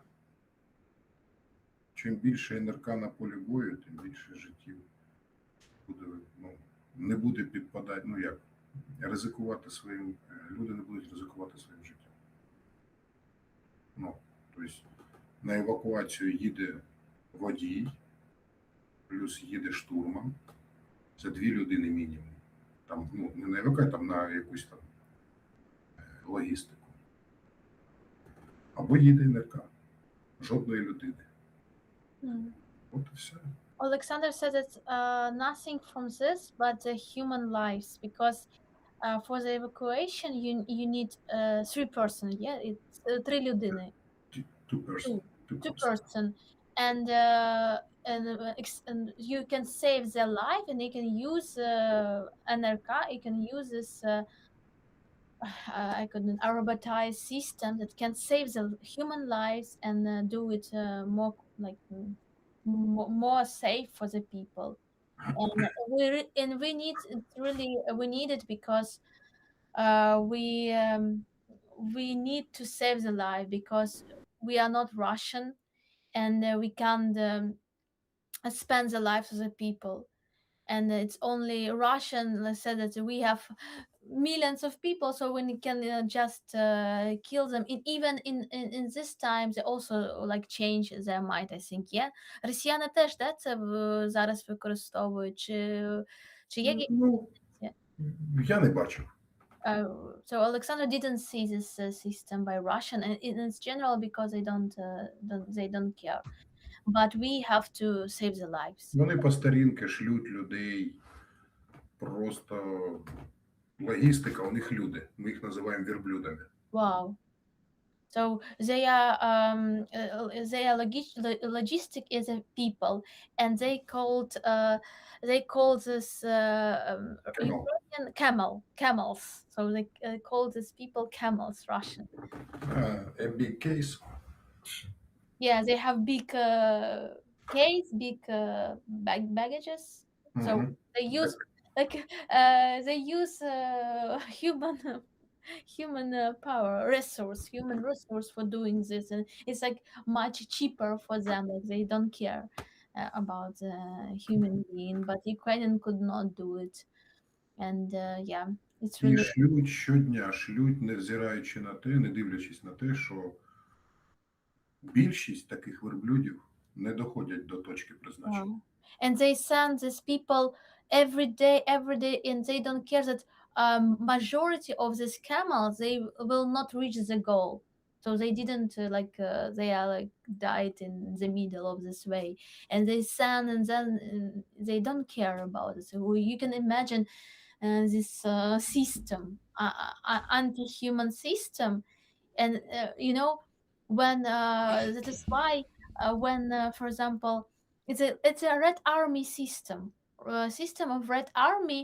And this is why in the history, when it was World War II, Nazi German were shocked by this system. When they were shocked, they could not handle this, because of this understanding that they don't care about human lives at all, about human lives of other nation, like other people. And it was really hard for them, like for the human brain. It's hard to understand how, when you saw such madness, and you think that you can even normal person can be mad even from this show. And I see the power of the Ukrainian people, that they are mentally strong, because we were part of Red Army, and we could we saw this monster in our history, and we could це як ти знаєш цього монстра зсередини, і тому ти можеш йому протистояти, тому що твій мозок він готовий до цього. А от, наприклад, якісь там європейці, мені як і німці в часі Другої світової, вони там типу не розуміли, як так можна вбивати людей, як так можна ставити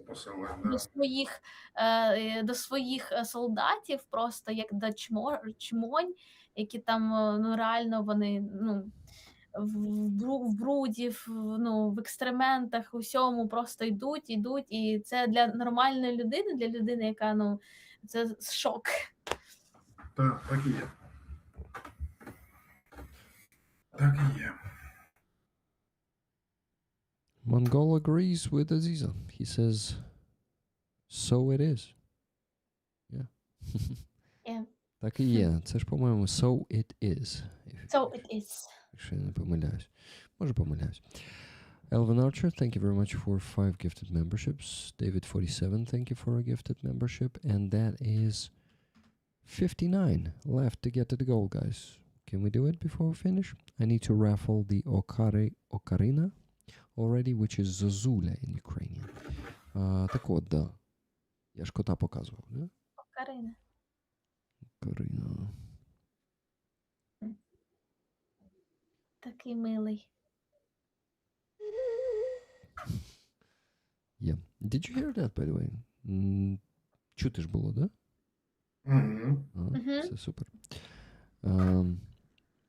Yeah, we need to raffle this beauty, but before that I need to check if I've given tickets to everyone. For that I need to withdraw the euros from my PayPal to my volunteer card so they won't stand in the way. I will quickly do it. Ти не шкодуєш, що ти не пішов раніше спати, що вирішив сидіти? Як воєнний, по графіку? Да.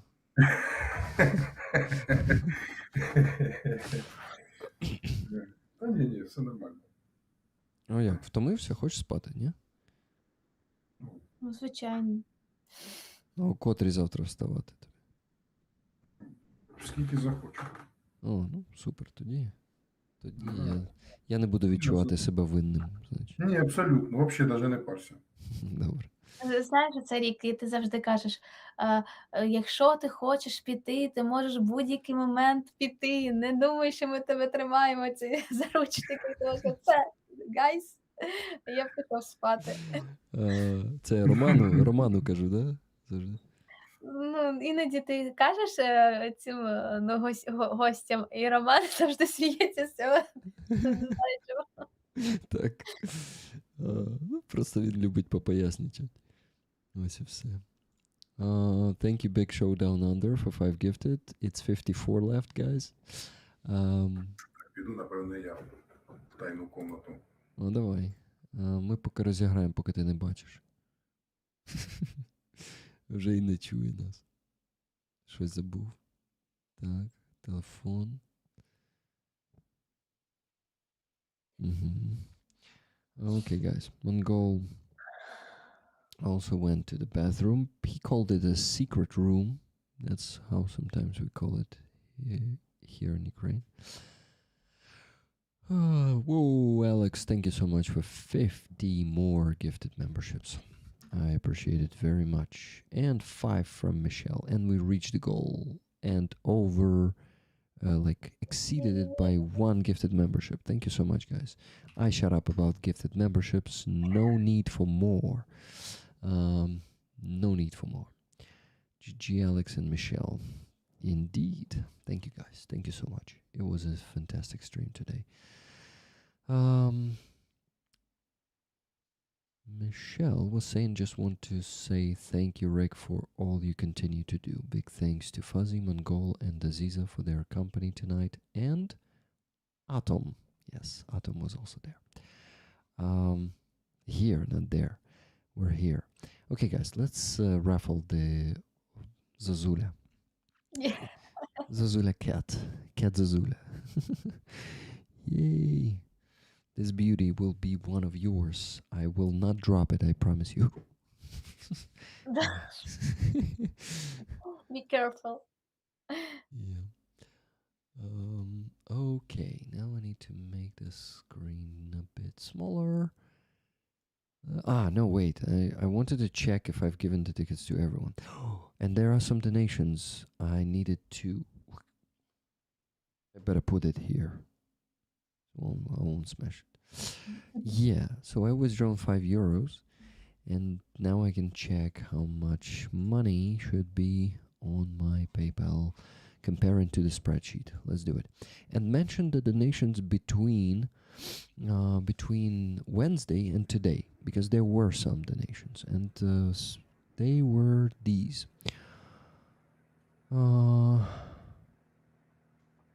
Disco San Andreas donated $20 with a nasty comment. You know what? I'm gonna read it. I think even a nasty comment, if it's a donation, deserves to be read. So it sounded like this. Raffle tickets for the blow in the ass pussy flute thing. Yeah, but thank you for your donation, Disco San Andreas. Then Matthias K donated $50. Thank you. And T-Bone. It was on 17th, so 2 days ago. It was Friday. On Friday, Mr. T-Bone donated $400. On Friday, where there was no stream, he said that he was thinking about Ukraine today. Thank you, guys, for donating also on the days I'm not streaming. In addition to reaching the goal on Sunday and on Wednesday. Thank you very much for that. Okay. Я хотів, I wanted перевірити, to check, чи співпадає, if there is a match, таблиця з PayPal between PayPal and the spreadsheet. It's like an English language lesson, English Ukrainian language. I give like one, you got it, guys, I guess. Great to see you smiling, Rick. Hope this stream lifted your spirits. It lifted all ours. Thank you, Cass. It definitely feels like my spirit is lifted right during the stream, but tomorrow in the morning, something is telling me it's going to be the same fucking depression. And what is interesting, it is much harder in the morning and during the day than in the evening. I think in my kind of depression, I am most active and most like filled with life in the evening. Кажу, коротше, що в випадку моєї депресії мені найважче зранку і вдень, а ввечері я трохи оживаю, і у мене з'являється енергія і якась бажання жити. Десь так. So, yeah, guys. Позивний сова. Call sign owl, he says. Yeah, that's cool. If I donated every time I think about Ukraine, I would be completely ruined, Miriam says. Well, Miriam, you're right. Do you feel worse before you eat? I know I do. I think... No, I think it's not really connected to food. In my case. Okay, let's do the fucking raffle, guys. For that, I need to finally sum up the money and see. That's what I stopped for. Okay. Yes, I think it is perfect. It is perfect. Oh. I have to go too. Yeah, okay, Aziza. Waiting for you. Yes, guys. It matches perfectly. The spreadsheet matches the... What do you call that thing? Exactly. The spreadsheet. Okay. So, 695 tickets. Wow, guys. That means we raised almost $7,000 this week. Insane. Цього тижня, коротше, зібрали майже $7,000. Fantastic result. Thank you, guys. It is really lifting my spirit when I see that despite I stream less, despite I sometimes feel terrible, we can still reach the goal. Thank you for that. And not just reach the goal, reach such crazy results. Thank you. Okay.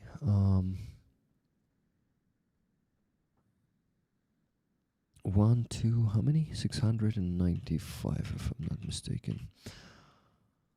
Tickets, yeah, 695. Let's go. Oh, let me check Donatello real quick. Maybe someone donated there and I did not notice yet because I was checking it like 2 hours ago.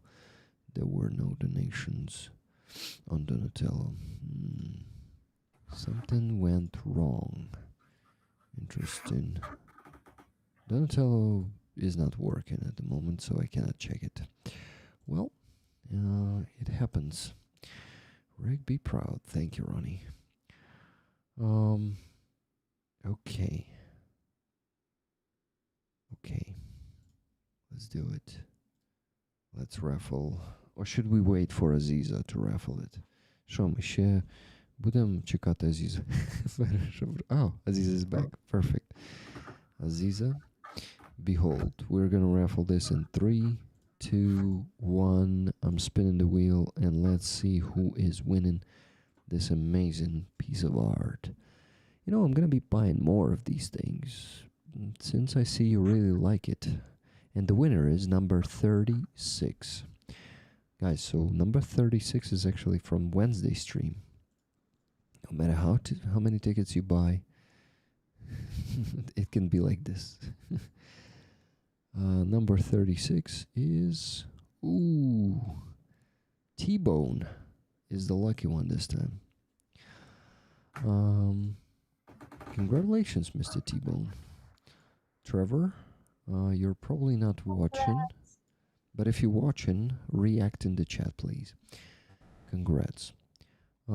T-Bone didn't tell me anything about the tickets, so I will ask him if he accepts the ocarina.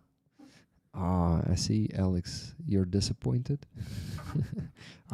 T-Bone. Competition. Alex wanted this one real bad, and today he donated, at least $1,250. And he also bought a lot of gifted memberships to get the tickets. No, it's like, aw, haha. Like, haha, or like, Oh, like this. It's funny. Okay. A lot of people wanted it. It's understandable. Okay, I will message T-Bone after the stream and tell him. Ask him if he accepts, but I think there's a big chance that he will accept. Okay. Missed it by 3 places, Just Jimmy says. Yeah, Just Jimmy. You were close. You were the closest. Then was Miriam, then Sally Lou's at that side. And the other side, it's even further. Rick, I hope you find more of these to raffle. I will. I will just even, make it one of the regular raffle items. It's not going to be hard to find these, because I think I will find these markets at least once a month. Yes, Rick, please buy more if you can. Okay, will do, guys. You really like it. I mean, I already understand that was a good choice to put it on the raffle. Бачите, як я можу багато бла-бла-бла, прям вообще не зупиняючись робити. Great choice. It was so lovely. Thank you, Michelle. Okay, shut up and finish the stream, Rick. Oh, guys, I need to make 2 donations. Oh my god. Hostel shelter And? and I forgot. And They were on your concerts. You know them. night. Its brain doesn't work. H Halina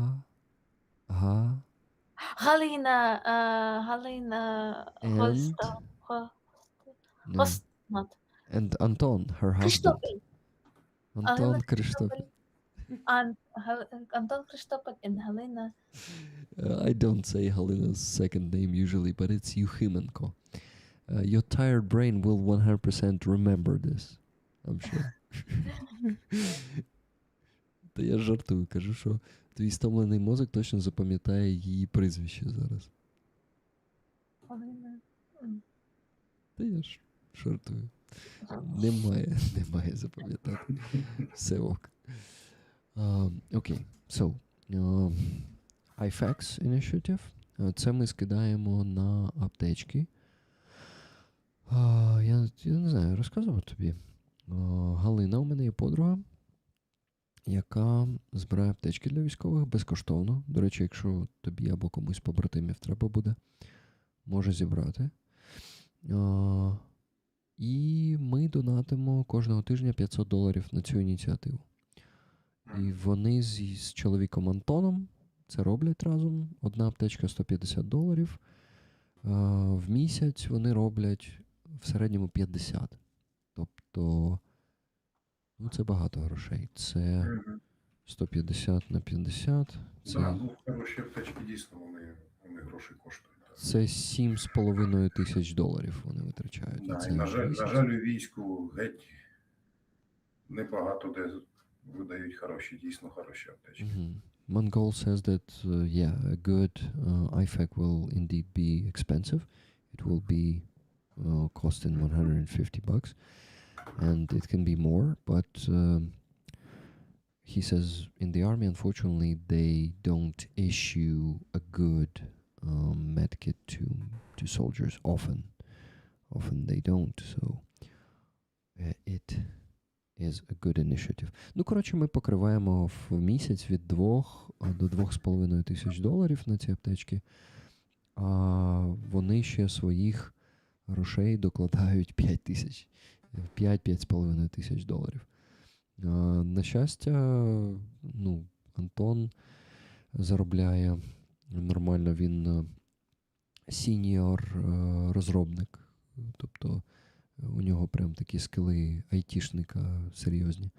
Він може заробити. І Галя їбашить на 3-4 роботах. Вона лікар, вона педіатр, дитячий, лікар називається, педіатр. Так. Вона педіатр, алерголог і психотерапевт. Коротше, і вона, ну, прям працює майже 24/7. Це Галя дуже самовіддана людина. Вона надихає дуже. І вона ще підтримує людей. Вона, там, наприклад, мені з дружиною допомогла переїхати в Київ в 19-му році. Вона дала нам жити в своїй квартирі скільки завгодно. І взагалі вона прихищає багато людей до себе в квартиру. Допомагає багатьом. Ну, коротше, максимально самовіддана людина Галина. Галина Юхименко, the legend. Галина Юхименко, the legend, guys. You all know her. Okay, Mongol is falling asleep. I can see that. We need to let him go. Ну, бачи, ну вже затягнув трохи, да? Вже є таке вже. Ти вже з нами 4 години. Нічого, зараз Скоро буде 3 година ранку, Рік. гапачка станцюємо, ще пару годин можна сидіти. Okay, guys, let me just quickly donate and let's go to bed. Well, yeah, you guys have fun without me. I'm gonna be donating.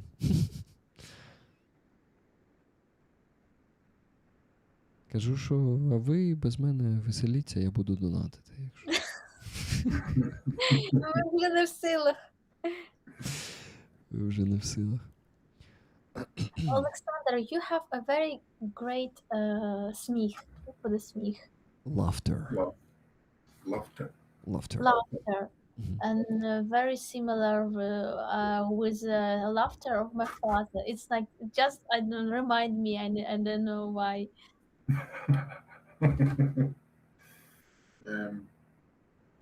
Like laughter from the heart, from the heart. It's like you can feel that it's like a very honest laughter from the heart, from the bright soul.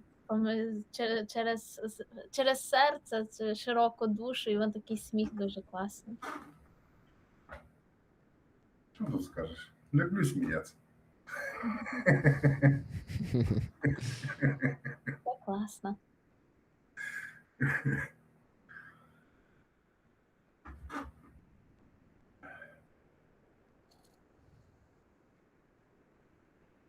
А, до речі, хотів запитати за музику. А яка музика? Це якась фольклорна чи...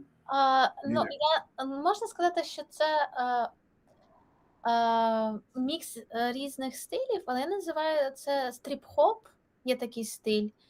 Це теж стріп-хоп, це теж поєднання рок-музики, це поєднання джазу, десь етномузики, електронної музики. Це більш такий не швидкий темп пісень, такий дарковий, такий темний трохи. І я люблю метал, дум-метал. Звичайно, я зараз граю одна, тобто я граю на синтезаторі і на гітарі, але коли в мене буде, і сподіваюся, великий склад музичний, то це буде дуже важка метал-музика, і електронна музика, і тріп-хопова музика. Тобто вона така даркова трошки, така цікава.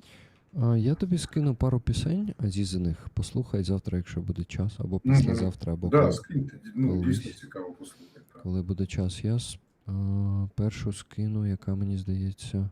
Але можливо, зараз ти так не подумаєш про мою музику, тобто вона, може, тобі такої не здасться.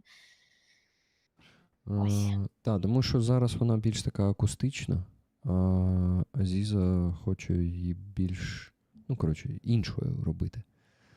Так, але з новим синтезатором це вже звучить більш схоже на ту музику, яку я хочу робити. Блін, але записів немає ще в новому звучанні, да? Тому я не можу скинути Монголу. Так, окей. Я скинув Moment into Eternity, тому що, мені здається, ця пісня класно підходить от саме по жанру. А зазвичай я скидаю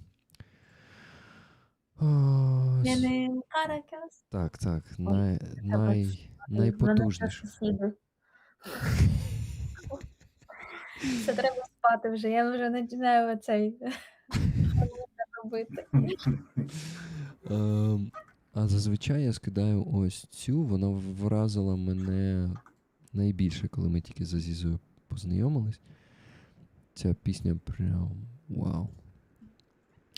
Ось оця, яку другу я скинув, її можна слухати першою.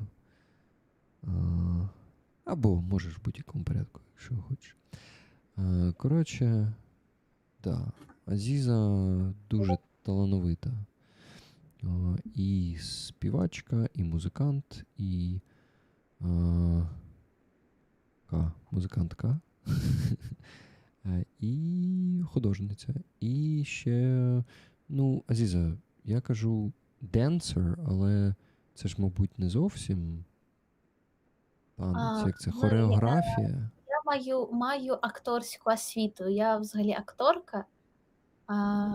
І я зараз займаюся перформативним таким театром також. Тобто, по суті, як це зараз модно називати, це мультидисциплінарний митець. Тобто просто використовує різні види мистецтва і об'єднує це через сцену, через музику, через театр. І все це використовую, щоб розповідати про нашу реальність, про війну, про Крим, про культуру, про свою ідентичність. Тобто намагаюся через ці речі розповісти про нас, зафіксувати це, і це є моєю мовою з світом. Цікаво. Дякую, Азіза, що пояснила, ну, менш всрато, ніж я це роблю. Ні, це прекрасно пояснив. Добре, не менш всрато, а от так, як воно є. Okay. I'm making the second donation. This one is to Hostel Shelter. I'm gonna show the screenshot to Rollers. And we're gonna be... What? We're gonna be going to sleep finally. Yo. Finally. Sorry to keep you so long here, but damn, the conversations were very interesting. I really enjoyed them. Це цепляє. Yeah. Це не зайдешиться ніколи. Є в мене підозра, що буду завтра спати до побєдного. І Ну, встану з відчуттям, що такого сну в мене давно не було. О, попрацював непогано сьогодні. Mongol says that he feels like tomorrow he's gonna be sleeping until the very victory. And he will wake up with a feeling that he did not have such a good sleep for a long time. Meaning that it's gonna be a good sleep. Мені час спати. Всім добраніч. Рік, дуже дякую за чудовий стрім. Дякую, Міріам, за те, що була з нами. І тобі тихої ночі. Хоча, ти кажеш, в Німеччині живеш. Там ніч буде тиха, скоріш за все. Тоді тобі просто спокійної ночі. Окей. I was wishing Miriam a first quiet night, but then I said, okay, you're in Germany, if I'm not mistaken. Then that means it's going to be a quiet night anyway, so you have just a calm night. Okay, I am downloading the screenshot and ready to show it to you. Дякую, Азіза та Олександре. Це від Міріам. Міріам, крута українська. Продовжуй практикувати. До речі, багато наших друзів, членів спільноти вчать українську мову і зацікавлені в цій мові. Вона їм подобається прям. Так що, щоб ти знав. Правильно, далекоглядні люди. Так. Я не знаю, як це з англійською далекоглядний. І... Я можу подивитися. О, будь ласка, подивись. Guys, I'm showing you 2 donations. Oh my god, 8 minutes ago I donated to Anton Kristopin and 3 minutes ago to Hostel Shelter. It's done. Amazing result tonight. Visionary. Visionary. Visionary. Visionary, sure. Далекоглядний. Farsighted. Farsighted. Це виглядає більш Farsighted. схожим. Farsighted. Clairvoyant. Mongol said, як? Clairvoyant. Clairvoyant. Ага, I think Мені здається, прямо я колись на стрімі навіть перекладав це слово. Бо я пам'ятаю всі ці слова. Дежавю трошки виникло. Guys, thank you so much for being here today with me. This was an amazing stream, one of the best I had. I am sure of it. And Alexander, you played a huge role in it. So thank you for your service. Thank you for being here. Huge, величезна роль. Зрозумів, да? Ти зіграв величезну роль в цьому. В тому, що стрім був крутий. Так що дякую тобі за службу. І за те, що був з нами тут сьогодні. Та і взагалі за твою персону. Таку щиру, відкриту. І це дуже класно. Ти класний. Це дуже приємно. Таке відчуття безпеки, світла. Дуже приємно з вами, з тобою розмовляти. Дякую, що були. Дякую, друзі, вам. Дякую.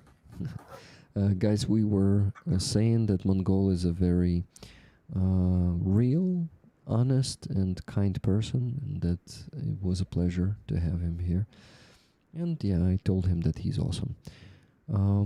Aziza, you as well, you know that you are awesome, and maybe even if you don't sometimes feel like that, me and Rollers always see you as awesome, okay? Thank you so much, dear. Thank you, all rollers, all the supporters of Ukrainian army.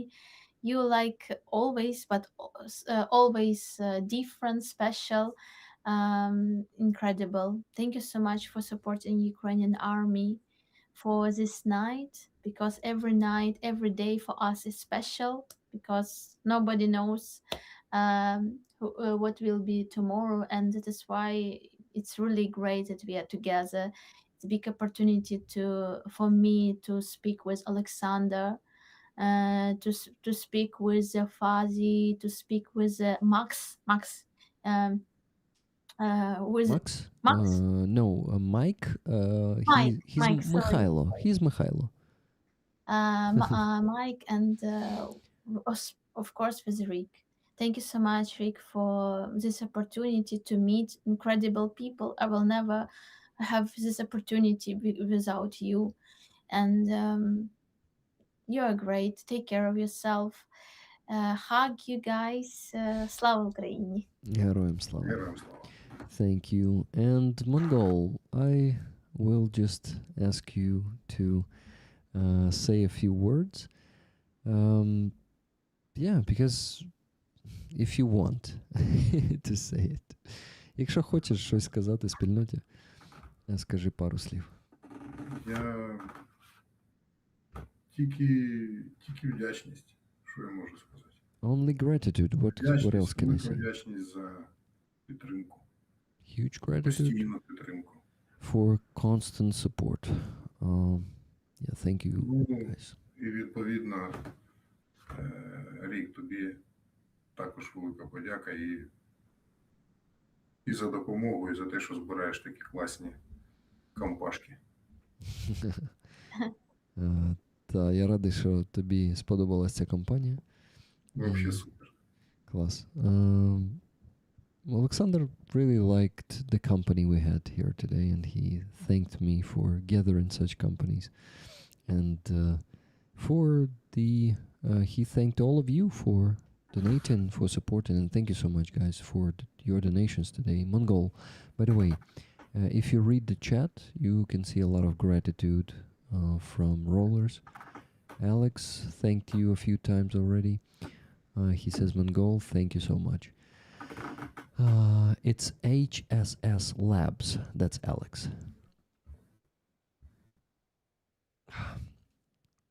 It's the second message from the bottom. And thank you, rollers, for all the support. Donations, gifted memberships, super chats.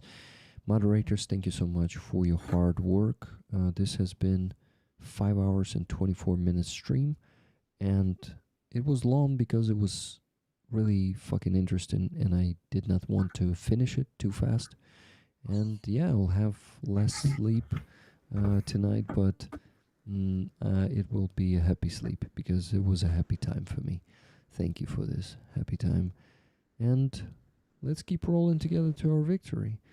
And you guys live long and prosper, and the sun will rise over the free Donbass and Crimea and all the other occupied currently temporarily occupied territories. Slava Ukraini, my friends. Героям слава. Героям слава. Героям слава. До зустрічі, па-па. На добраніч. Добраніч.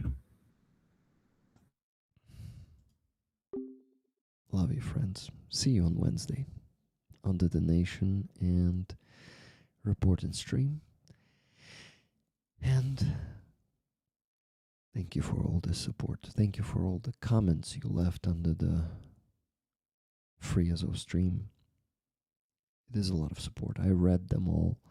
And under the video from Wednesday, it is also very important. Thank you so much for all this. I can't thank you enough.